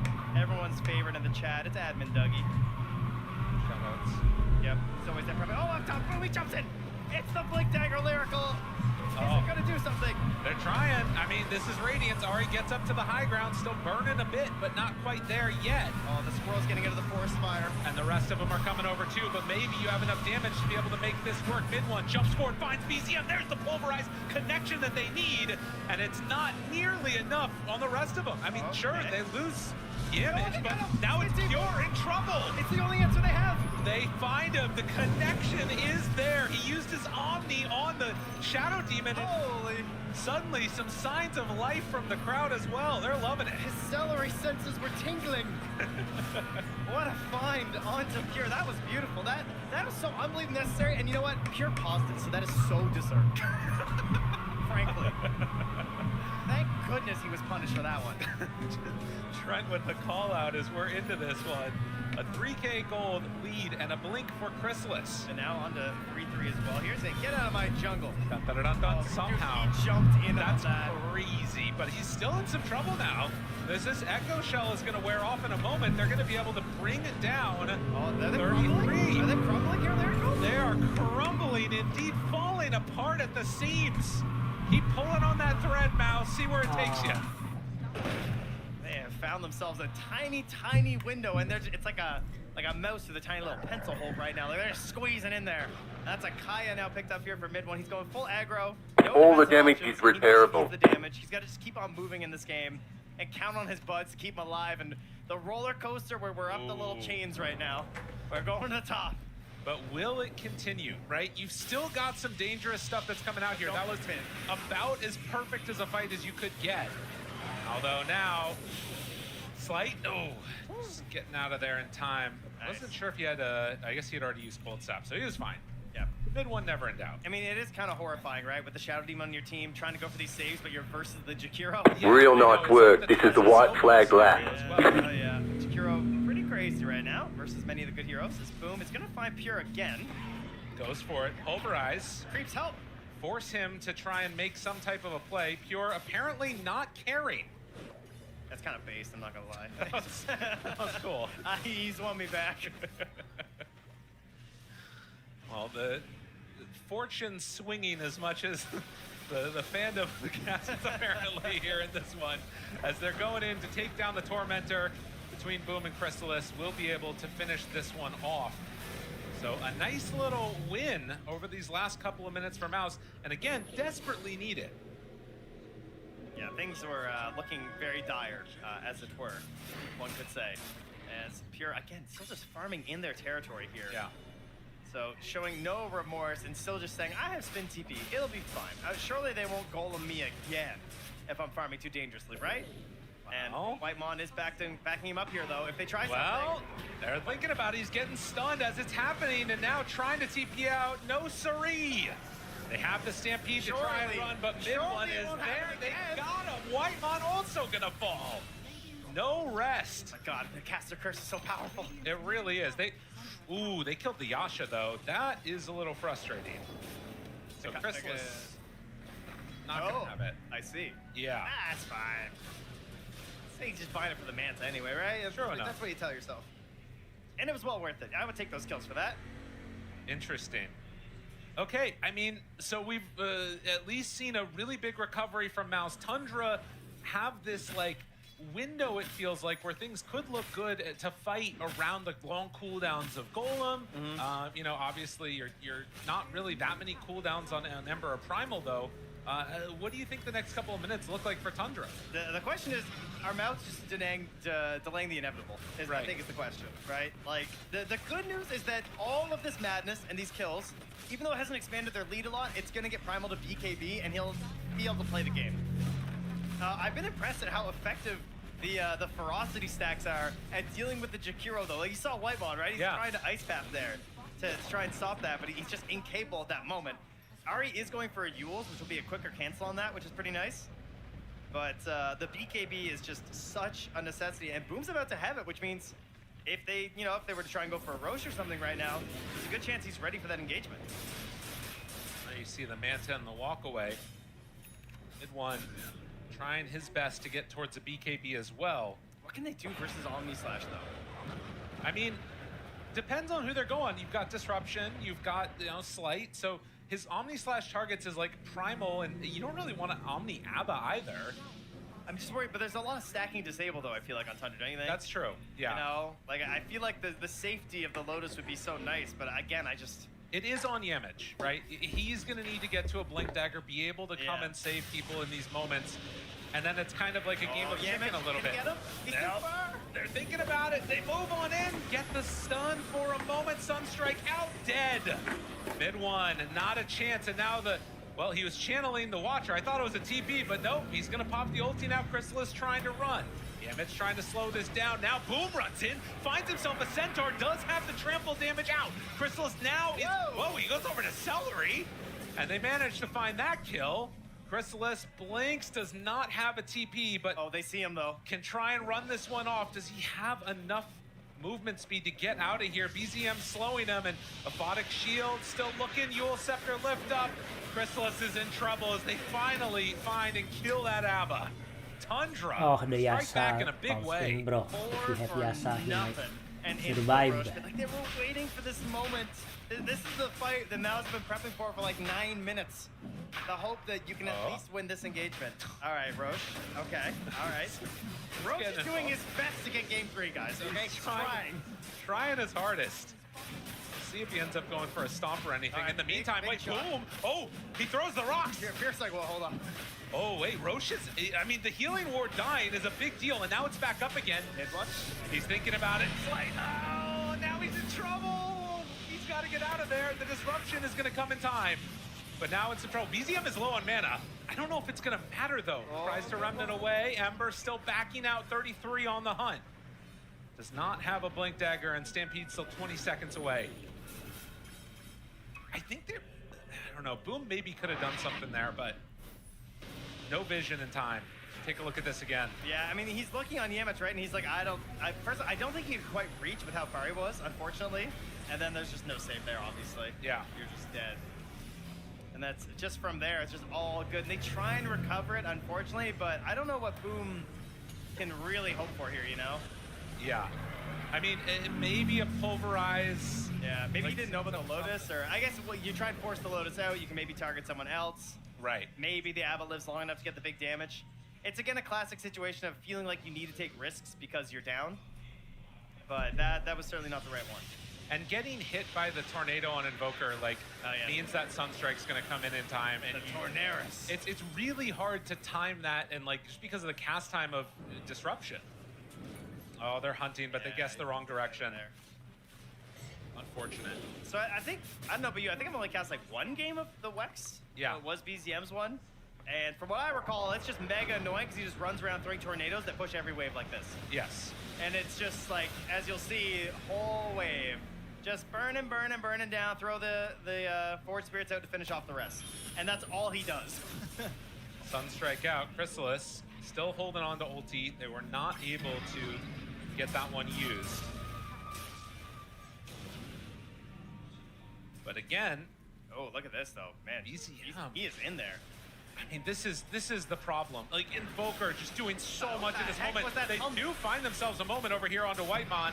Chrysalis, ulti gonna pop very soon. They still can't believe that it didn't pop. Now it finally does. But looking for a chase down. There's the Omni Slash connection, and they force out the disruption. Now Pure caught, has the ulti onto him, and well, they're not actually that worried at all. Broken, in trouble, trying to get away. Mid one is done. They're just trying to force something, and they can't find a positive play. No, it's not happening. Yamich pulled back in by the Bushwhack, and now Pure right on top of him. Kills off this Shadow Demon. Disruption? As well. Yeah, there's no way out of it. Yeah, they got him caught. Chrysalis, in the meantime, is just trying to escape from here. Does manage to get a good blink away. Has the TP, but BZM is on the hunt again. And they guess the wrong way, though, perhaps? Yeah. Looks like he will manage to get out of there. Man, what a great couple of minutes for Tundra. There is some vision up there, but he's not going to cross into it. And yeah, it is just, you know, you kind of said it, right? They start clawing back on the graph. Things were looking good. No, right back down we go, you know? Yeah. They do still have BKB piercing disables. They've got some amount of like team fight presence in this that can make it start to work well with the Ember, and like or Primal, you can have one or the other go in first. Pure is being found here by Boom, but I don't think it matters. Oh no, unfortunate. No, he's farming the illusions. Oh, okay, gotcha. He can't kill Jug anyway, right? I mean, yeah, 30-second cooldown. That's just logical. That makes sense. Yeah, intentional. He might have Omni Slashed him if he actually got him. No, yeah, you wouldn't want that. But now, this far in, these little plays from mid one are the types of things that you feel like you kind of need to do, but then when you see one hero, you have to jump away because you know the rest of the cavalry's coming. Yeah, he cannot afford to just be caught by something as simple as an Atos, or he just dies. Yeah. He's still a bit away from that BKB. Lowest of the cores. It is necessary for him to play pretty aggressively and try and farm in areas where nobody else can, but it also means that everything is just going to be that much more delayed. And all right, that's a big item, though. Okay. Orchid on the Abba. This is the classic, like, you can actually do stuff, get some kills, secure something, because we've been talking about no defensive items some of these heroes. There is a Lotus on Tundra, but you gotta spread that love around right now, because there's only one Lotus. So if he can manage to find BZM, right, no dispels on him, maybe that's the play they need. And look, he's gonna walk right into him. They see it there. Too bad he's a ghost. And now the fight continuing after 33. Maybe looking for a jump. Finds for a moment Whitemon. He's a little bit slow. I mean, yeah. And then the Bushwhack to stop this. And now the Tornado for the lift up. Tundra, are they thinking about reinitiating? No mana on Chrysalis. Atos from afar. Thought about a jump in, but Broom has to jump out. Now the Stomp connects onto Celery, and they are just picking them apart. It feels like they're trying so hard to force the fight. There's like, oh, here we go, guys. Like, this will draw them back in to kill us, and then they kill you. I don't know. It's really tough. They're definitely, and on the side of Tundra, I mean, clean execution, perfectly understanding their limits. It's so hard to force a favorable engagement because Tundra can just push the waves nonstop with this Tornado. Yeah. Like, he's so fast across the map. It's so easy to keep two lanes pushed. Meantime, as mid one, you've got to actually head out there to get that farm going on. You're having next item flown out to him right now with a 9,000 gold lead. Again, Maus were eliminated at this exact same place last blast by Tundra, and facing that same prospect again, they're gonna have to pull something together here, find some pickoffs, get a good team fight into their favor, because otherwise they're gonna be leaving this tournament. But you know what I always say, losing is learning. Okay. So maybe they've lost and learned enough by now to turn this around. Well, they're gonna learn today. 30 minutes. As they are gonna set up for the Tormentor on the top side.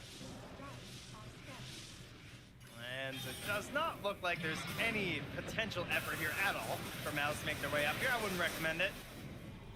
But Yamish is the Tranquil's done, so I think this is where it turns around. Okay. Yeah, that's probably the one that's going to do it. Dare to dream. Got to get in range for those disruptions. That's what he's thinking. Mid one so close right now to the BKB. Also so close to BZM. Oh, man. And there's the Remnant. He's fine. He's fine. Never in doubt. No. Tormentor does go to Pure there. That's nice. Ari on the hunt. Chrysalis is there.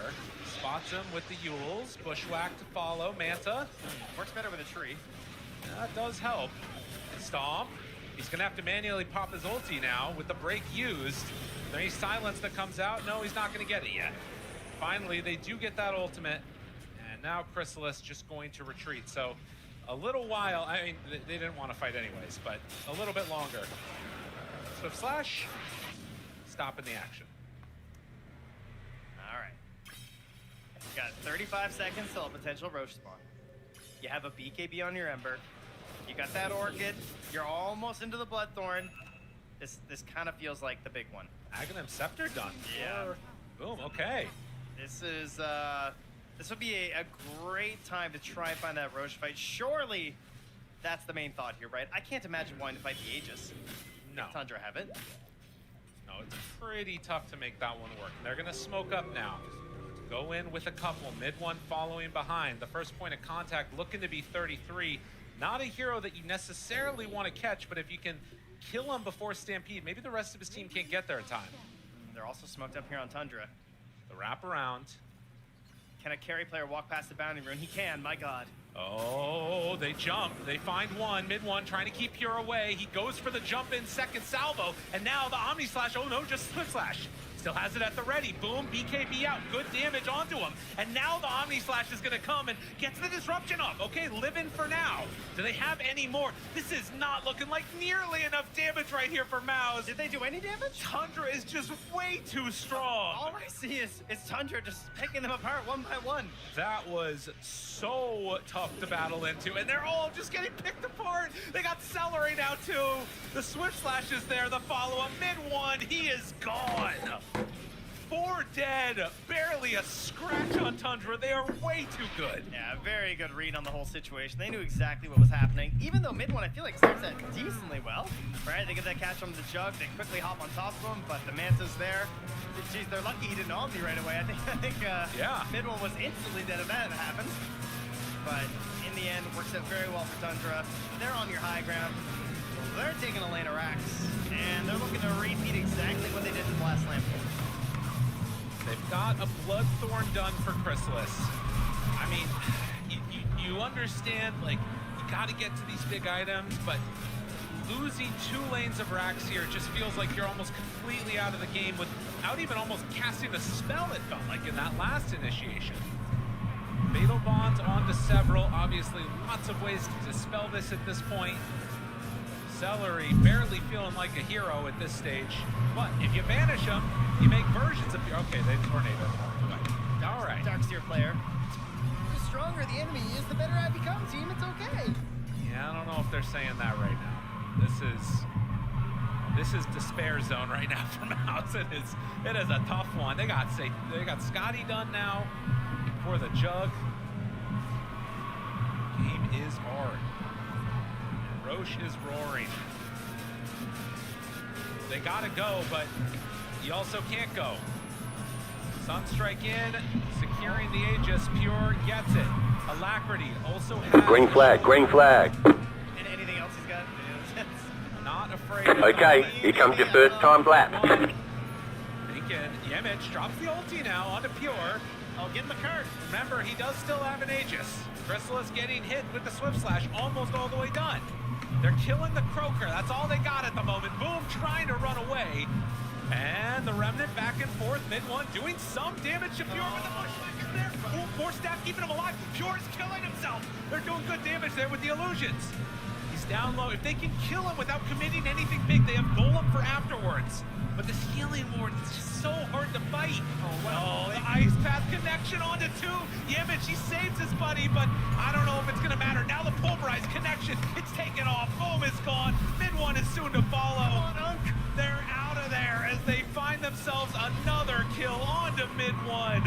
They finally, with Chrysalis, managed to take down Pure, but I'm not sure if it's going to do enough for them here. As Chrysalis tries to run, there is nowhere left to run. All are dead. It's like a scalpel, man. It's just surgery from Tundra in these last... I can't even call them fights or engagements. It's just a beatdown. And GG is called as Tundra, with the blast buff, are moving on to the grand finals with a date against Yandex. Barely broke a sweat. This team is unbelievably good. Man, when they get to that point in the game where they got their items and they just have an idea of how they want to take the fight, and it seems like it just plays out exactly how they planned it. They got every idea. They know exactly like, oh, if we go on this hero, then this hero's gonna do this, and then like, I feel like we had 3 fights happening in all those last engagements, and Tundra won all of them. They came in with a game plan. They knew what Mouse wanted to do. You heard Moon say it when we went up there in the coach's interview. This team runs through mid one. It's not a secret, is it? They function through his gameplay, and then they just made a game plan to shut him down at every stage throughout both games. Yeah, I think we go back to the draft that Leshrac fan, man. Like, when they look best, it's mid one where it just has so much damage that the setup is okay, right? When the supports can give the setup, then the life looks good, and they don't need that additional damage because the Lesh. But the Lesh fans, I feel like, they had such a good plan for the other heroes there from mid one that it looks pretty one-sided. A very dominant display from Tundra that have proven to be just a menace to deal with in these games. And I think that, again, you know, there's so many points where you can fail against them. You can fail in the draft and get out-drafted. You can fail before the Horn at the bounty runes, and then you don't even get to play the laning stage that you thought you were going to play. And then once you come out even in the lanes, if you can do that, you get outmaneuvered around the map and out-farmed. It just feels like... Ticket flag, ticket flag. You blew the engine. Struggling to come up with answers. Mouse will be eliminated here in the same spot that they did in the last tournament, as we're going to head on over to Dove with the interview. 欢迎来到赛后采访 Welcome to the winner interview. We have BZM here from Tundra. 首先想问一下他们昨天的比赛 ，Mouse 在我们看来简直是感觉发挥太好了，甚至有夺冠的希望。但是今天在他们面前似乎不堪一击。请问他们对于 Mouse 是做了怎样的准备呢？ Congratulations first.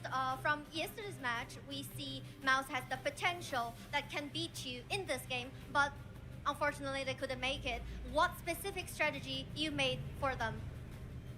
I mean, we just know they want to get away with their lanes because they don't really pick strong lanes. So we just have to punish them early on and not get stomped for 15 minutes because it's kind of like gaming gladiators from before. And yeah.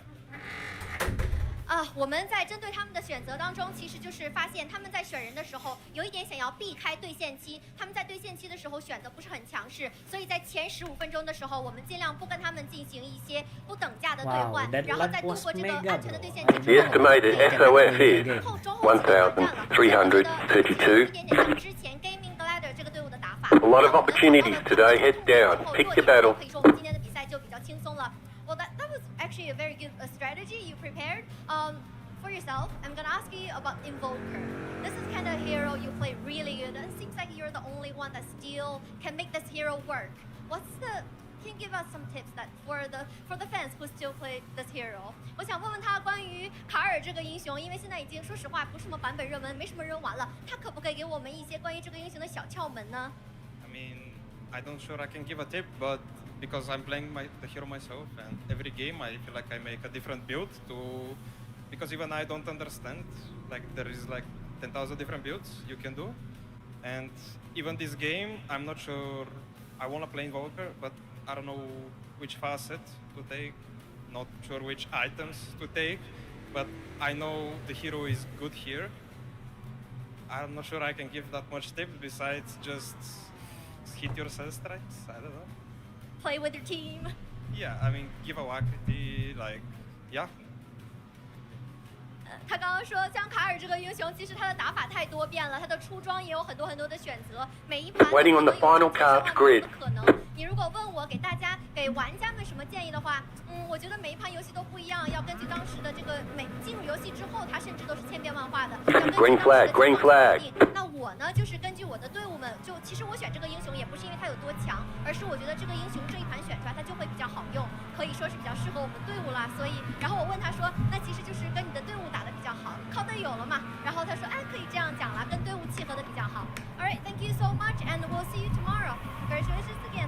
这就是我们的胜者采访。What an incredible series from Tundra, 2-0ing Mouse and showing once again that they're in dominant form.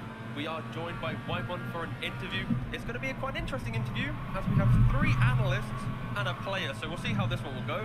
Anyways, Whitemon, why is Tundra so good at Blast Slam? 2, 3, 4, you win all of them, another grand finals. Why are you so good at this format? I don't know, maybe because we have 4 different carries, I think, every finals. Maybe that's why. Oh, are you going to have a new carry for the next final then? Oh no, No, we're going to keep it. Okay, nice. Left side. In regards to supporting, right, you seem to be playing like Keep to the right. heroes. Clear. Do you feel like, do you wish you were able to play more, or are you happy just playing like Jakiro, Naga, Disruptor? I mean, I think as long as... Right side. Understandable. Still there, hold your line. How the communication works within Clear. the game. Like what percentage are you communicating? How does it shift? Is it different players? Go right. Right side. Clear on the right. What, sorry, again? Like, are you communicating? What percentage are you communicating? And does that shift based on how late into the game it is? That's what. Sorry, what? All the damage Like, is how repairable. much are you leading the game, making the calls, stuff like that? And how much are other people? And does that change, like, the later the game goes? Oh, yeah, I mean, usually it's from the landing stage. I think we talk how we want to play the lanes, and then after that we talk about how we control the runes, something like that, and how we want to fight the wisdom, or how do we... 10 minutes to go. We want to snowball, something like that. Yeah. Okay. Curious how much you guys scrim? You had a lot of free days now. How do you balance scrims and pops, for example, in these downtimes? We usually always find the scrims, but if there is like no good teams to scrim, I think we just like play pops, and maybe sometimes we like bonding, like we going out, eat something. Okay. Have you gone out in China yet? Yeah, Okay, punch it. We eat some noodles every day. Am I right in saying, did you go to the Pandas without your coach? Did I hear that correctly? I mean, it should be part of the content with Pure, I think. I want to interview Pure, and then everyone wants to come to the Panda also. Everyone wants to see the Panda. Yeah, we just come, and then I think we didn't know that Moon already arrived. Yeah, because when we went to see the Pandas, Moon was just there with us. We're just like, where's your team? But okay, all right. And in regards to, I forgot my question, but that's okay. Do you have any other questions, friends? I think I'm good. All right. Well, that was the easiest interview of my life. Great. You know what, Whitemon? Would you like to just go enjoy back in with your team, relish the fact you're in the grand finals? Yeah, easiest interview of your life. Thank you. No worries. All right. Again, Tundra in dominant form. Yeah, you're good, boss. In dominant form, they are crushing it. Fuck. I'm now regretting the fact I forgot my question, but that's okay. I'm not the host. You know who is the Right host? side. Now, Clear. Be careful when you're breaking, bro. I think you guys did a great job. Whitemon definitely has a bigger head The than red me. card. I'm trying to adjust my headset here, but look, Tundra coming in, having a great series for themselves. It feels like a week off is no issue at all for them. They're more than easy to be able to just jump straight back into a game of Third here. And some good answers from Whitemon. I mean, Whitemon kept you in your place, Quinton, and honestly, that's all I could ask for someone taking my spot. Yeah, he definitely did that, and he put them in their place too. To be honest, it was not close. They looked just way better. It was a complete outclassing. I think probably the biggest we've seen on the stage so far. It was just they just got shellacked. They really did. There were some good moments from Maz in this game too. It felt like game one just ran away from them. Game two, it eventuated into that as well, and it felt like I wish there was just another oomph for Maz. Yesterday they had so much in the tank for them, they were so clean, and then this time around, Misery, it's just like game two is showing a little bit, but even then, not really.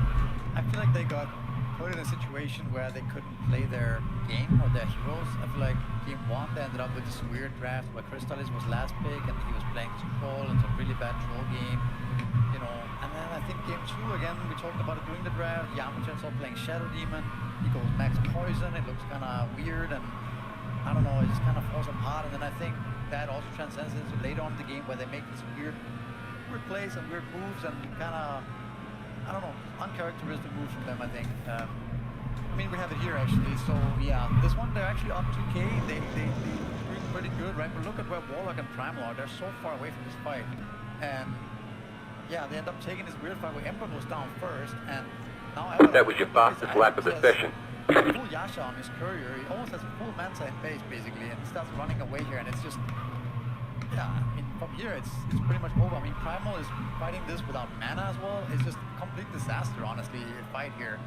So yeah, this was just uncharacteristic and ended up why they lost in the end, I think, this particular moment. Does that come down to greed? Is it just being a little over-eager after you were down so bad in the early game? Or like, where exactly does it fall in not realizing how close you are to finishing another item and wanting to engage combat? I think they just felt uncomfortable in the game. I think they can feel that they're kind of getting outplayed. They're getting split on the map, right? They won a couple fights at that point. Tundra fed them like a bunch of kills after a pause, and then now they're kind of back in the game a little bit, but they're not able to connect on the map. They're you know, blobbing around a little too much. They're not playing the map quite efficiently enough, and they can feel that, you know, pressure building. We see here, Pura pauses to put his jacket on. Yeah, it's like a little welfare pause, you know, like he wanted to put the jacket on, has a bit of water, and then after the pause, everything just went wrong. So maybe in the future, Pure, keep the jacket off, maintain that form, ensure that you can just close out the game in a clean fashion, because you get a 6,000 gold lead before you put that jacket on, boss. Yeah, or keep the jacket off from the start, because after the pause, they feed like 7 dozen kills back to back, and they get the Tormentor, so not a great You just hit the fastest lap. Like, the laning phase is honestly so dominant, and I think for Yandex tomorrow, they're going to need to be absolutely on point, because Tundra in so many of their games throughout the group stage and now also the playoffs is just decided by Tundra just outplaying people in lanes. 5 minutes to go. Next level good, playing great heroes, and they just always do well in lanes, always. Yeah, they've got great lanes. It feels like even when Wyvern was standing here, like, they've had different carries throughout it. Well, even in this series, in this game right now, they've had different carries that they can play through, or people, I should say, that they can play through to be able to carry the game. Yes, quickly, T. I remember the question I was going to ask him. Oh yeah, you can. Why was the drop of form from Vlahia to now? Like, what happened in that time? But I just what remember, did they do between the last? Yeah, exactly. But it took about 5 minutes for me to remember the question. Well, write it down now. You might be able to ask them tomorrow because they are in the grand finals. But that means with 100 advancing to the grand finals, unfortunately, Mouse is now eliminated from Blast Slam 5. And whilst we did have Chrysalis on the panel yesterday after his win, he is now joined with Slacks for a word before we say goodbye. Thank you very much. Yes, here with Crystallis. I'm just going to ask you straight up at the beginning, how does it feel after that series? I mean, always sucks to lose, of course. But I will say, I think that coming to this tournament, we were not really playing like our best. I feel like we were kind of a little bit sloppy. So I wasn't like too surprised that like we didn't get like too far. Because I don't think we were You just hit the fastest lap. All right, well, it's kind of a sad question, but losing in this way against this team at this position, did you really not want to go out like this? Did you want to, you know, anyone but them kind of situation? Because this is what happened last time. Oh, it's fine. Now, like, Saksa can take his revenge, you know? Someone will get happy anyway. That's fine. All right, fantastic. Well, you guys, you know, obviously they were very... The leader just did a 22.736. You're not so much underdogs, you know, you got big teams looking to get you specifically. Any thoughts on that? Did it feel like that in this tournament? Not necessarily. I think, you know, we're still like not... We only got like one tournament win, you know, you need like a couple before you get there, right? Yeah. All right, well, anyway, let's get rid of the sad stuff. You guys are still doing an incredible job. You're still growing fans every single day, and I know a lot of guys in this arena are huge Mouse fans. So would you have anything to say to them and all the folks at home? Thanks for watching, I guess. Sorry for losing a bit too early, but that is what it is, you know? We got pretty far. Absolutely. Well, an incredible performance as always. We can't wait for your next tournament to get another big win. And thank you so much for your time. We will head back to our panel. Top 4 finish, whilst it might be devastating in the manner in which they are eliminated here for Mouse, it is still a fantastic finish for themselves. Yeah, off the back of a tournament win just mere weeks ago, this one does sting a little bit for them, but still a great performance no matter what way you want to put it. sure. I mean, they're definitely a top team, I think. There's no doubt about it. Yeah, I'm also looking forward to seeing them at the Dream League. Whatever. We're in Blast right now. Who cares about that? Mouse, right? Look at them, right? They have great form. They're 5th, 6th at Fissure, 3rd, 4th at Blast Slam. Then they win a PGL event. Now they're 3rd, 4th here. Like, come on. To think about this team where they came from the Open qualifiers, a freshly made stack, to play close qualifiers, all this games that they've played, the most competitive. Like, they've been on the grind, you know? And the fact is, they've gone from nothing to something quicker than any other team you could talk about. Like, there's not going to win every tournament, you know? They're not some Falcons or some big legacy team as of yet. They're still on that journey, so I think it's still very commendable they got this far. Sure, they lost in quite a sad fashion, but I feel like they are going to be able to understand it and then move on to these other events. Yeah, and you have to remember, the team that they lost to, Tundra, we, again, joking about the Blast Slam buff here for them, but it's true, they made it to every grand final so far, so why should it be any different this time around? Well, it's not at all. Whilst Mouse had a good showing yesterday, able to get the 2-0 over Na'Vi, today they do unfortunately fall 0-2 to Tundra, who are going to be meeting Yandex, who were able to get the win earlier today in such a clean 2-0 fashion against Falcons. And I have to say, we had Suxer on the desk yesterday. We asked him, if you make it to grand finals and you make it past Falcons, who would you love to see as a, in the grand final? And he said, Tundra. That's where he would like his vengeance, his rematch, and his wish is there. Now you just have to seal the deal, close it out, and win a best-of-5 against Tundra. Way easier said than done. Yeah, I mean, if anyone knows how to do it, it's him, though. He was on the team for a very long time. I think he knows 33 better than any other player in the world. And he's a great finals player in of himself. We've seen him in numerous finals across the years, whether it be TI or other tournaments. He is an incredibly solid player, and he's got a new stack of, followers behind him ready to, follow his lead and his guidance. And hopefully all play well and put up, great finals for us tomorrow against the very scary Blast Buff team in Tundra. He's going to have to pick up the spirits of Malady, though, right? Because in his interview, he went to play Mouse because he was bored of watching Tundra in a final. So they're going to have to do some morale boosting to make sure Malady's happy for the finals for tomorrow. That's true. That's not an issue, though. Saxta, isn't there a little bit of a spice between Saxta and 33? Who knows? I mean, I think that... We're a drama podcast now. You just got the white flag. That means one more lap to go. You know the little professionals? We'll just do that. Yeah. Have those two just talk to each other. And some people at home might be wondering when exactly that's going to be taking place. Well, luckily for you, we have our schedule, and you can see exactly that we are going to be having our grand finals at 3 p.m. local time. But let me tell you, you are going to want to watch this show match earlier in the day. We have Team Quinn up against Team Somnus, and they've revealed that team. By the way, they've got Somnus, Monet, JT, and then they got AA and Wind, who are 2 Chinese talent over on their side. And right now, your Team Quinn is who exactly? I believe it is you and T so far. Yeah, with 2 yet to be determined players. So Right. we're 3v5ing at the moment. We'll see who our extra 2 players are, but I've already got the win on the 3v5. I think it just makes the game a little bit easier when we lock in the extra 2 players. What's happening, bro? What the fuck? Wow. big words from T before the game even starts. Very big words from not sure I like my teammates getting a little too big for the britches right now, but I'm definitely going to be sandbagging this game. We'll pull the reins a little bit. Yeah. Come on, Quinn. Yeah, Misery's going to have a lot of fun though, but make sure you guys I can be your tune in friend right now. if Do you have you any are that words, sad, any bro. predictions about the grand final and the show match tomorrow, Misery, before we say goodbye? None at all. You have literally 0 words. I've made such predictions all day, so I'm just gonna... No, you backed Yandex when the boys didn't. I did, that's true. I'm 73rd. Does that count as backing? I'm gonna call Yandex to win tomorrow. I bought out the show match. There's the flag. It's over. Do you think the Sucks Revenge and the show match? Great job. You did really well. Come on. For Team China.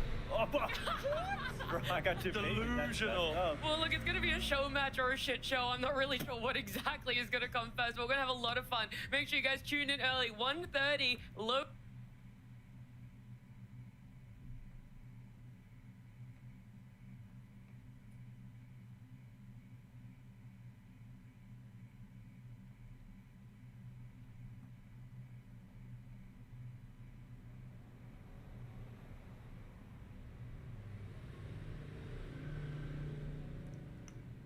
Streamer Rakai handed flowers to a woman without paying for them and then ran away before security got involved. Is this true?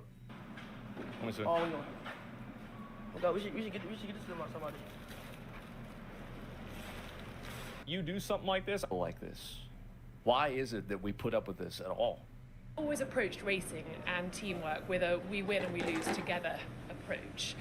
How do you continue to work in an environment where your big boss, John Elkann, has now revealed that there is ultimately a blame culture at Ferrari? That's a really, really good question. Trust you to throw that one at me. I mean, I don't feel like there's a blame culture here. I think, look, we're all in the same boat. Ultimately, we all have to take accountability and responsibility. Absolutely all of us, and every single one of us have to play our part. And as I was just saying just before, like, I firmly believe in the decision I made to come here. I back my team 100%, and I back myself still 100%. And whilst I know it hasn't been a good year for us, there have been so many learnings, and I think just for me personally, I feel like I've grown so much this year. I'm standing here stronger than I feel like I've ever been, and just dead set on trying to finish off strong in these last few races. Always approached racing and teamwork with a we win and we lose together approach. How do you continue to work in an environment where your big boss, John Elkann, has now revealed that there is ultimately a blame culture at Ferrari? That's a really, really good question. Trust you to throw that one at me. I mean, I don't feel like there's a blame culture here. I think, look, we're all in the same boat. Ultimately, we all have to take accountability and responsibility. Absolutely all of us, and every single one of us have to play our part. And as I was just saying just before, like, I firmly believe in the decision I made to come here. I back my team 100%, and I back myself still 100%. And whilst I know it hasn't been a good year for us, there have been so many learnings, and I think just for me personally, I feel like I've grown so much this year. I'm standing here stronger than I feel like I've ever been, and just dead set on trying to finish off strong in these last few races. Always approached racing and teamwork with a we win and we lose together.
Checker flag, checker flag.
Green, green, green. Okay, here comes your first timed lap.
One more lap.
The estimated strength of field is 1,332. There are a lot of points on the table. Be smart and get a good finish.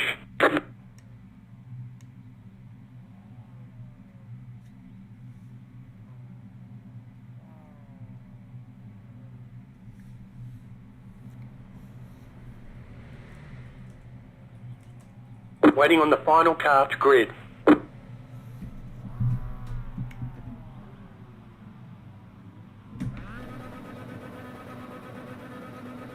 Green flag, green flag.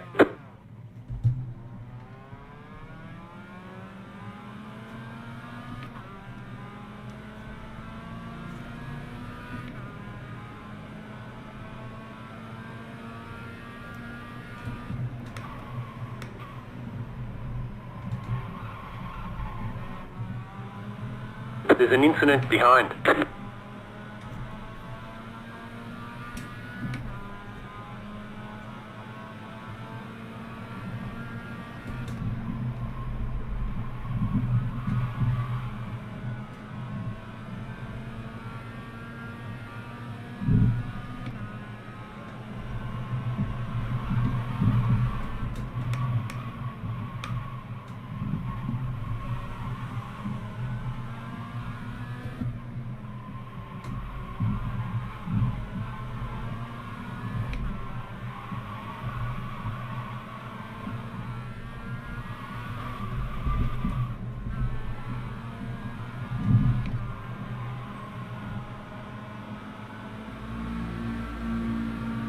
Car right.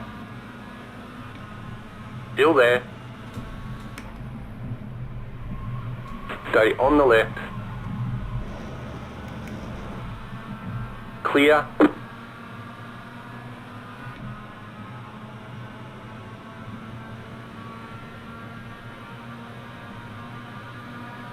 Left side. Stay on the right. Clear.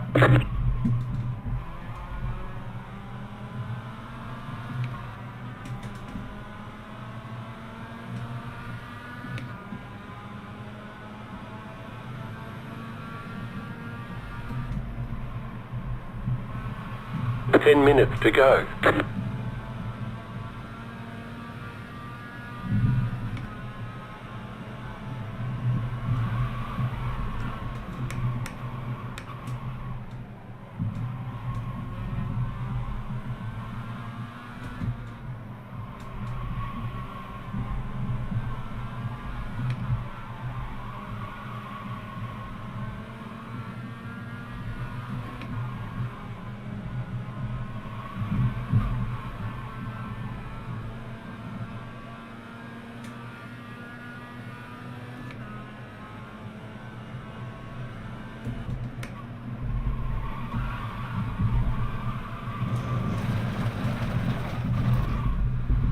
Car on your left, you're on the right, 3 wide, clear all around. Car on your left, clear on the left. Car on your left, clear on the left.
That was your fastest lap of the session.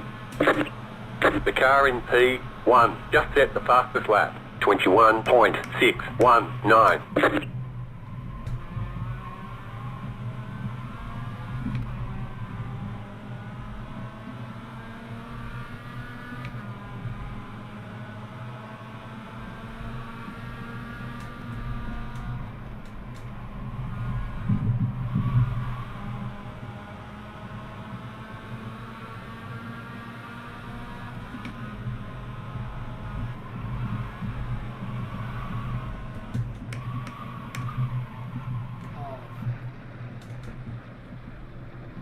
Left side. Clear on the left.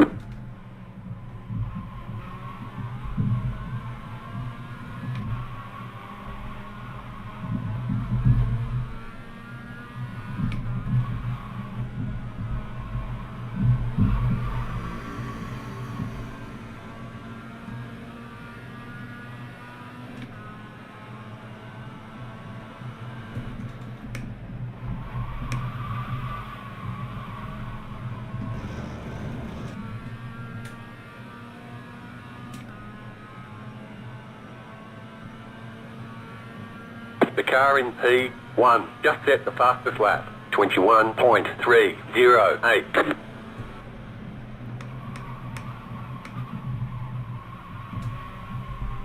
The car in P8 just set the fastest lap, 21.142. Car on your left. Still there. Stay on the right.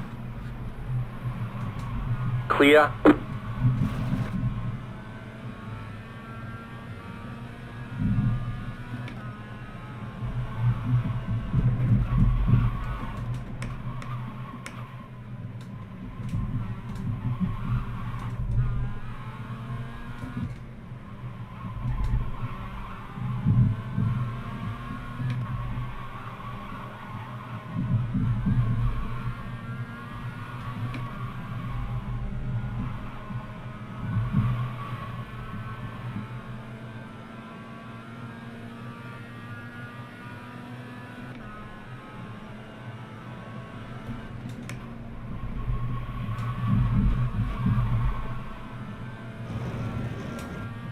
Five minutes to go.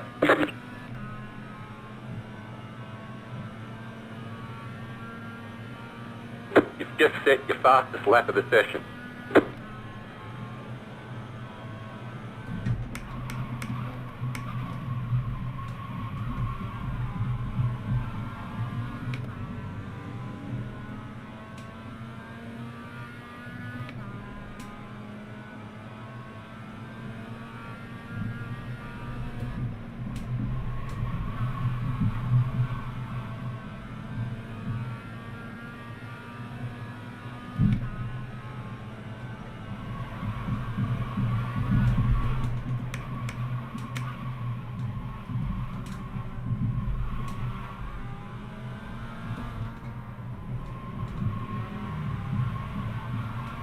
Left side.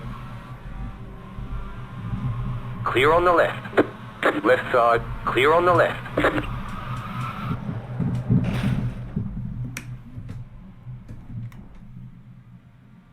It looks like you've got some engine trouble.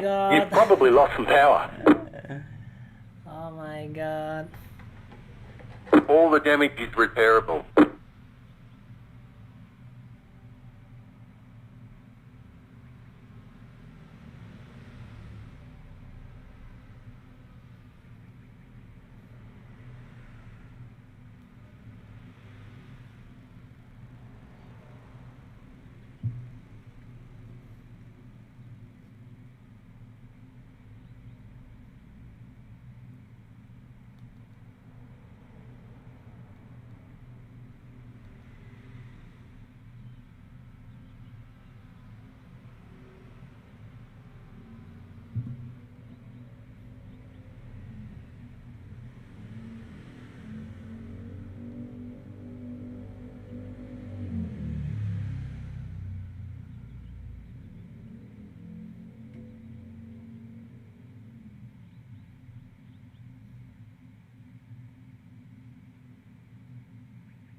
Okay, go.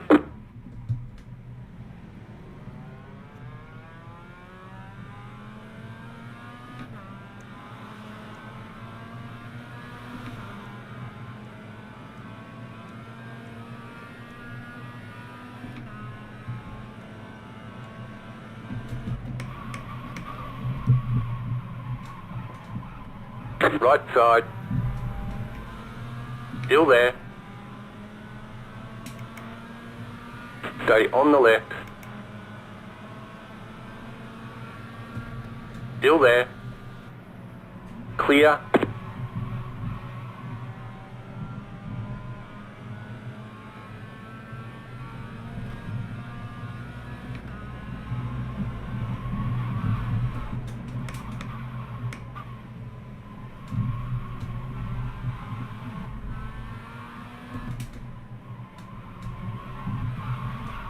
Oh my god, what the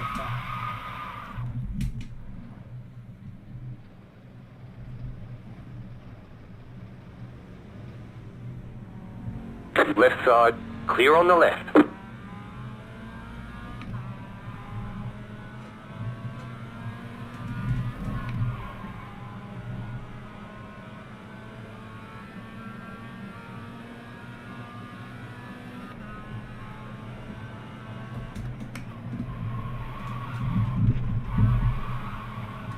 White flag, white flag.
Left side.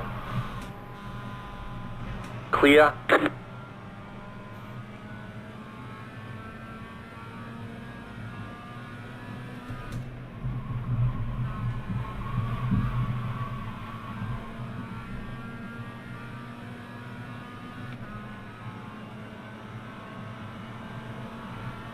Car stopped on the right.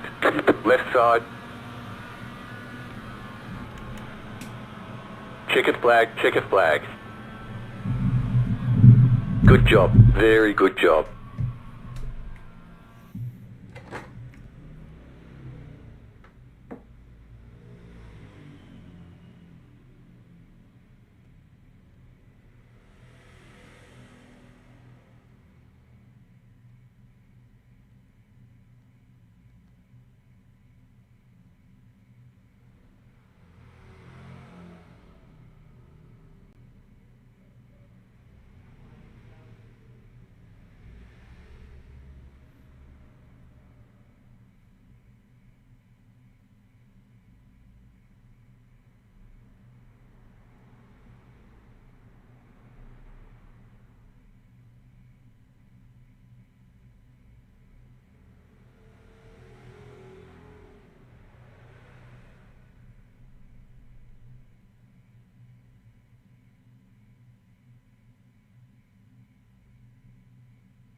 Oh shit.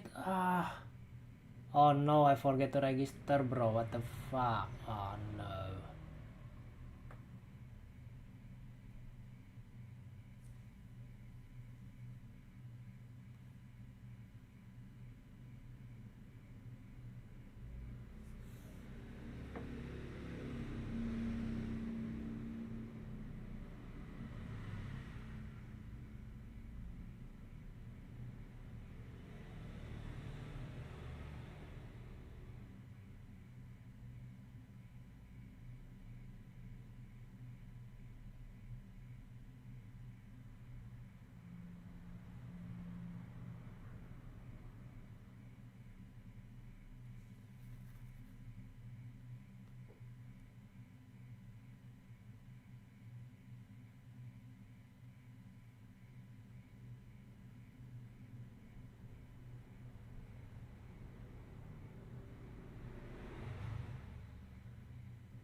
Is it true though? You are such a scam, bro.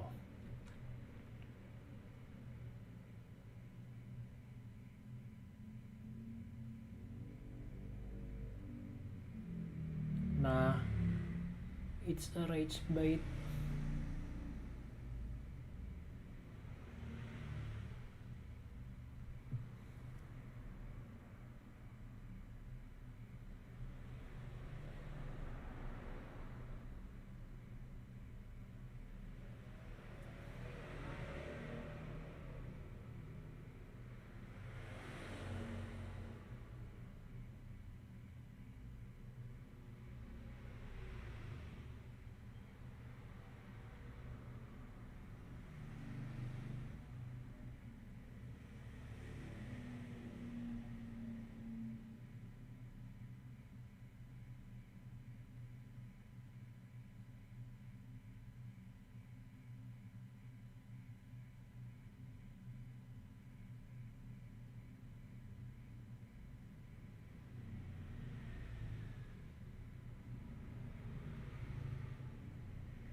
Oh my god, bro.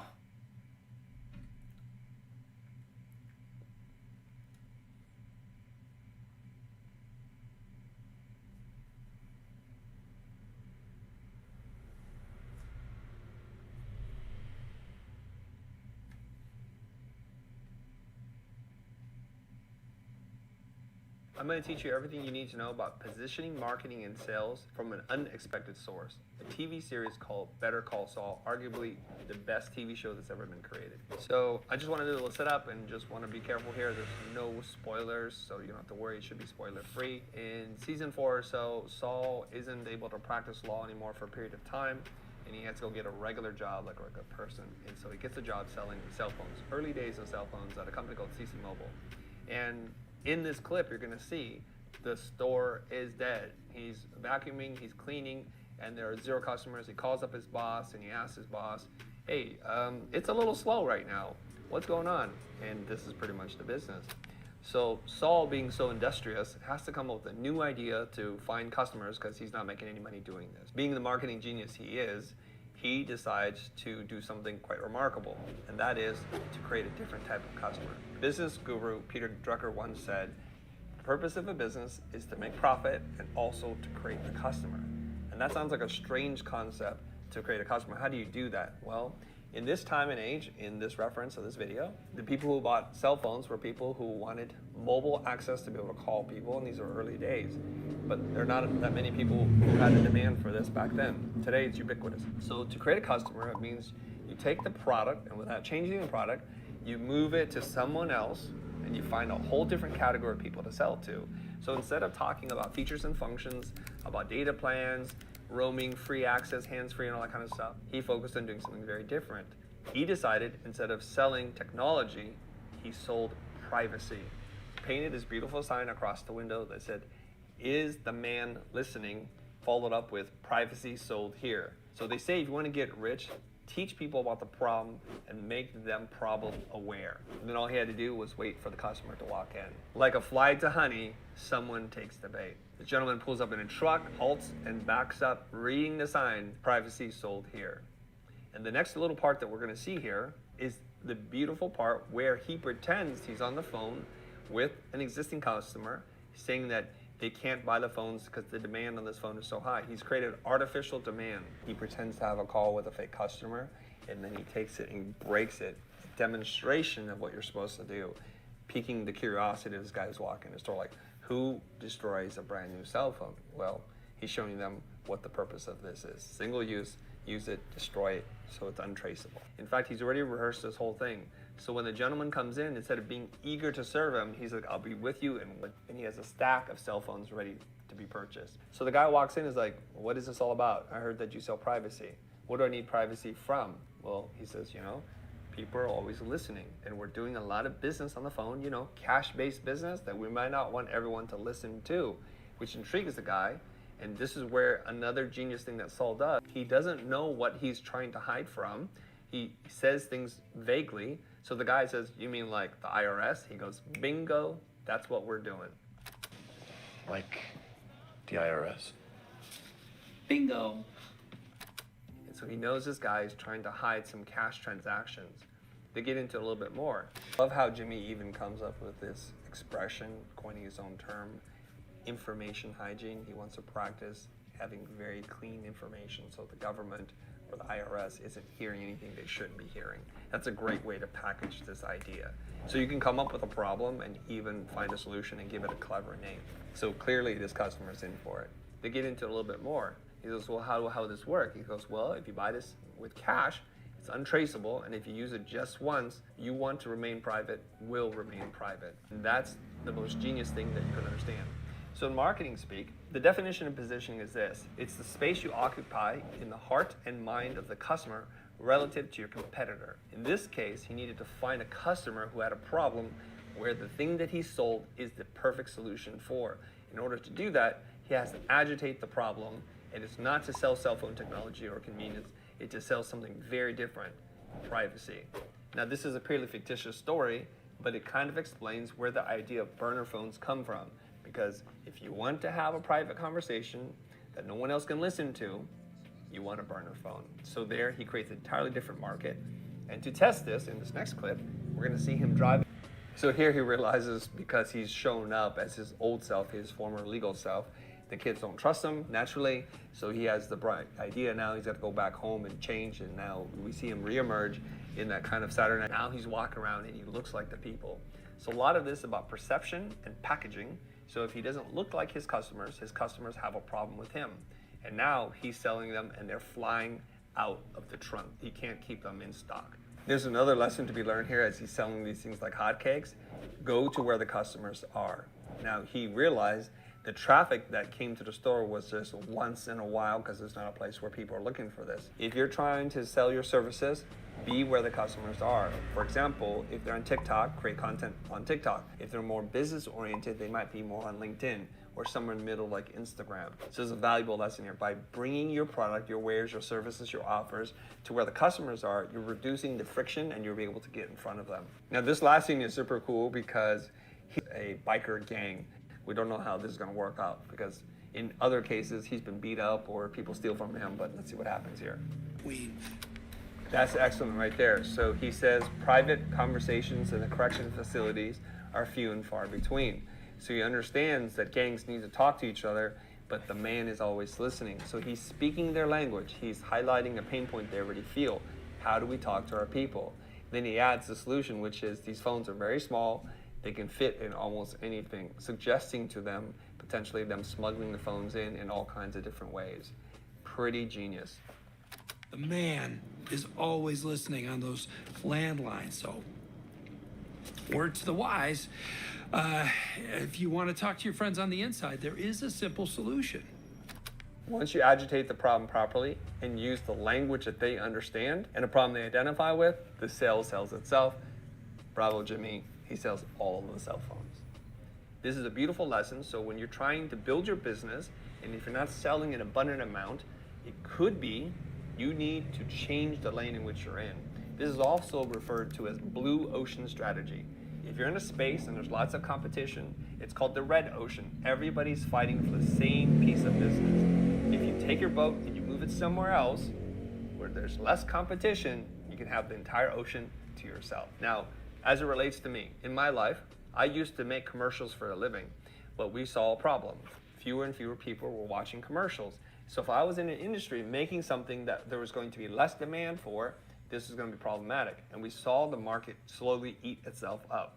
And I am not that patient. I do not want to sit around and watch this happen to our beloved industry. So I pivoted out of that by doing client direct work, doing brand strategy and brand design. And that allowed us to have a totally different market. We use the same skill sets, we just found a different customer. And that's how you apply positioning in your business. Is there another TV show where you think they do an incredible job of sales or marketing that you want us to do a deeper dive and breakdown on?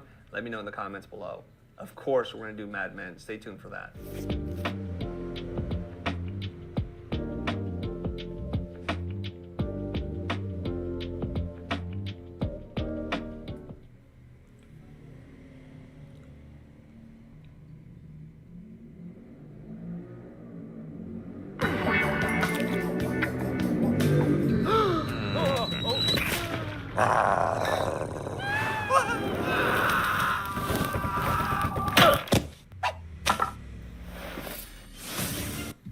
In 1928, a young man shuffled onto a stage in Germany to present a lecture on his recent work. He had a slightly unusual presentation style. Physicist Eugene Wigner described the lecture as detached, almost like a recitation of a technical text. He said the man spoke without giving any sign of enjoying his own lecture. But the work this strange, unassuming man presented was about to send some of the most famous quantum physicists of the 20th century spiraling. After the lecture, Werner Heisenberg described the man's theory as the saddest chapter in modern physics. Heisenberg also wrote to Niels Bohr and said, "I find the present situation quite absurd, and on that account, almost out of despair, I have taken up another field." Legend has it that Wolfgang Pauli even announced that he was abandoning quantum physics, and then he started writing a utopian novel. What had the young man said to disrupt the world of quantum mechanics so profoundly?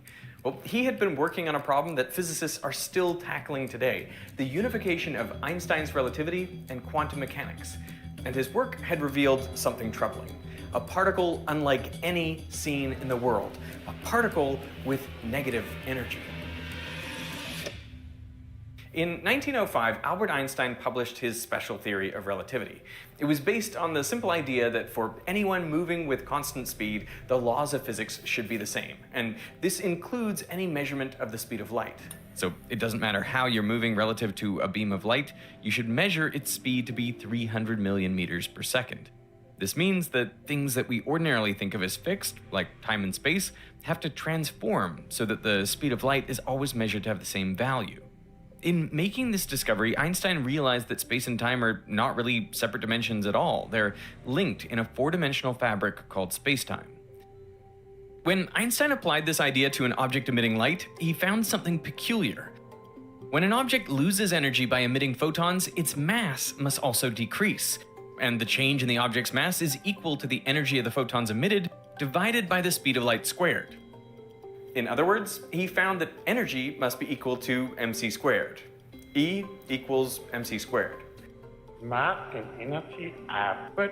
Introduces this idea to an object emitting light, he found something peculiar. When an object loses energy by emitting photons, its mass must also decrease, and the change in the object's mass is equal to the energy of the photons emitted divided by the speed of light squared. In other words, he found that energy must be equal to mc squared. E equals mc squared. Mass and energy output different manifestations of the same thing. So a particle's total energy comes from its momentum and its rest mass, giving a new relationship between energy and momentum. Now, if we take the square root of both sides, we get an expression for the energy of a particle in terms of its mass and momentum. And if we plot energy versus momentum in a single dimension, we get this curve, where mc squared, the rest mass energy of the object, is the lowest possible value for energy. But really, when we took the square root, we should have put a plus minus out front, which would give us two curves, one for positive energies and another for negative energies. But we don't observe things that have energy less than zero. I mean, what would that even mean? So in classical physics, the solution is simple. You just ignore the negative energy solutions. They can't physically represent anything, right, Casper?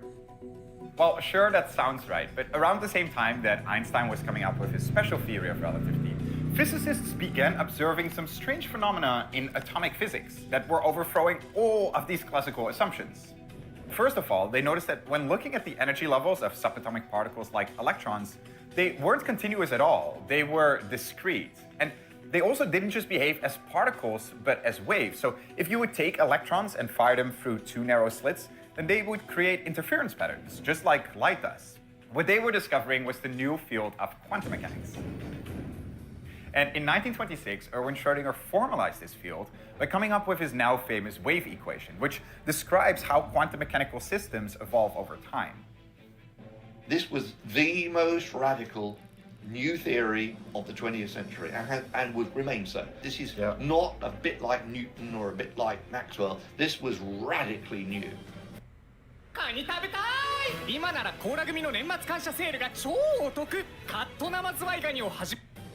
The equation solution, called the wave function, psi, does not describe a particle with a precise position and momentum, as classical laws would, but instead the modulus squared can give us the probability of finding the particle in a specific location at a specific time. Deriving the Schrödinger equation is actually surprisingly simple. Just start by writing down the total energy, which for a free particle is just its kinetic energy, half mv squared. And we can rewrite it in terms of momentum, mass times velocity. So kinetic energy is just momentum squared divided by 2m. Now we're going to make this quantum. And to do that, we need two things. The first is the wave function, psi, which describes how particles act as waves at quantum scales. And the second is something called a quantum operator. This is just a mathematical tool that extracts information from the wave function to reveal a specific property of the particle, like its position, energy, or momentum. The operators for energy and momentum look like this. By inputting these operators, we can make each side of the equation act on the wave function. And that gives us the Schrödinger equation for a free particle. For particles that aren't free, like electrons in atoms, you need to factor in potential energy too, which gives you the full Schrödinger equation. But there are some places where it doesn't produce the right prediction. For example, take the element gold. The Schrödinger equation suggests that it should be a silver gray color, just like all the other metals. But it's not. I mean, it's gold. And for mercury, the Schrödinger equation predicts that it should be a solid at room temperature, but it's a liquid. So what is wrong? Well, I'll give you a hint, because both gold and mercury are heavy elements. They have a high number of protons in their nuclei, which attract orbiting electrons more strongly. So if you're thinking in a classical sense, the electrons would be bound tighter in, and they'd be whizzing around at higher speeds than in other elements. And for electrons in some orbits, those speeds start to get a little too close to the speed of light. So let's go back to the Schrödinger equation. There we had the kinetic energy was p squared over 2m. But for particles moving at relativistic speeds close to the speed of light, that equation isn't the right one. The correct equation is the energy-momentum relation from special relativity. Schrödinger's equation is not consistent with the theory of relativity, so technically it's not right. So the solution seems simple enough. Just start with the relativistic energy-momentum relation and use that to derive a new wave equation. Well, this is exactly what a physicist named Oscar Klein did in 1926. He subbed in the same energy and momentum operators that Schrödinger used and found this equation. Klein's work was pretty well received by a number of his colleagues. In fact, it turned out that two other physicists, Walter Gordon and Vladimir Fock, had independently arrived at the same equation in that same year. It became known as the Klein-Gordon equation, which was a bit of a burn for Fock. But that's often how it goes. You do all the hard work, and then no one notices. Things have changed a little since Fock's time, but the key to recognition is still visibility. And these days, that means having a website. Simple enough, you just need to write a couple thousand lines or the web has a description to Klein. Even made its way and Fock.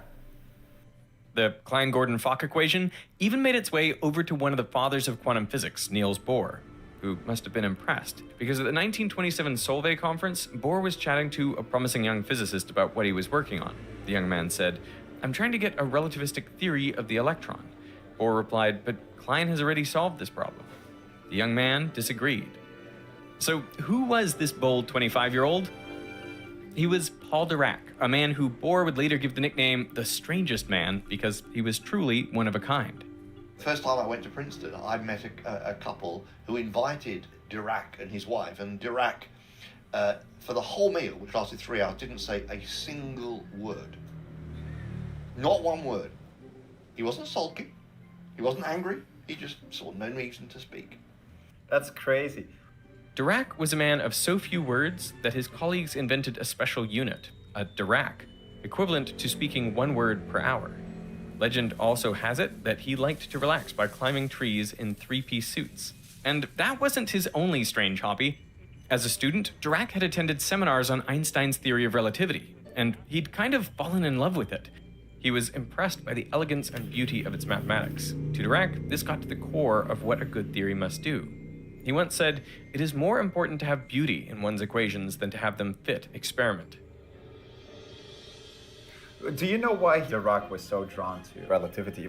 Einstein went in there and did it all, not all, but almost all by deductive reasoning. That made a huge impression on Dirac, right? He realized that it was advanced mathematics was really important to understanding the way that nature works. So Dirac found a new hobby, obsessively updating classical equations with Einstein's theory of relativity, so that they would now work for relativistic scenarios as well, that are those approaching the speed of light. He later said this was like a game for him, and so it's maybe not too much of a surprise then that he was one of the people trying to unite quantum physics and relativity, because a theory that would cover both of these would be truly beautiful in his eyes. Dirac didn't see the beauty in Klein, Gordon, and Fock's relativistic update of the Schrödinger equation. And he wasn't alone. Fellow physicist Wolfgang Pauli, after reading Klein's paper, wrote him a letter wishing his physics a speedy recovery. Pauli was known for being pretty savage. And actually, the Klein-Gordon equation is useful in some cases. But he and Dirac were both concerned with one particular feature of the equation. And that's because the Klein-Gordon equation contains this term. That's a second-order time derivative, so the wave function is being differentiated twice with respect to time. Now, remember, the Schrödinger equation also contains a second-order derivative, but that's with space, not with time. Time is just first order. So why is this such a problem? Well, think of a very simple second-order time derivative. Something like d squared y over dt squared is equal to 3. Now, to figure out what y is, the function that satisfies this equation, we just have to integrate it twice. But notice, to find the solution, we now have 2 integration constants, c and d. And the problem is that we can only find that if we know both y at a given time and if we know the first derivative of y at a given time. This makes sense physically if you think about, say, throwing a ball in the air. If you want to predict the ball's future motion, well, then you need to know where you threw it from, that's its position, and how hard you threw it, that's its velocity. Or in other words, you need to know both the position and the first derivative of the position. Similarly, to predict a quantum system's future state using the Klein-Gordon equation, you'd need the initial wave function and the initial first derivative of the wave function. Now, the beauty of the Schrödinger equation was that if you knew only the wave function of a system at a given time, you could use it to determine all the future states of that system. But in the Klein-Gordon equation, the wave function no longer told the whole story. And this introduced a further problem. The probability of finding a particle in a given area could no longer be simply described by the modulus of the wave function, as it was for the Schrödinger equation. For the Klein-Gordon equation, a new equation was needed to describe the probability using the wave function, which takes a while to derive, so we won't get into that here, but it looks like this. And the problem with that equation is that, unlike the simple modulus of the wave function, it can have negative solutions, negative probabilities. How can the chance of something happening be less than zero? As Dirac put it, that, of course, is physically nonsense. So Dirac did what Dirac does best, and he set out to find his own solution that contained no second-order time derivatives. First, he rewrote the relativistic energy-momentum relationship like this, which is a linear equation, so no squaring E, that is, no squaring the energy operator, which is what gave rise to that second-order time derivative in the Klein-Gordon equation. Now he just had to solve this equation and find the coefficients alpha x, alpha y, alpha z, and beta, and he would have a solution. I learned that ChatGPT works best with detailed prompts, but I hate typing them. So instead, I dictate them using WhisperFlow while walking. When I'm walking, my brain just works different. To do this, we can start by squaring both sides of the equation. Next, we can expand the momentum on the left-hand side into its 3 dimensions, and then expand the right-hand side to end up with this long equation. It might look pretty complicated, but there is a trick we can use. Notice that all these terms on the right-hand side are multiplied by PMC cubed, but on the left-hand side, there are no terms containing PMC cubed. So that tells us that when you multiply these coefficients together, like alpha times beta and beta times alphas, all of that must be 0. And similarly, notice that these terms are multiplied by 2 different momenta, like px and py times c squared, which also don't have a counterpart on the left-hand side. So these alpha times alpha terms must also be equal to 0. And that just leaves this top row. These terms do match on both sides, which tells us that alpha x squared must be equal to 1, and so must alpha y squared, alpha z squared, and beta squared. So Dirac now had a set of simultaneous equations for alpha x, alpha y, alpha z, and beta that he just needed to solve. That sounds easy, right? But it's not that straightforward. To see why, let's do some examples. So say alpha x is 1 and beta equals -1. Well, then we get 1 squared, which is 1, equals -1 squared, which is also 1, so that satisfies the top equation. But if we fill it in here, we get 1 times -1, which is just -1, plus -1 times 1, which is again -1, for a total of -2. So that doesn't work. So let's try another number. Say alpha x is 1, and now it's alpha z that is -1. Well, in that case, we get 1 times -1, so again we get -1, plus -1 times 1, again -1, so we again get -2. Wrong, bro. And in fact, if you look at this top equation, the only numbers that satisfy this relation is 1 and -1. So all these coefficients have to be either 1 or -1. But if you fill that in, then the only 2 possible answers you're going to get in these equations is -2 or +2. Now, the 2 equations that are giving problems.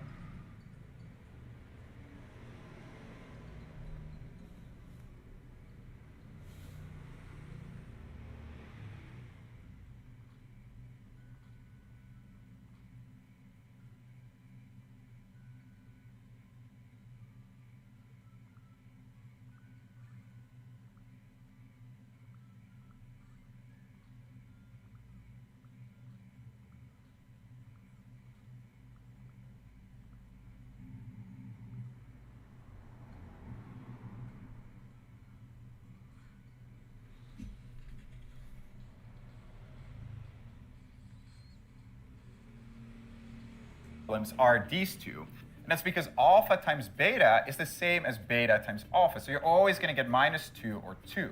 So the only way to get out of this is to somehow make the order of multiplication matter. But where do you find something like that? Let's think about a really simple vector, say 1 in the x direction and 2 in the y direction. If I reflect this vector along the line y equals x, and then reflect it about the x-axis, I get this. But if I start again and instead reflect it first about the x-axis and then along y equals x, I get this, which is totally different. So the order matters. How do we express this mathematically? We need some way to represent transformations like reflections as a single coefficient, which means we need matrices. Matrices are arrays of numbers which encapsulate these transformations, telling us how to reflect, rotate, stretch, or squish across each dimension. Mathematically, the order we multiply them matters, since we multiply the rows of the first matrix by the columns of the second.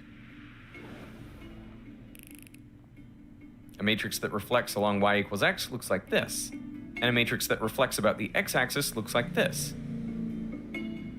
And if I apply them to that original vector one by one, you can see how we end up with different results. And actually, using matrices in quantum mechanics was not completely out there. Dirac had already seen it done by Werner Heisenberg, his new, if unlikely, friend. Dirac and Heisenberg were very different characters. Heisenberg was charming and outgoing. Dirac hated socializing and small talk. Once, the two were on a cruise ship to a conference together, and Heisenberg spent a lot of time dancing with women on board. So Dirac asked him, "Why do you dance?" Heisenberg replied, "When there are nice girls, it is a pleasure." Dirac thought about this for a bit before saying, "How do you know beforehand that the girls are nice?" So they were pretty different guys, but Heisenberg had a profound impact on Dirac. Do you know what drew him to quantum mechanics initially? He always said that Heisenberg gave him his start. He always said that. In later life, he used to begin lectures when he was 70, even 80 years old, with the following words. Quantum mechanics was discovered by Heisenberg in 1925. As a PhD student, Dirac had closely followed Heisenberg's work. And a few years earlier, Heisenberg had found that for certain properties, like position and momentum, the order of multiplication matters. So x times p is not the same as p times x. This was actually the beginning of Heisenberg's famous uncertainty principle, which says that there's a limit to how precisely we can know certain pairs of physical properties in quantum systems. It turns out that if the order of LEDs don't get their color from their plastic covers, and you can see that because here... Yeah, it's so interesting, bro.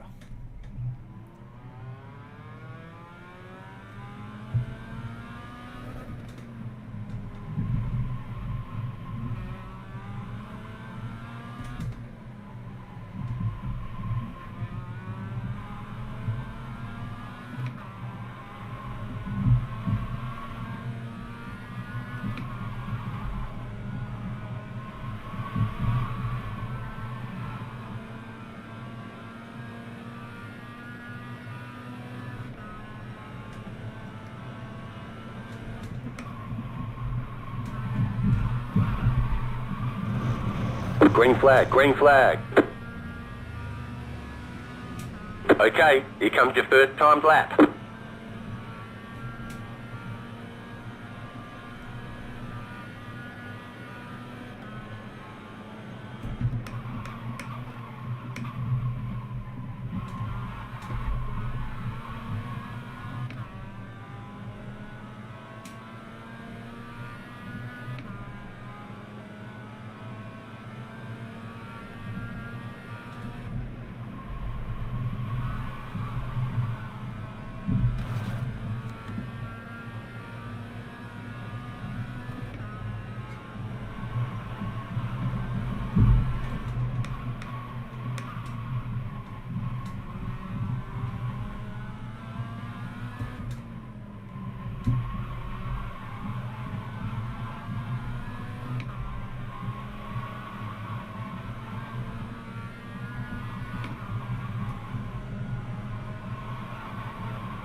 One more lap.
checkered flag, checkered flag.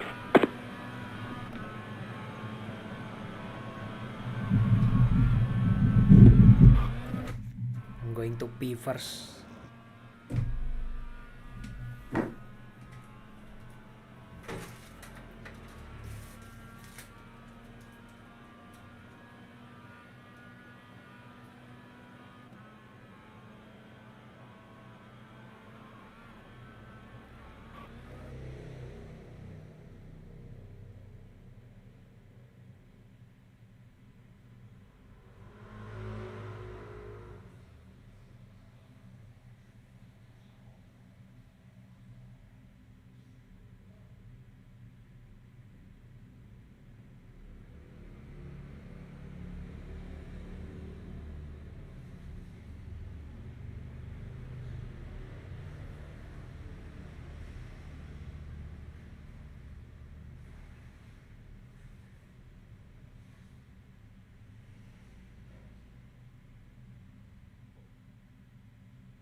The estimated SOF is 1,264. Tight field today, look for opportunities.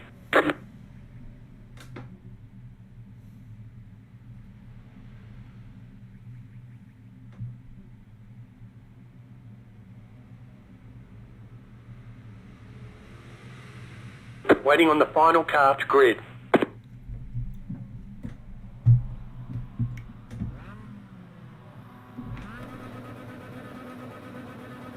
Green flag, green flag.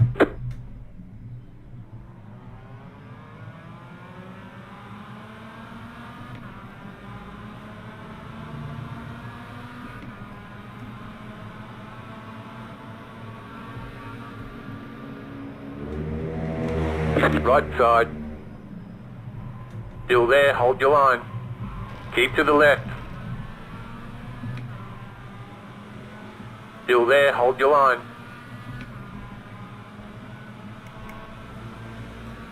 Still there. Go right. You're on the left. 3 wide. Clear all around. Car right. Oh my Clear on the right. bro.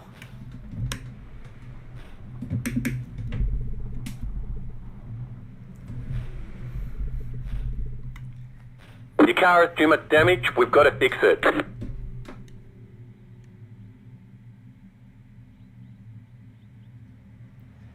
All the damage is repairable.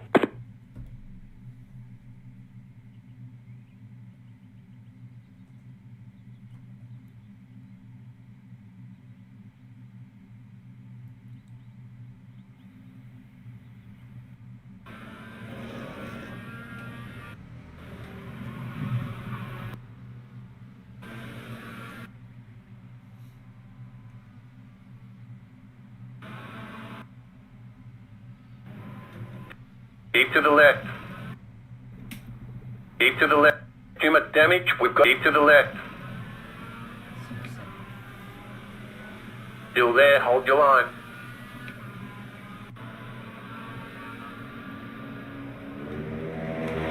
Right side. Still there, hold your line. 10 minutes to go.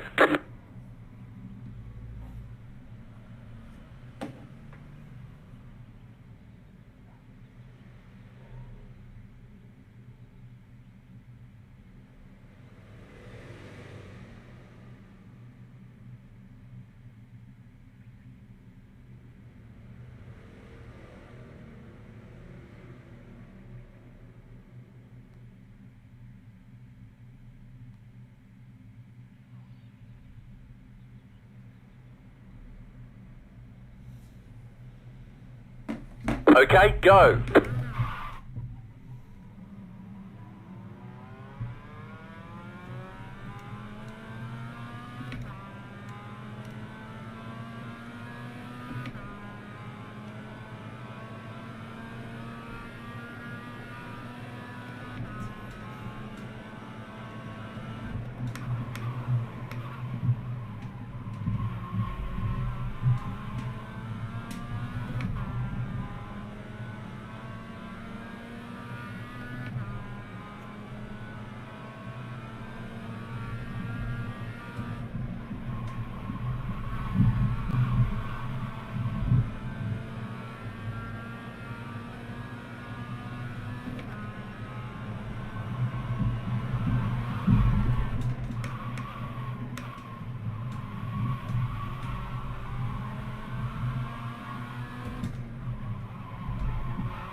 Car right. Clear on the right. Right side. Clear. New fastest lap for you.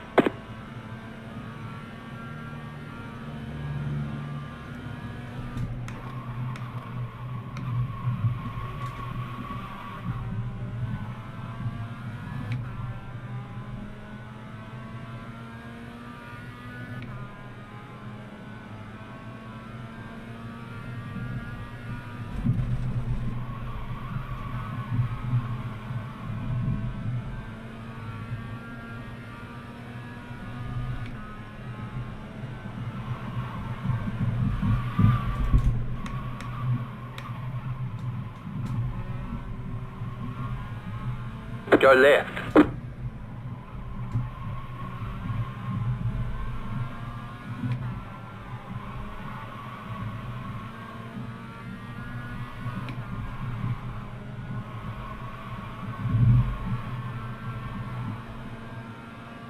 The car behind has gone off.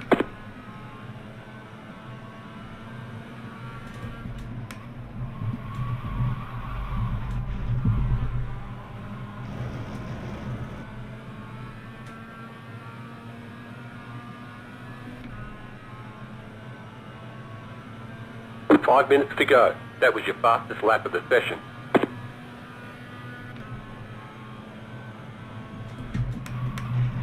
Right side, clear.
The leader just did a 22.024.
The car in P2 just set the fastest lap, 21.282.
Oh shit, bro.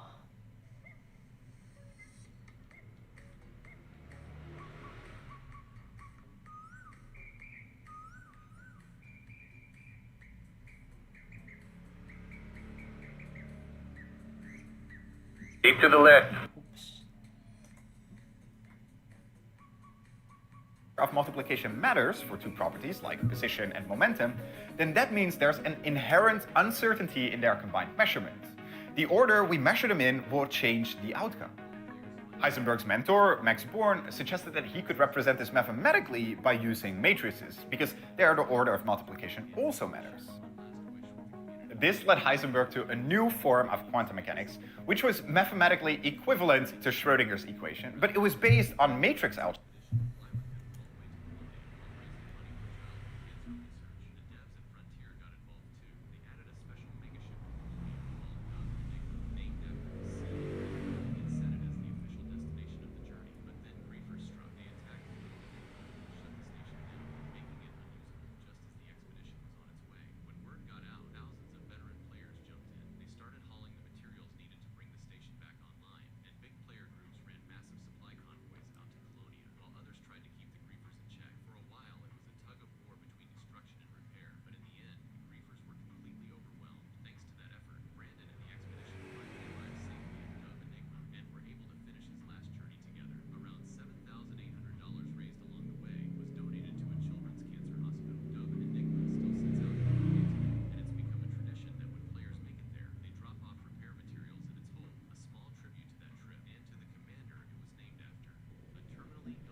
Dirac recognized something similar in his coefficients, where the order of multiplication clearly mattered.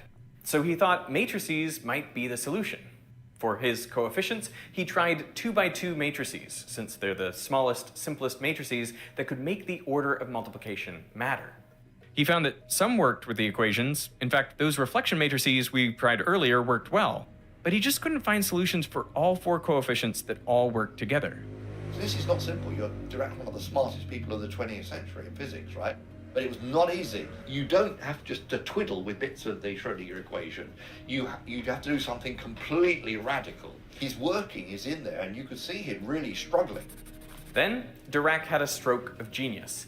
He said, I suddenly realized that there was no need to stick to quantities which can be represented by matrices with just 2 rows and columns. Why not go to 4 rows and columns?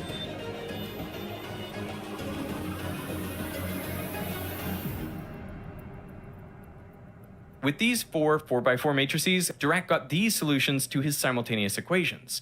A matrix with 1s on the diagonal is mathematically equivalent to a 1, and a whole array of zeros is the same thing as 0.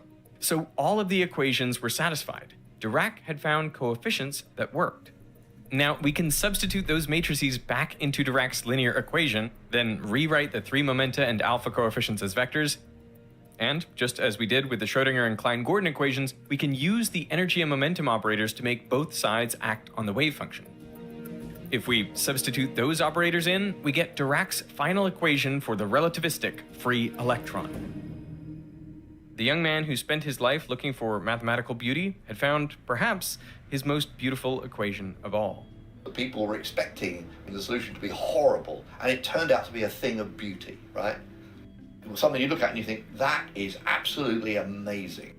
It's a pattern that Dirac had found deep in nature. Nothing like that had been seen in physics at that time.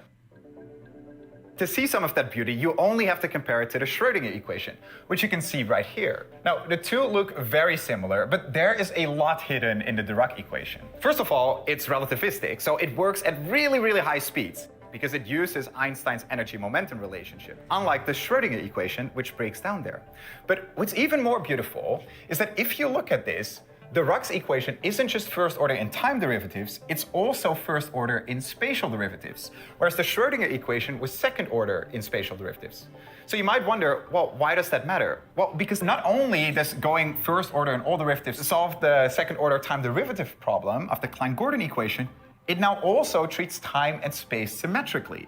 And it becomes really important if you start thinking about relativity, where time and space are not separate dimensions. They're intertwined in a four-dimensional spacetime. And while the Schrödinger equation had just a single component wave function, to make the wave function work with these 4x4 matrices, in the Rux case, you actually need a wave function that has 4 components.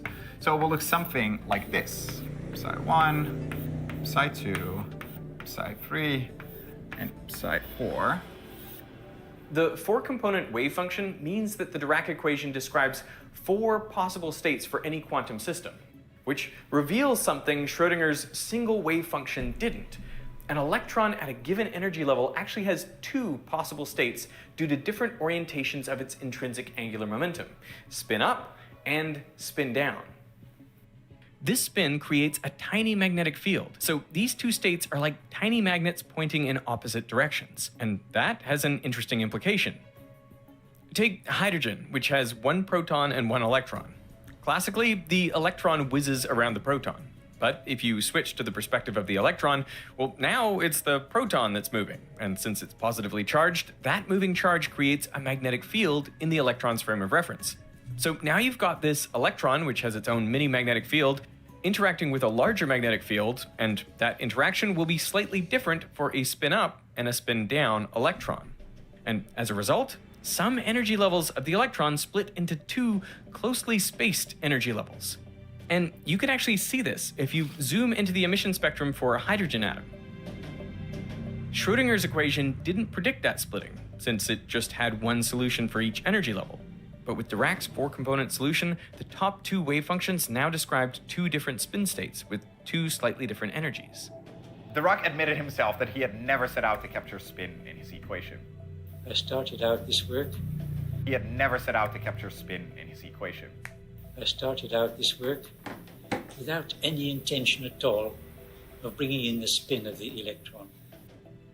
But hold on, because if an electron at a given energy level only has 2 possible spin states, then why do we have a 4-component wave function? Why are there 4 states and not just 2? Well, that's what brings us back to that 1928 lecture at the start, the one that seemed to drive even the most well-established quantum physicists mad. Because that strange man presenting his work was actually Paul Dirac, sharing his new equation with the world. It was Dirac's beautiful equation that Heisenberg called the saddest chapter in modern physics. To understand why all those physicists were losing their minds, we only have to look at the simple case when a particle is at rest. This term right here describes the momentum. So when the particle doesn't move, this becomes 0 and it drops out, which gives us this. Next, we can sub in the energy for this quantum operator to get this. So now we know that beta times mc squared must be equal to the particle's energy. And if we write out beta and multiply it by mc squared, then we find 2 positive solutions and 2 negative solutions for the energy. So negative energy solutions are baked right into the Dirac equation. I don't understand at all, bro, but it's interesting.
Green flag, green flag.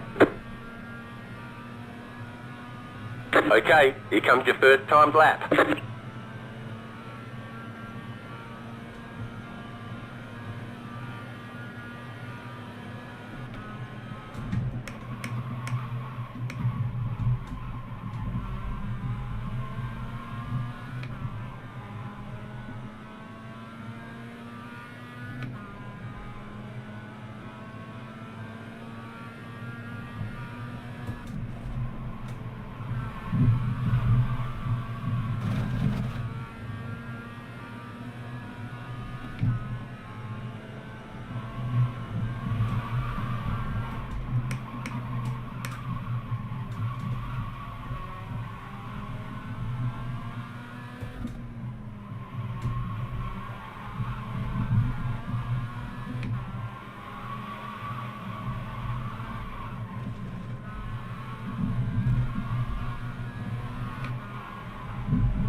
One more lap.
Checkered flag, checkered flag.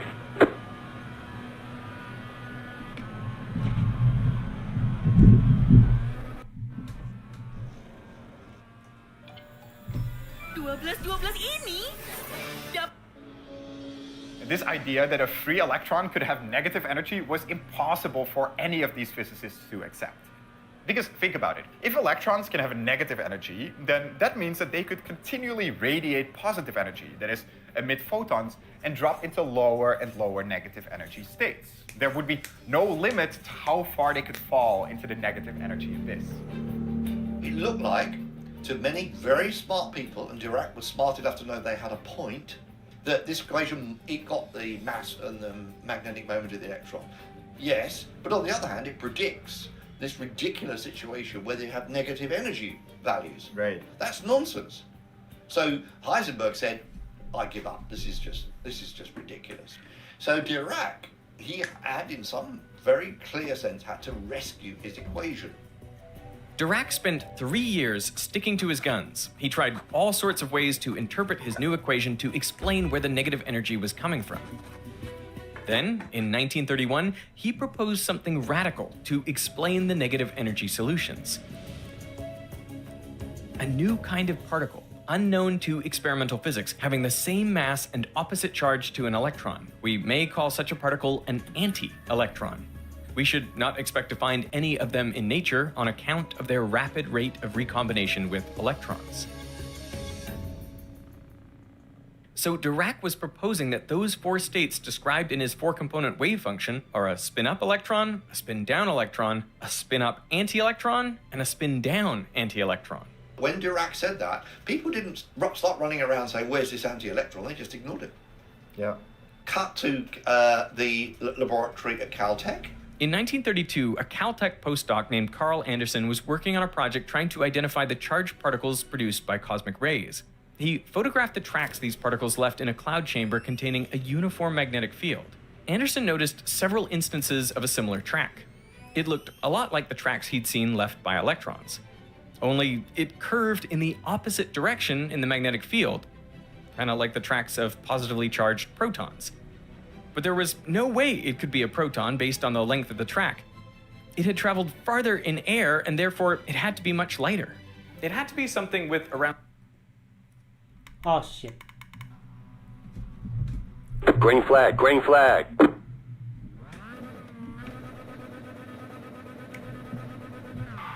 The estimated strength of field is 1,249.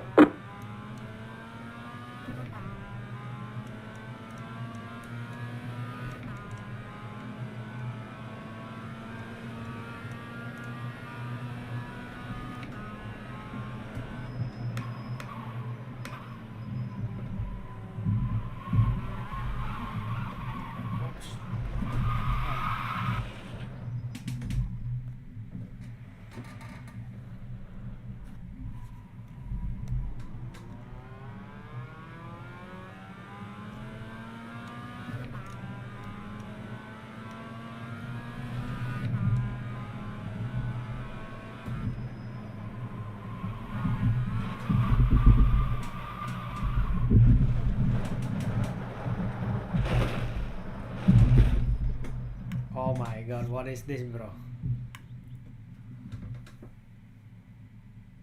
Yeah, let's chill out. Around the same mass as an electron, but opposite charge. A positive electron, or as he named it, a positron. He actually also tried to rebrand electrons as negatrons, but that didn't quite stick. Man, you asked on space, Just don't jump 1 year inside. after Dirac Crazy. proposed the anti-electron, Carl Anderson found it, entirely by accident. But this alone doesn't get rid of the negative It's energy. crazy. Remember what we said Impossible to do a clean Any race with particles people. like these Impossible. positrons can have You need to go negative to energy, GTA, and man. then they could continually Your radiate kind of energy game. and drop into lower and lower negative energy states. Fortunately, Dirac proposed a solution to this problem as well, although it was a little crazy. He theorized something called the Dirac sea, describing a 10 minutes vacuum to as go. an infinite sea of electrons occupying all available negative energy states. And since no two electrons can occupy the same state, this prevents observable positive energy electrons from falling into the negative energy states. A hole or vacancy in this sea then becomes a positron. When an electron and a positron meet and annihilate, well, that's just an electron falling back into the sea and filling that hole. The theory is mathematically sound. Of course, it's Dirac we're talking about. But if you feel like it's hard to come to terms with the idea that we're floating on an infinite sea of electrons, well, you wouldn't be alone. It's not even that crazy if, I don't know, several decades later, people find that exact model in a physical system. In condensed matter physics, you see an exact analogy of also having electrons in the conduction band.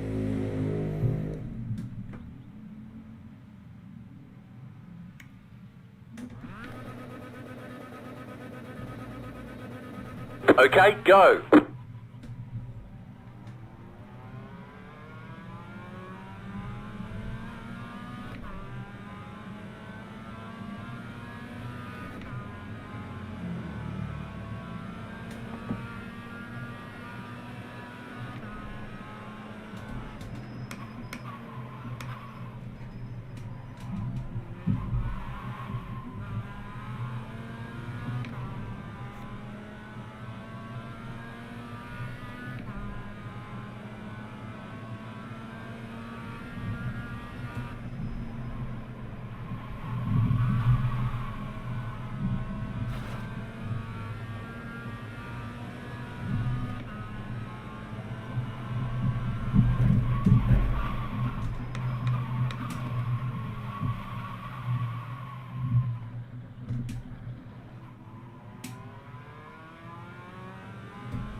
car in P2. Just set the fastest lap. 21.597. Required repairs are 888.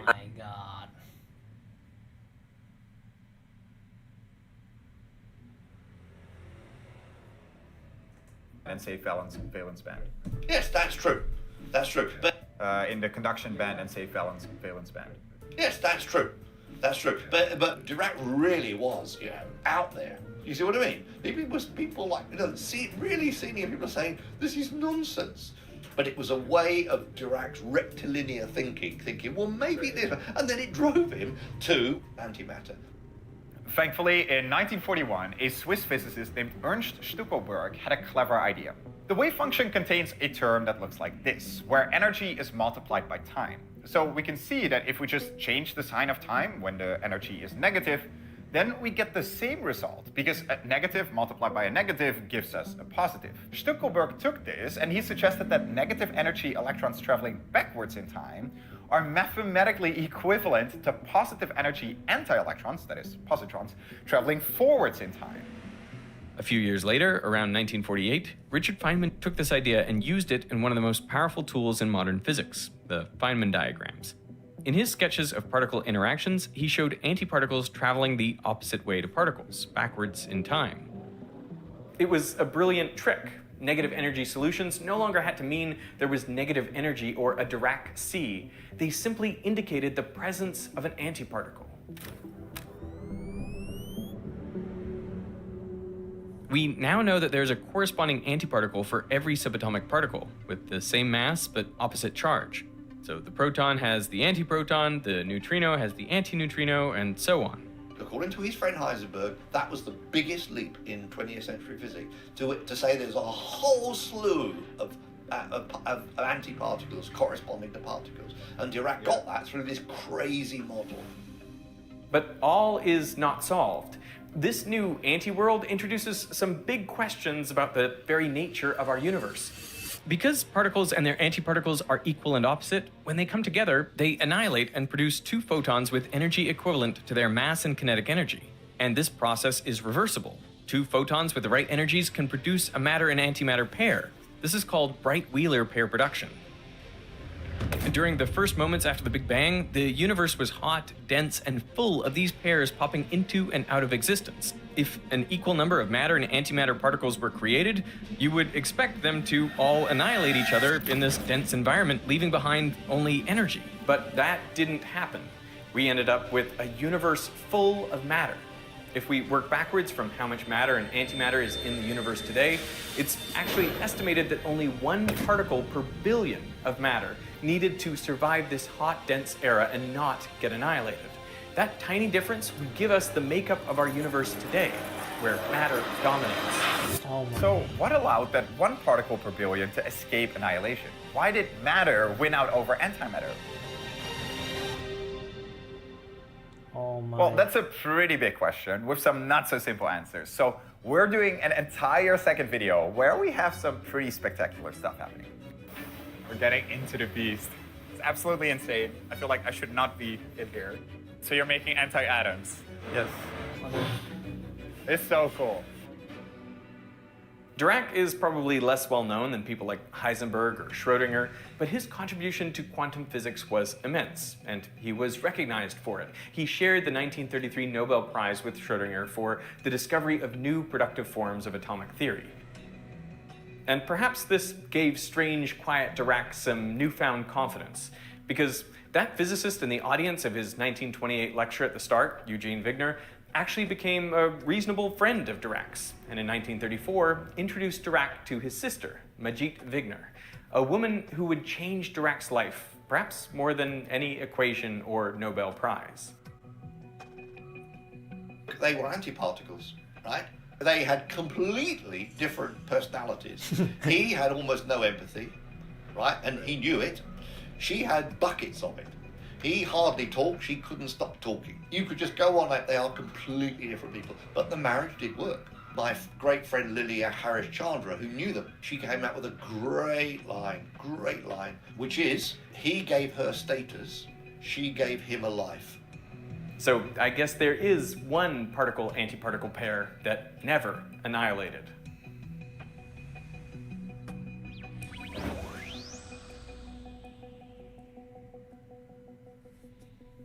Oh my god, bro. Hey, one last thing. In case you didn't already know, we just launched the official Veritasium game. We are waiting for this anti-electron creation, bro. Oh my god.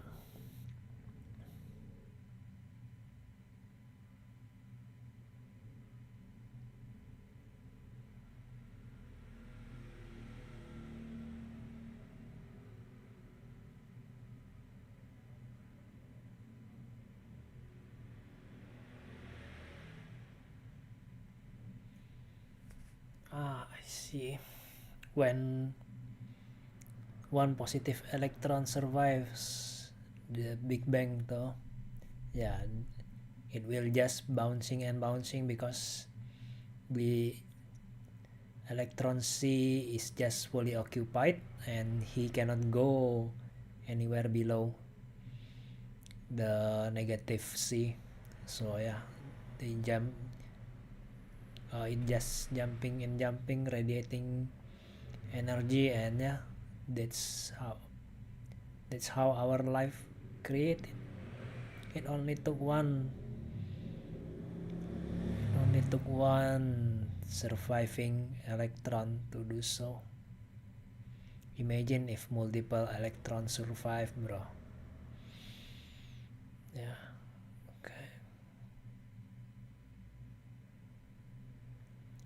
That explains why we are sucked in by gravity and never being squashed by it, because there's the electron below our feet is occupying all of the space, and we will never get squeezed down into the negative C. Now when we think about it, right, when we stood up, or maybe while we put a pressure on our feet, yeah, we feel some force reversing our pressure. Yeah, it's called the Newton law or something. It's still, so it's correspondence, right? It's complement within each other, the direct equation and the Newton's rules of gravity. It leaps back in the same amount of force when we put the pressure. And for the direct perspective, yeah, we tend to fall into the sea of negative electrons, but since the space is not there, the space is fully occupied, that's why we feel like, yeah, we are like bounce back by the energy that we release. Yeah, maybe it's the stupid theory by unqualified people, but yeah, it explains. For the spirituality aspect, it makes sense also.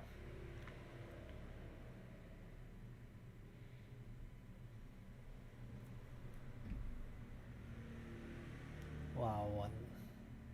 Oh shit. I learned so much.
Shit, I lost so many, bro. Oh my god, my rating squeeze out, bro.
This is my last race because I feel hungry. I need to eat.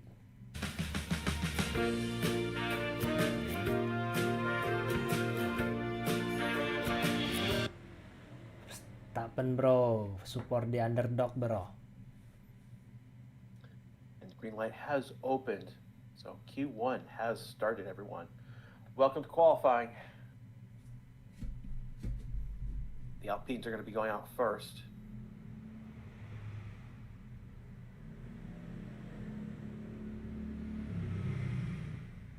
Then Liam Lawson.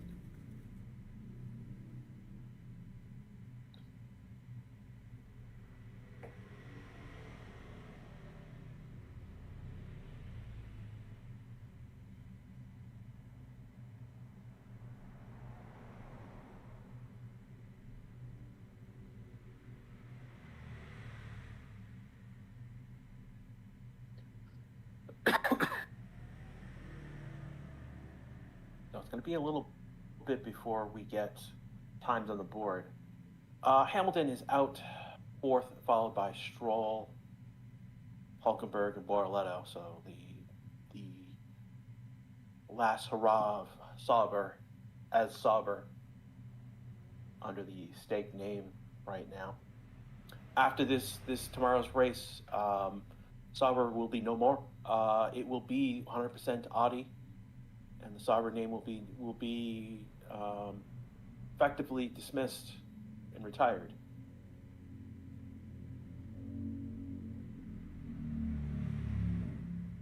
the other crazy notification thing that happened this week is that Toyota basically has become the title sponsor for Haas team. And this is basically and if you didn't know, last year there was a technical agreement that the two entered into. So this is going to further that agreement, that connection. It almost makes Haas the Toyota Works team. We're like a few steps away from that being them, the official Works team for Toyota at this point.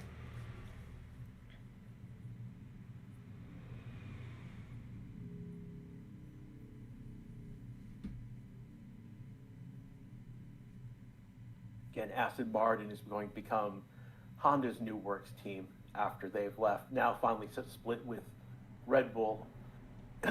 Ford will be the Works, basically Ford and Red Bull will be in association next year. And then finally we will have Cadillac on the grid. So many changes next year. Many changes next year. And again, that's on top of the regulation changes that are going to happen next year as well. This will be the last race with DRS. That will be retired this year for Active Aero next year. Active Aero basically allows the driver to use, think of the Active Aero system as... Work today is broken. The player who became a raid boss in what used to be a peaceful harbor zone, players suddenly started dying over and over with no idea why. Eventually, they found out a player named Angway had made himself the gatekeeper of Minithil Harbor, using rogue stealth to ambush and kill every low-level player passing through. The problem was, this wasn't some random side area. It was a major travel hub that players had to use all the time, and this guy was camping it for more than 8 hours a day, farming hundreds of newbies. For months, low-level players went through hell. They were so desperate to get past him that they started coming up with their own tricks, sneaking along the edges, swimming around, using specific abilities, and posting how to get past the gatekeeper guides on the forums. As the stories spread, high-level guilds finally decided they'd had enough. They formed an alliance and set out to hunt Angway down like a raid boss. They gathered at Minithil Harbor ahead of time, waiting. The moment Angway logged in, the fight kicked off. A long battle broke out all over the harbor between Angway and the Guild Alliance. But no matter how fast Angway dropped players, their healers and battle rests were even faster, and in the end, he was surrounded and taken down like a proper raid. This one infamous player caused so much chaos across the server that after the incident, Blizzard reworked parts of the PvP system, and his 4-month rule over the harbor finally came to an end. The player who became a raid boss in what used to strategy thing, and well, if it's a Ferrari strategy, I'm not really too sure how that's going to work out. Hamilton came over the radio to say felt like a decent lap, but that probably means, well, we know what that means. He's 6/10 down on a Kick Sauber, so it probably means put on a set of soft tyres because those are the quicker ones. Thanks ZZ3291 for the donation. Franco Colapinto, a little twitch there on the exit of turn number 1. And yeah, that curb does sort of, well, and he also exceeded track limits as well. So lap time deleted, that is our first lap time deletion. I will keep you up to date as much as I can on lap times getting deleted. But yeah, Colapinto dropped down into 7th position with no lap time on the board. All right.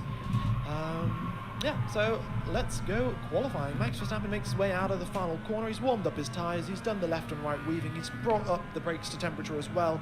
And here he comes across the line to start off line lap. Lance Stroll lap time deleted as well for exceeding track limits at the final corner. So track limits being a bit of an issue here. And the drivers are going to have to be careful. There's still a little bit of dust and sand on the circuit. And that Red Bull is scraping quite a bit, actually. I don't know if that's meant to happen. But Max Verstappen, a 10th up on Lance Stroll's first sector time. Tsunoda is only a 10th back, not too shabby from the Japanese driver, who of course has not got a seat next year. He will be the reserve driver for Red Bull doing a lot of simulator work, but no Formula 1 seat for him, at least as it stands right now. Alright, then Max Verstappen makes his way through turns number 6, and very nice there for him. Alex Albon starts a flying lap. And yeah, Stroll has been demoted down. His time's just popped off the leaderboard there. Carlos Sainz purple in sector 1. He goes quicker than Max Verstappen. The track also is got to be green flag, green flag. A little bit quicker, and we'll have track evolution, even though we've had 3 full. Okay, here comes your first time lap. And of course, as the temperature drops, that will also be helping the situation. Yuki Tsunoda, fastest in the middle sector, actually goes quicker than Max Verstappen. A very nice job indeed. Fernando Alonso now fastest in sector number 1, and it is chaos here. So many drivers going purple, and Max Verstappen out of the final corner. As long as he holds it within track limits, this lap should be good from him. Here he goes, inside track limits, across the line, and that is P1 for Max Verstappen, 1.5 tenths up. Yuki Tsunoda across the line, third position, 3 tenths back from Max Verstappen, not too shabby, should be enough to get into Q3 and to give his teammate a tow. Ollie Behrman, purple in sector 1, and Hadjar comes across the line, third position for him, Oscar Piastri, and starts flying a lap. Here comes Charles Leclerc on a set of medium tyres also. That is 6th position, he goes, what, a 10th up on Lewis Hamilton, but yeah, the medium tyres are just not the tyres to be on, and we'll see when, well, Hamilton's out onto the soft, so Leclerc will be very soon as well. Sainz across the line, 4th position for him, goes ahead of Tsunoda, and the top of the field is looking very, very tight indeed. Behrman, his middle sector looks pretty good so far. Antonelli, however, his first sector is only 1 millisecond slower than Behrman, so both of the rookies looking good in sector 1. Fernando Alonso, another rookie, across the line, 2nd place for him, and 92 milliseconds back from Max Verstappen. One more lap. Great job there from Alonso. In fact, he's ahead of Lando Norris. Norris goes purple in the final sector. The final sector is where the McLarens really excel, and even with a purple final sector going 4 tenths faster than Fernando Alonso in the final sector, Norris P3, Alonso P2. Russell purple in sector number 1. Behrman goes up into first position, 71 milliseconds clear of Max Verstappen. Great job there by Ollie Behrman, and P1 for the rookie. I mean, I'm sure he'll love to hear that over the radio when it comes over. He'll say, that's P1, Ollie, and I'm sure he'll be happy about that. How long will it last, though? We've got Oscar Piastri coming across the line. What's it going to be for the Australian? 2nd position. He is 1 millisecond back. 1 millisecond. Wow. Oscar Piastri, Ollie Behrman, very close in terms of lap times. In fact, the closest that they can possibly be without being the exact same lap time. And, well, great lap there from Piastri, but I'm sure there's a lot more performance left to give.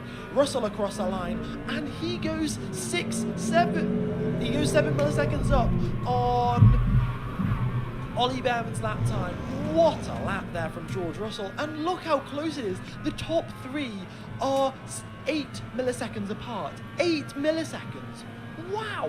Checkered flag, checkered flag. Let's just make sure no lap times get deleted here, folks. We've got Gasly with a lap time deleted as well. Stroll has got, Gasly, look at that, he's just dropped down into 18th position, sorry. Hamilton up into 5th place, good job there from Lewis. Let's see what Charles Leclerc can do. He's currently in the pits, needs to get his tyres changed quickly and back out onto the circuit.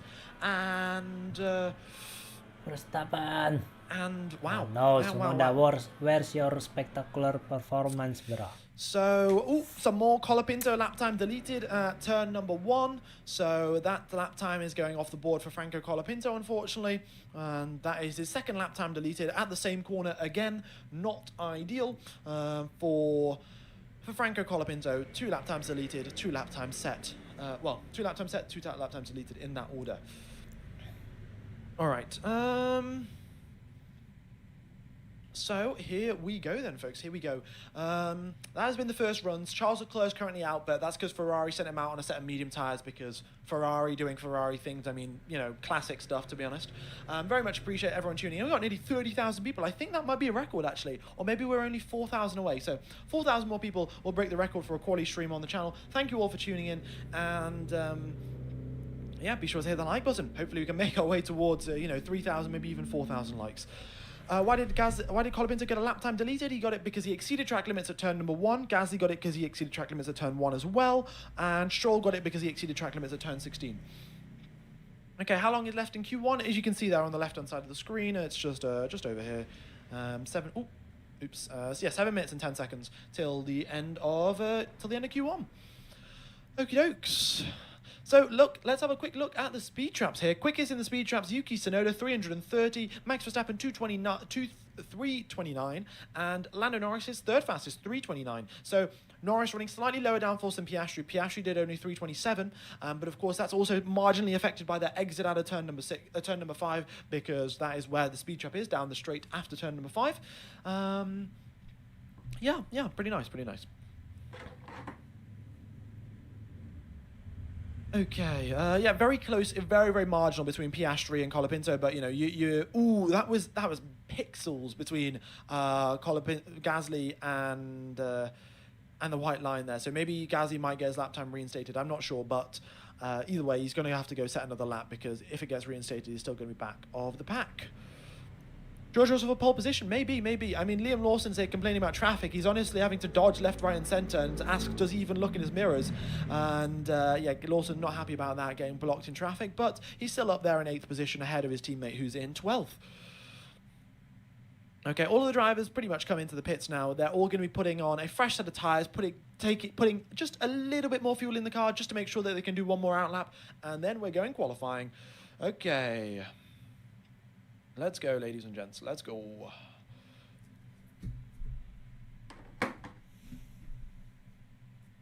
Oh, shit. How are both Alpines last? Because they both got lap times deleted. That's why.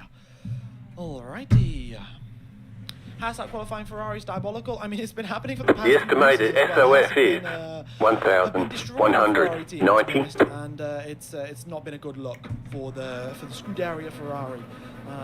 Yeah, Green. Job. And his pace has been really improving in the past few races. In fact, we'll I guess in the meanwhile, I can quickly show you some of these graphics.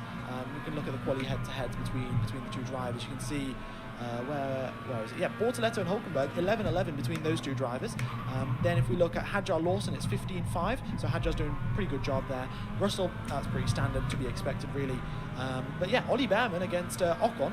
13 occasions Behrman has gone quicker than Esteban Ocon. So pretty solid job there from Ollie Behrman. And Charles Leclerc, Lewis Hamilton, to be expected. Alonso Stroll, 22-0. I mean, that's enough said, to be honest.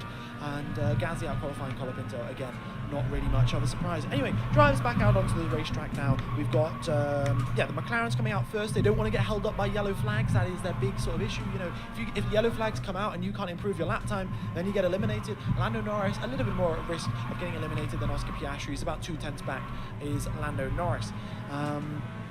But pretty much everyone else is making their way out onto the racetrack. If Russell's coming out, it's look at that margin. Oh my god, look, from 1st position to 17th position, it's half a second, ladies and gentlemen, half a second between 1st and 17th. That is so close, and that means a little twitch of the rear on turn number 5, where you've got a big straight afterwards, or the same thing at turn number 7, you throw away nearly 5 positions at a time. So you have got to be absolutely pinpoint perfect to be able to get out of Q1 and hopefully into Q3.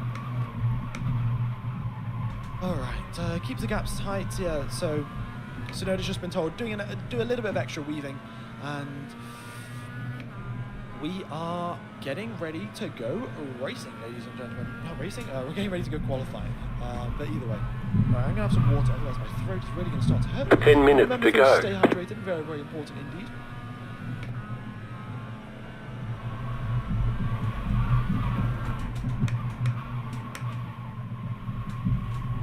All right, final days of DRS. Yeah, we'll find out for the final time who uses DRS during qualifying. It will be whoever's doing the last run in Q3. They'll be the last driver to use DRS in 2025. Or, last driver to use DRS full stop. Either way, Norris and Piastri start their flying laps. Let's go on board with Lando Norris. 17.056 through the first sector. He's half a tenth back from George Russell, but he gets a pretty nice exit onto the main straight. He opens that DRS trap as soon as it possibly can be opened, and he heads towards the speed trap. What is the speed for Lando Norris? It's 325 kilometers per hour, a little bit down on his previous time. Oscar Piastri, first driver to dip into the 1:16s in the first sector, so very nice job there from Piastri's half a tenth up on George Russell, whereas his teammate is half a tenth down, so 1/10 between the two drivers in the first sector. All right, sector number 2 for Lando Norris. Through he goes, turn number 9, super deep onto the brakes, but sector 2 also isn't all that amazing for the British driver, and purple sector 1 actually is taken away by Carlos Sainz. Sainz is the fastest in sector 1, Alex Albon is the 3rd fastest, and quickly gets taken away by Antonelli, and oh my goodness me, the track is evolving very quickly, and the drivers who are going out right at the end, they have the best possible conditions. Here comes Lando Norris out of the final corner. Does he get a little tow from Charles Leclerc? Not really, and here he comes. P1 for Lando Norris. He goes 69 milliseconds up on George Russell. Very nice job indeed. Next up is Oscar Piastri. What can the Aussie do? He has had a great final sector and across the line. Oh my god, half a second clear of his teammate. What a lap by Oscar Piastri. He is 10 milliseconds back from last year's pole time and half a second, 0.6 of a second. Oh my goodness me. Brilliant from Piastri. Let's see what the rest of the drivers can do though. It's not over until everyone comes across the line. Leclerc quickest through the speed traps. Looks like he got a toe off someone. And we got Carlos Sainz, P3 in Qatar last weekend. It's P3 in Q1 right now. Let's see what his teammate can do. Antonelli across the line. It's second position for him. Alex Albon's only in 10th. Big gap there between Sainz and Albon. Antonelli splits the two McLarens. And Norris not putting together a good lap when it was needed. Max Verstappen purple in sector 2. He's a 10th up on Tsunoda and Antonelli. And well, now he's got the final sector left to negotiate. Just the final corner now. Here he comes across the line. P2 still 3/10 back from Oscar Piastri. What a monstrous lap from Piastri. It's 4th position for Charles Leclerc. Clearly some more pace was found there. And Hamilton now starting his flying lap with 12 seconds left on the clock. Tsunoda across the line, 10th position for him. Currently the drop zone. Stroll, Bortoleto, Ocon, Gasly, Colapinto. Okay, here comes Liam Lawson. Next up across the line. He's currently in 14th position, at risk of being eliminated. Checkered flag is waving, and it's 9th position for Liam Lawson. All right, next up is Pierre Gasly. It's 19th place for him. He got a lap time deleted on the previous occasion. Across the line now, it's only 15th position. This is very, very marginal. Gap from 1st all the way to 19th is 1 You've got the fastest lap. And the gap from 2nd to 19th is only 7/10 of a second. Piastri's got a 3/10 lap clear on the entire feud. Wow. Alonso across the line, 4th place for him, and that has pushed Gasly out into the elimination zone. So Gasly is out of Q1. That is our first confirmed elimination. Next up, Franco Colapinto across the line. What's it gonna be for him? He is out. P20 for Franco Colapinto, 2 lap times deleted, and then a P20 lap suboptimal for him. 19th position is currently Esteban Ocon. He has got green sector 1, yellow sector 2. Here he comes across the line, and it's 12th position for Esteban Ocon. Not too shabby, and that might just save him. Next up is Bortoleto and Hulkenberg. Those are the 2 drivers that remain. I think Charles Leclerc's coming into the pits. Hamilton's 15th, Hamilton 16th, Hamilton eliminated. Oh no, has that happened again? Tsunoda just makes it through into 15th position. Bortoleto 14th, Hulkenberg 18th, Hamilton is out again. Yeah, that he's just completed his flying lap. He goes half a 10th down. Mamma mia. And oh my god, how has he done this again? This is now what, 3rd time in a row, 4th time in a row? He got impeded. You just hit the fastest lap. He did get impeded. Let's what was his final 5 minutes to go. I didn't see that, but maybe he did get impeded. Either way, he was half a 10th down on his last lap compared to his best lap. Okay, well we'll see. I'll get the replay up and I'll check what happened to Lewis Hamilton, but impeded or not impeded, you know, ideally he should have been sent out on soft tyres to start with, like any other team would, with common sense. But you know, Ferrari, not exactly a team known for its common sense. So yeah, all right. So here we go. Q2. I'll put a timer up on the screen for Q2, folks. In fact, that is definitely incorrect. Q2 is happening in a few more minutes. There we go. I think. Oh no, there we go. It's that. Okay. Fantastic. Lewis meme. Oh yeah. Let me bring up the Lewis meme. Where's it gone? This one here. You have 0 podiums this season. The guy who replaced you, whom you replaced, has 2, and the rookie who replaced you has 3. Not ideal there for Lewis. What was I going to do? Oh yeah.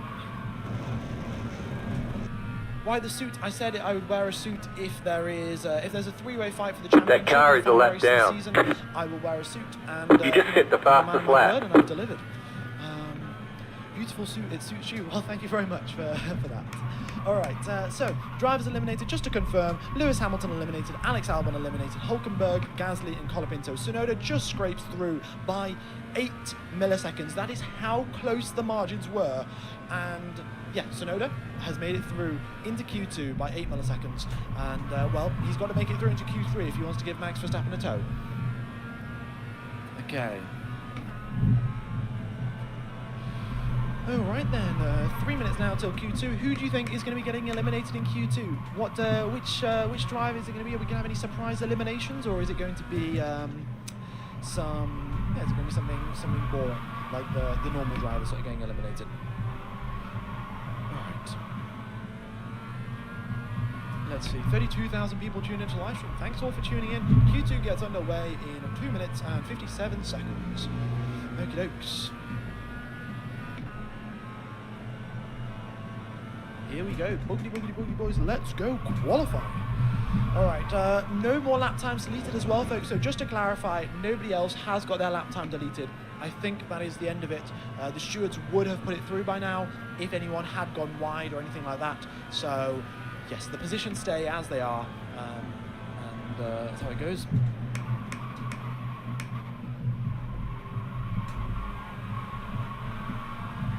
Betting my life savings on double Haas Q3. Well, thanks for the donation there. USA. Left side. Clear on the left. We'll see if Haas can make it into double Q3. 9th position for Behrman. I think Behrman might be able to get through. Ocon, however, not so much. His performances compared to Behrman this season just haven't really been up to scratch. 19 drivers within 1 second. Exactly, this is what I'm saying. The season is super close. The problem is overtaking right now is particularly difficult. So that is the sort of issue, really. If we had easier overtaking, then this Formula 1 season would be chaos in terms of just, well, speed and racing and stuff like that. But essentially, as the regulations get built up, the engineers get better in designing their cars, and the more energy they sort of extract out the air to generate downforce, then it makes it much more likely that it's going to generate dirty air behind the car. So that's sort of how it goes, really. One more lap to win. Okay.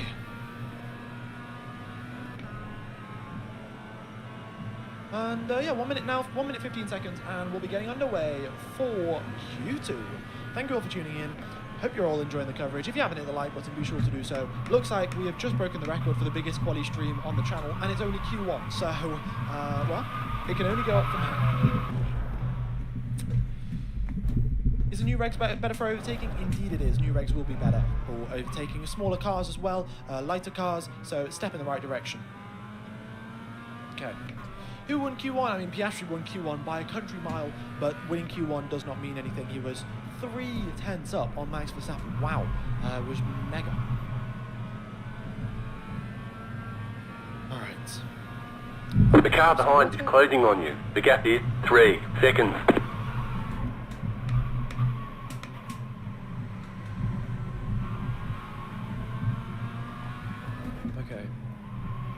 Double Aston Q3. I mean, Alonso's looking really good. Stroll could make it through, actually. He just needs 1 good lap. Well, that's the same for anything, really. Oh, you need 1 good lap and you can make it through. So, Aston's look like they have a pace. We'll see what they can do. But the timer is about to hit 0, and I have a feeling Q2 is about to get underway. Yeah, there we go. Brilliant. Q2 is underway, ladies and gentlemen. And the first car out onto the track is Max Verstappen. Okay, if we look at the championship standings here, folks, just for a moment, let's put the driver standings. Oh no, I've got all of the driver standings here, but you can see you won. Max You drove a great race. 12 points back. I'm sure everyone's already got this memorized in their minds, but Max Verstappen is 12 points back from Lando Norris, and Oscar Piastri is 16 points back. All right, what tyres is it for Max Verstappen? Is a used set of soft tyres. So this is what the slash means, folks. If there is a slash going through the tyre, it means that it's a used set, and Max Verstappen comes out on a used set of tyres to do a banker lap on Q1. In Q2, sorry.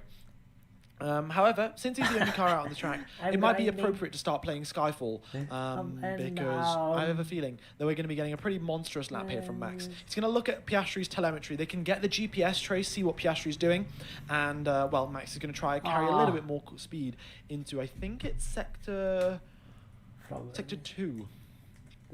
Anyway. All right, I hadn't noticed the suit looking good. Thank you, thank you. This is the end, yeah. Well, well, here comes Max Verstappen. In fact, you know what I'll do? I will sync up my onboard lap with Max Verstappen driving. So Yeah. give me just a second. For Let's Mr. make this Charles, a tad smaller. we do one more race. Let all right, him here we go, evaluate coming across the start finish line. our crashcraft. Let's sync it up with Max. Oh, And brilliant. Okay, here we go then. In towards turn number 1, super duper late onto the brakes and gets that apex very nicely indeed. That Red Bull looks glued to the ground as he makes his way through turns number 3 and 4. The sparking has gone away a little bit, and now it's towards turn number 5, super duper deep onto the brakes, and then gets that late apex. Great power onto the exit. Not a single little twitch there. Max is very much one with the car right now. Opens the DRS as he heads towards turn number 5, and well, it looks like a reasonably good lap so far. Purple in Sector 1 is 16.992. However, that is slower than what Sainz did in Q1 and slower than what Verstappen also did in Q1. Of course, these are used sets of tyres. Then he makes his way through the second half of Sector 2, another DRS zone, and now heading towards turn number 9. This is where your tyres really start to overheat, and this time he is very marginally, he's about a tenth back from his purple time that he's just set over there, you can see, in Sector number 2. yeah, but look at this, all purple from Max Verstappen. Of course, he is the only driver out on track doing a flying lap, but regardless. And through turns number 14 and 15, makes his way through Gotifi corner, and you can see Max is actually ahead on the GPS than compared to where I am, because of course Max is a faster driver than me. And then you come out the final corner, and that is a lap of a 1:22.9 from Max Verstappen. Not too shabby there from Max, not too shabby whatsoever. All right. Oscar Piastri now out onto the circuit, and we'll be getting the other drivers coming out as well. Brilliant, brilliant, brilliant. Yeah, all the drivers really crawling out of the pit lane here, going as slowly as they possibly can, because, well, they just want to cool down their tyres a little bit, make sure they don't overheat over the flying lap. Yeah, slowest through the speed traps, actually interesting here. We've got Oliver Bearman is one of the slowest drivers through the speed traps, but still he's got a load of performance. So it's not all about top speed here. Bearman, even with a bit of a draggy Haas and a bit more downforce than standard, is doing a brilliant job and is out-qualifying Esteban Ocon. Lando Norris, 329 kilometers per hour through the speed trap, so pretty quick there from Norris. And, well, we'll see where Piastri's at, but I think Piastri's a little bit further down. Okay, a lot more flying laps coming through now. Ocon, 17.1 from him there. Bearman also a 17.1 in the first sector. All right. And literally everyone else is pretty much on an outlap now. Okay. Lando not out. No, Lando's just come out onto the circuit, so there you go. They're all coming out onto the circuit slowly but surely. And brilliant. Sainz, again, goes quicker than Verstappen in sector number 1. So Sainz has really got that first sector nailed down. He hasn't got the top speed, but in the high-speed corners, he can really extract the performance where, you know, Verstappen is lacking a little bit, but of course, Verstappen's quicker over the rest of the lap as well. So the extra downforce on the Williams helping them out in sector 1, not so much in sector 2. Then here we are looking at Antonelli. He goes quicker than Sainz, and Charles Leclerc starts a flying lap as well. Speed trap here, folks. Speed trap is just where Isaac Hadjar is passing by now. That little white dot there indicates where the speed's being measured, and Hadjar's just gone by at, what's that, 328 kilometers per hour. Very quick indeed. But you can see pretty much everyone is doing very similar speeds. We've got the difference between the quickest and the slowest is 7 kilometers per hour. But if you exclude, 7 kilometers per hour, and Leclerc got a toe on that lap as well. Max is out again. Max is out again on a used set of tyres. Interesting. Double. He's doing two laps on used tires. Interesting choice there. But we have got some drivers still out on used tires, even though they may not make it through into Q3 on a used set. They're out right now on a used set of tires. So's Behrman, so's Lawson, and Piastri's out on a used set. Norris, Sonoda also out on a used set. George Russell is out on a fresh set, however. Antonelli, also the same for him. And Antonelli had quite the big mistake, actually, in the final sector, half a second down, and that's what's cost him. Otherwise, he would have been right up there with Max. George Russell has done exactly that, and he goes ahead of Max Verstappen by 0.2 of a second. Of course, Max on used tyres, just Russell on fresh ones, but regardless, great lap there by George Russell. Stroll across the line, 3rd position, and he goes not too far ahead of Carlos Sainz. Yeah, Max on a different used set. So he did his first, he did 2 runs in Q1, and he's using the first run as his first sort of set, and then the second run as a second set. Alonso across the line, 3rd position for Fernando Alonso, very nicely done from the Spaniard. And look at the gap between the two Astons, not too big actually. So maybe we will get a double Aston Martin Q3. Time will tell. Oscar Piastri looks like he might just be having another monstrous Sector 3 here, and well, let's see how it goes for him. He's just making his way through now, the turn number 14 and 15. Norris, in fact, goes quicker than him, but Piastri still holding it together. Here he comes out of the final corner. Comes the Aussie driver, and across the line, it's 3rd position on a used set of tyres. 0.3 back from Russell, 1/10 back from Max. What can Norris do? He's also just coming through the final few corners.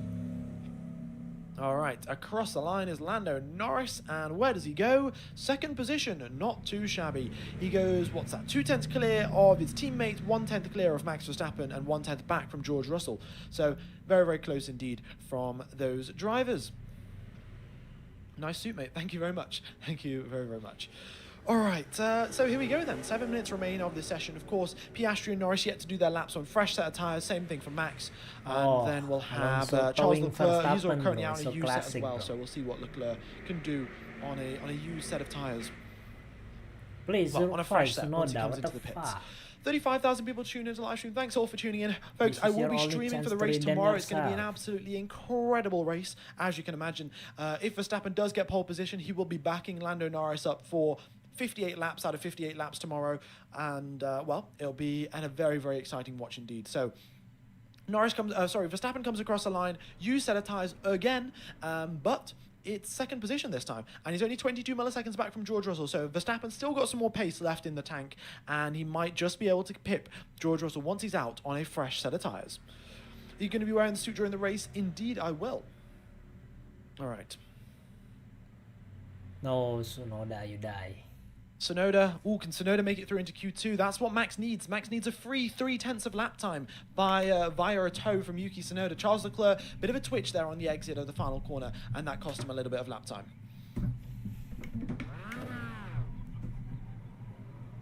Okay, 6 minutes remain. Everyone's in the pits apart from Norris and Verstappen. I think Norris is, coming into the pits now. Verstappen is also making his way back. He's on his in-lap. Well, they run 3 times, it looks like it, yeah. Abu Dhabi's a reasonably short lap, as you can see, a 1:20. And, so the drivers can get away with running 3 times in Q2. We'll probably only see 2 times in Q3, but right now, it's only 3 times. We can do 3 times, because there's 15 minutes left. Alrighty. Here we go. Alonso gave Max a tow, did he? Let's have a look. Max through the speed traps. What was it? Max's middle sector was pretty good, but that was from before, I'm pretty sure. If Alonso gave Max a tow, then we would see that in the speed traps, I think. Yeah. But I don't think Max is there. Yeah, Max's speed trap speed is still the same as what it was before, so who knows? Gabby in 6th position. Yeah, Gabriel Bortoleto, great job from him. And, Hulkenberg's down in 18th.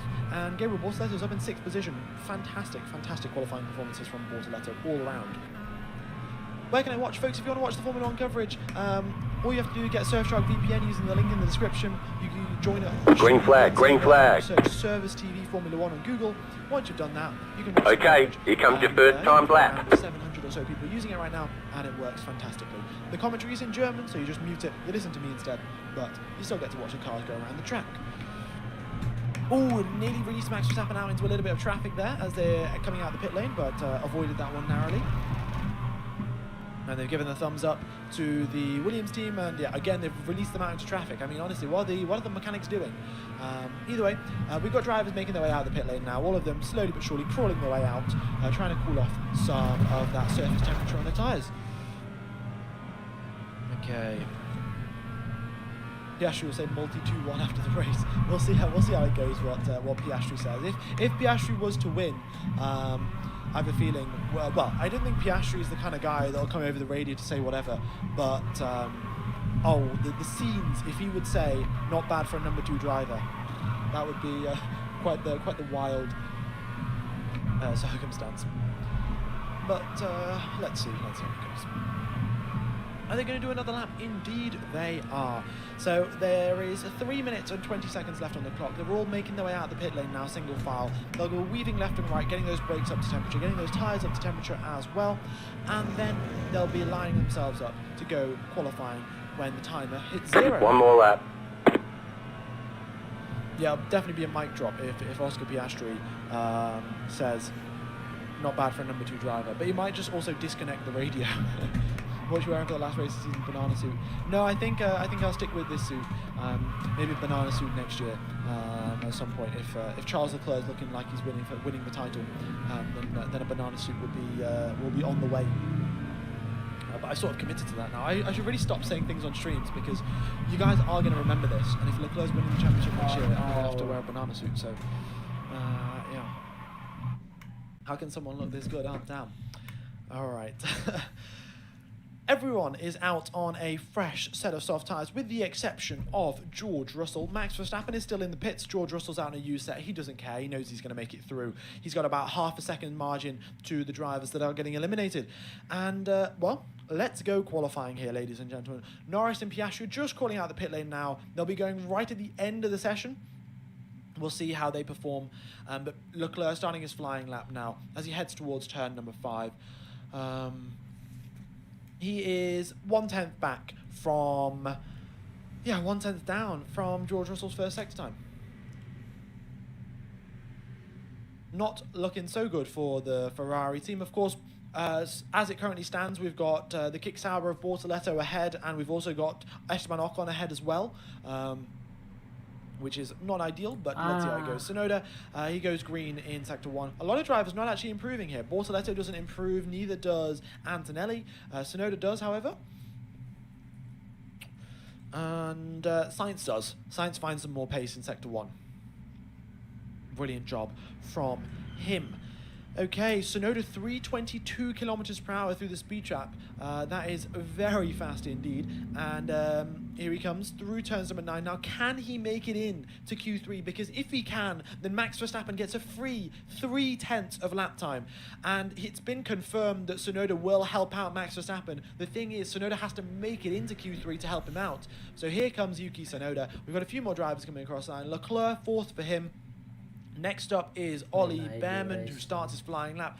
Now Yuki Tsunoda, currently 12th position, 6/10 back. He is now 6th position, 3/10 back. Will that be enough, ladies and gentlemen? Will it be enough for the Japanese Minister of Defense to, well, hold on to Q3? Antonelli across the line, 8th place for him. Bortoleto up into 4th. Oh my goodness me, he goes ahead of the Ferrari again. Incredible job by Bortoleto. Not only is a Sauber ahead of a Ferrari, it's a Sauber driven by a rookie is ahead of a Ferrari. Sainz across the line doesn't improve by a huge margin, only 9th position for him.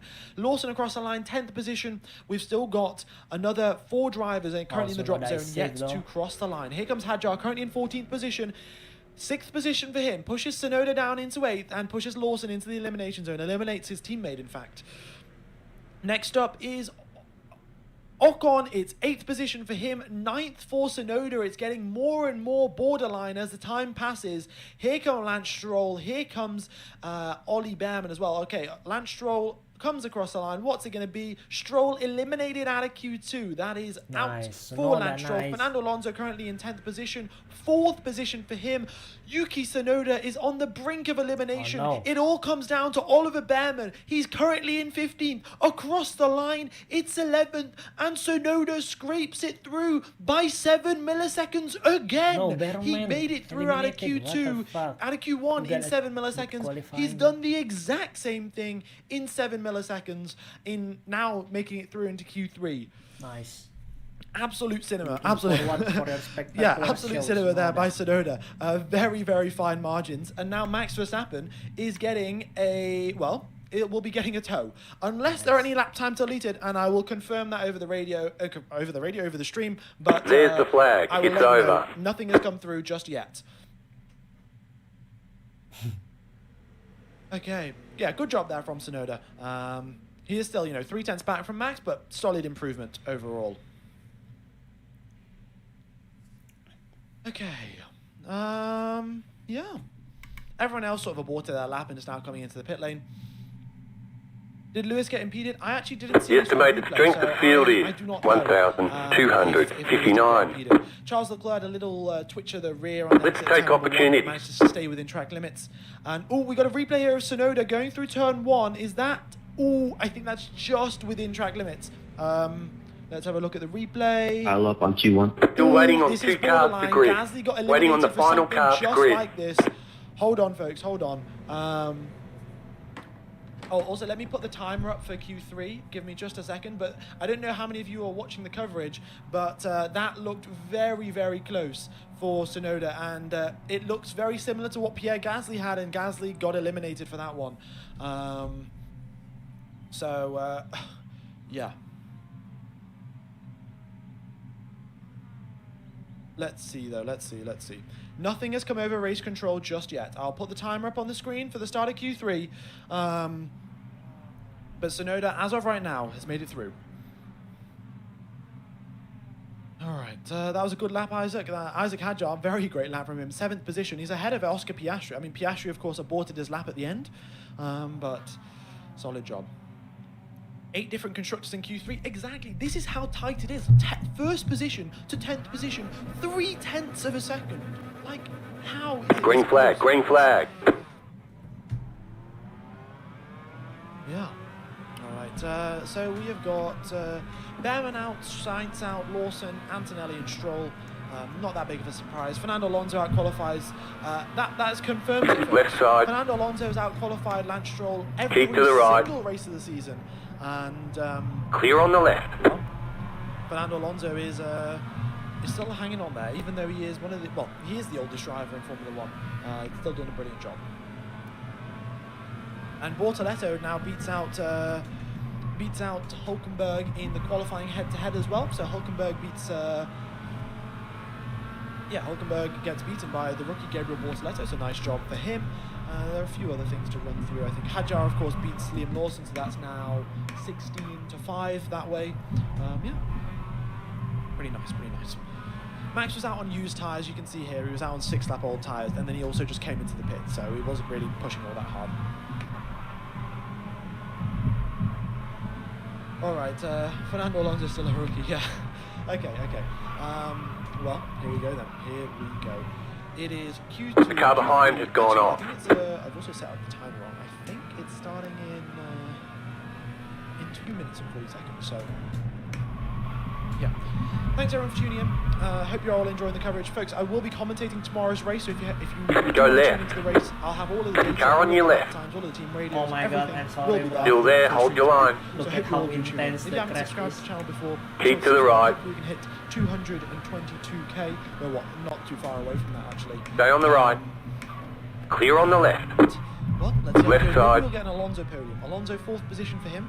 Clear on the chaos left. Up at the front. Max Verstappen, Russell, and Norris. That could be chaos, couldn't it? And then Alonso gets the podium, just like his fellow Spaniard last weekend. 10 minutes to go. I feel like you're going to get 100k live viewers tomorrow. I feel like we might, but there's going to be a few things that need to happen for that. Basically, I'd very much appreciate if you guys could follow me on Instagram, F1Gamer_official, and if you follow me there, I'll put out a post, and if everyone shares that post, and then I'll do the same thing for Twitter, I think we might hit 100k. Is that a record biggest stream for quali? Yeah, I think so. You got it, slow car on the right. We had the biggest stream for Qatar as well. Go left. We calculated the numbers. 70,000 Car on your left. That is Clear. an entire football stadium, just live, not even subscribers. 70,000 watching live, like mega. Anyway, that is enough sort of about the channel. It's now to qualifying. The top 10 shootout, the thing that we have been waiting for the past week. Who is going to get pole position here in Abu Dhabi? Oscar Piastri set a monstrous lap in Q1. Will he be able to replicate that success? Lando Norris has been on form for the final half of the season in an incredible way. You're in fifth. Good job. Settle in and get a rhythm. Will Max Verstappen be able to hook together that one more lap? He's done it at Silverstone. He's done it at Suzuka. Will it happen here in Abu Dhabi? And George Russell, of course. I mean, the guy just shows up and sets pole position lap times and refuses to elaborate, to be honest. Doesn't compete in the championship, just set pole position laps for fun. So maybe we'll see him. Track temperature currently at 28 degrees, favours the Mercedes team a little bit as well. So who knows how that's going to go down. All right. How many softs left for Max and McLaren? They will have... everyone will have 2 sets, so everyone will be able to go out and do two laps on fresh softs. Okay. If we look where Verstappen is quicker than Norris, Verstappen is quicker down the straights, Norris quicker through the corners. Max Verstappen's got a top speed setup, Lando Norris has got a downforce setup. It seems to be working pretty well. The question is, will Max be able to dance that? Oh, it looks like Q3 is starting in an extra minute. Apologies for that miscalculation on the timer there, folks. 50 seconds, and then we'll be getting underway. Will Yuki Tsunoda give Max Verstappen a tow? I think, Lauren Mickey's has basically made it very clear. Tsunoda has made it very clear. You just hit the fastest lap. A tow, or he will be helping Max Verstappen in any way that he can, and that surely means by giving a tow. I can't see any other way how he can help him. So it's got car on your left.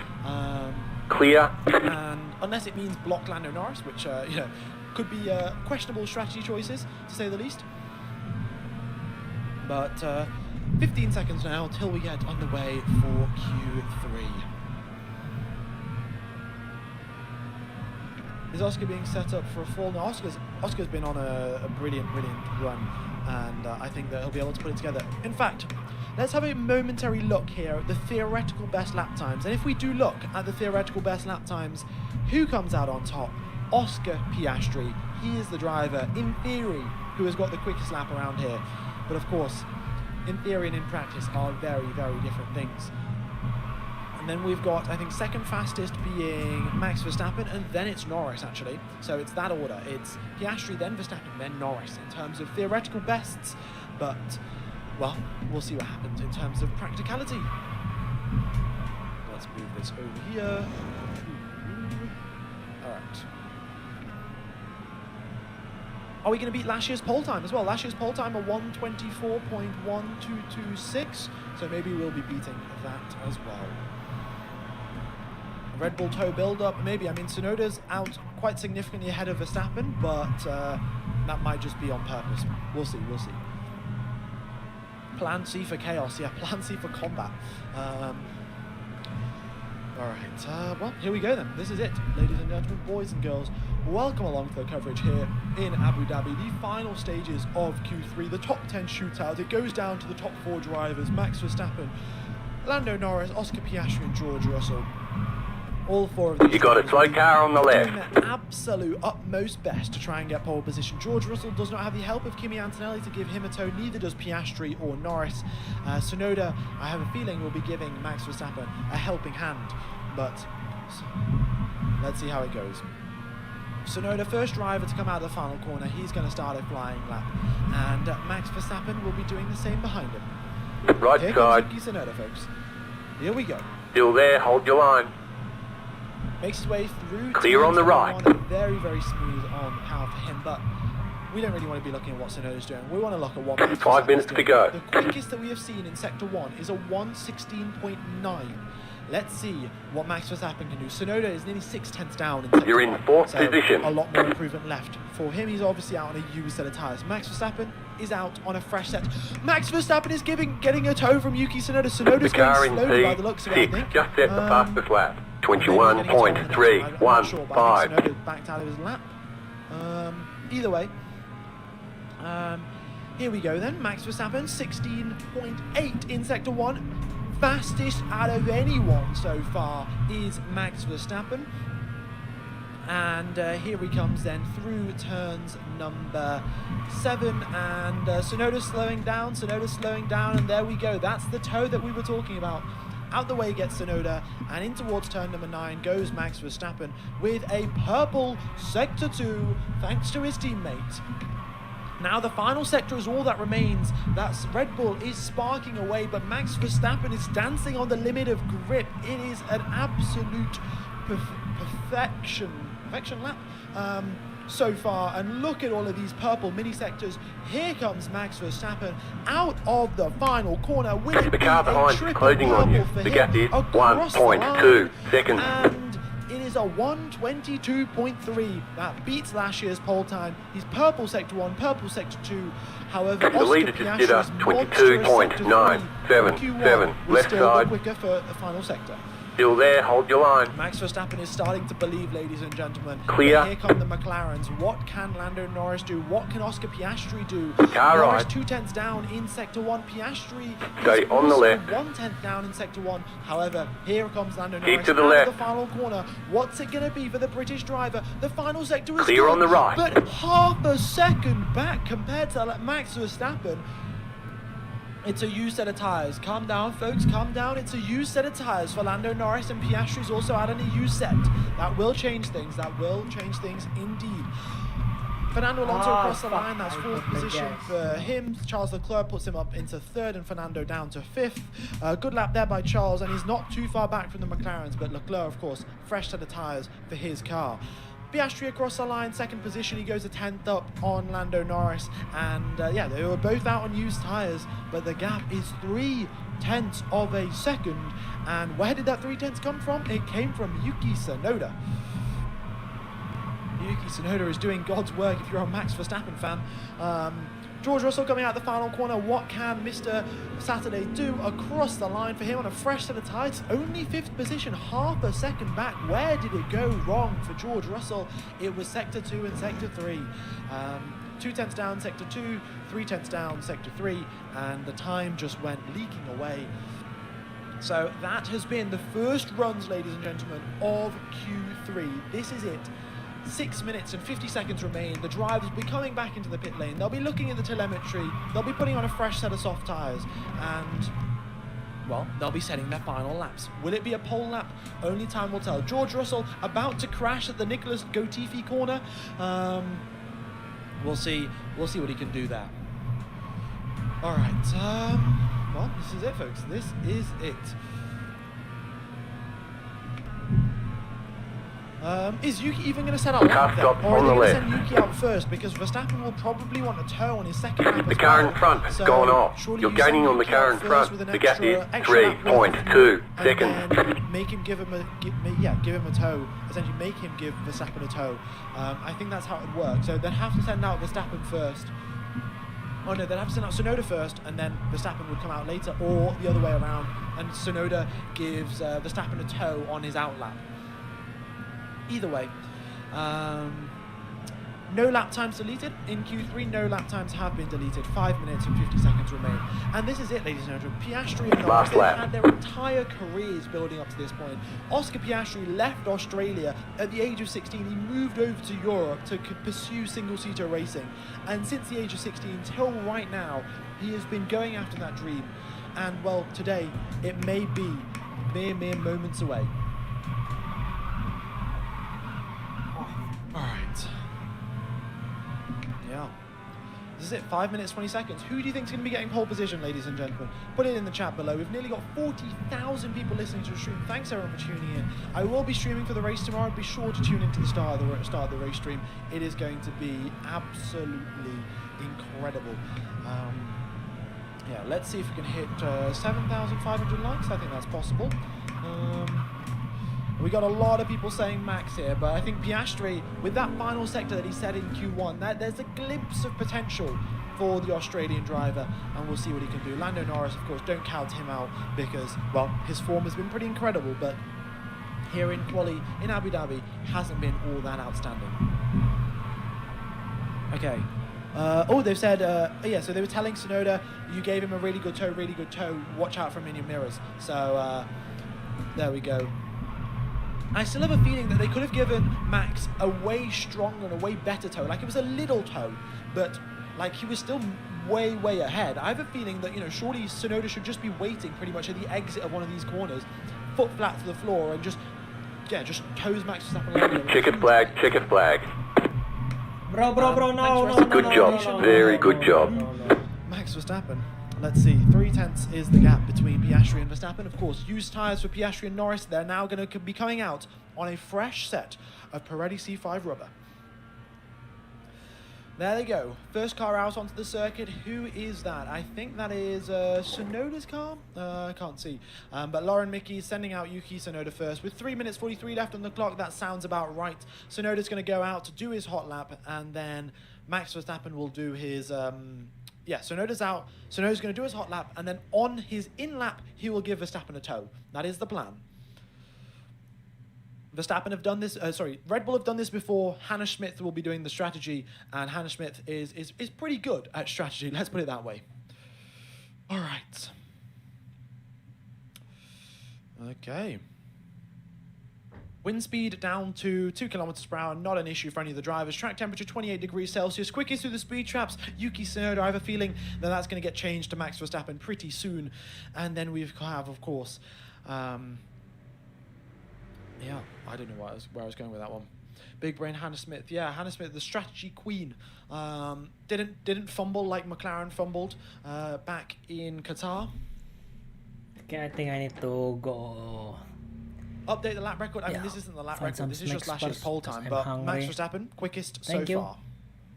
See you tomorrow.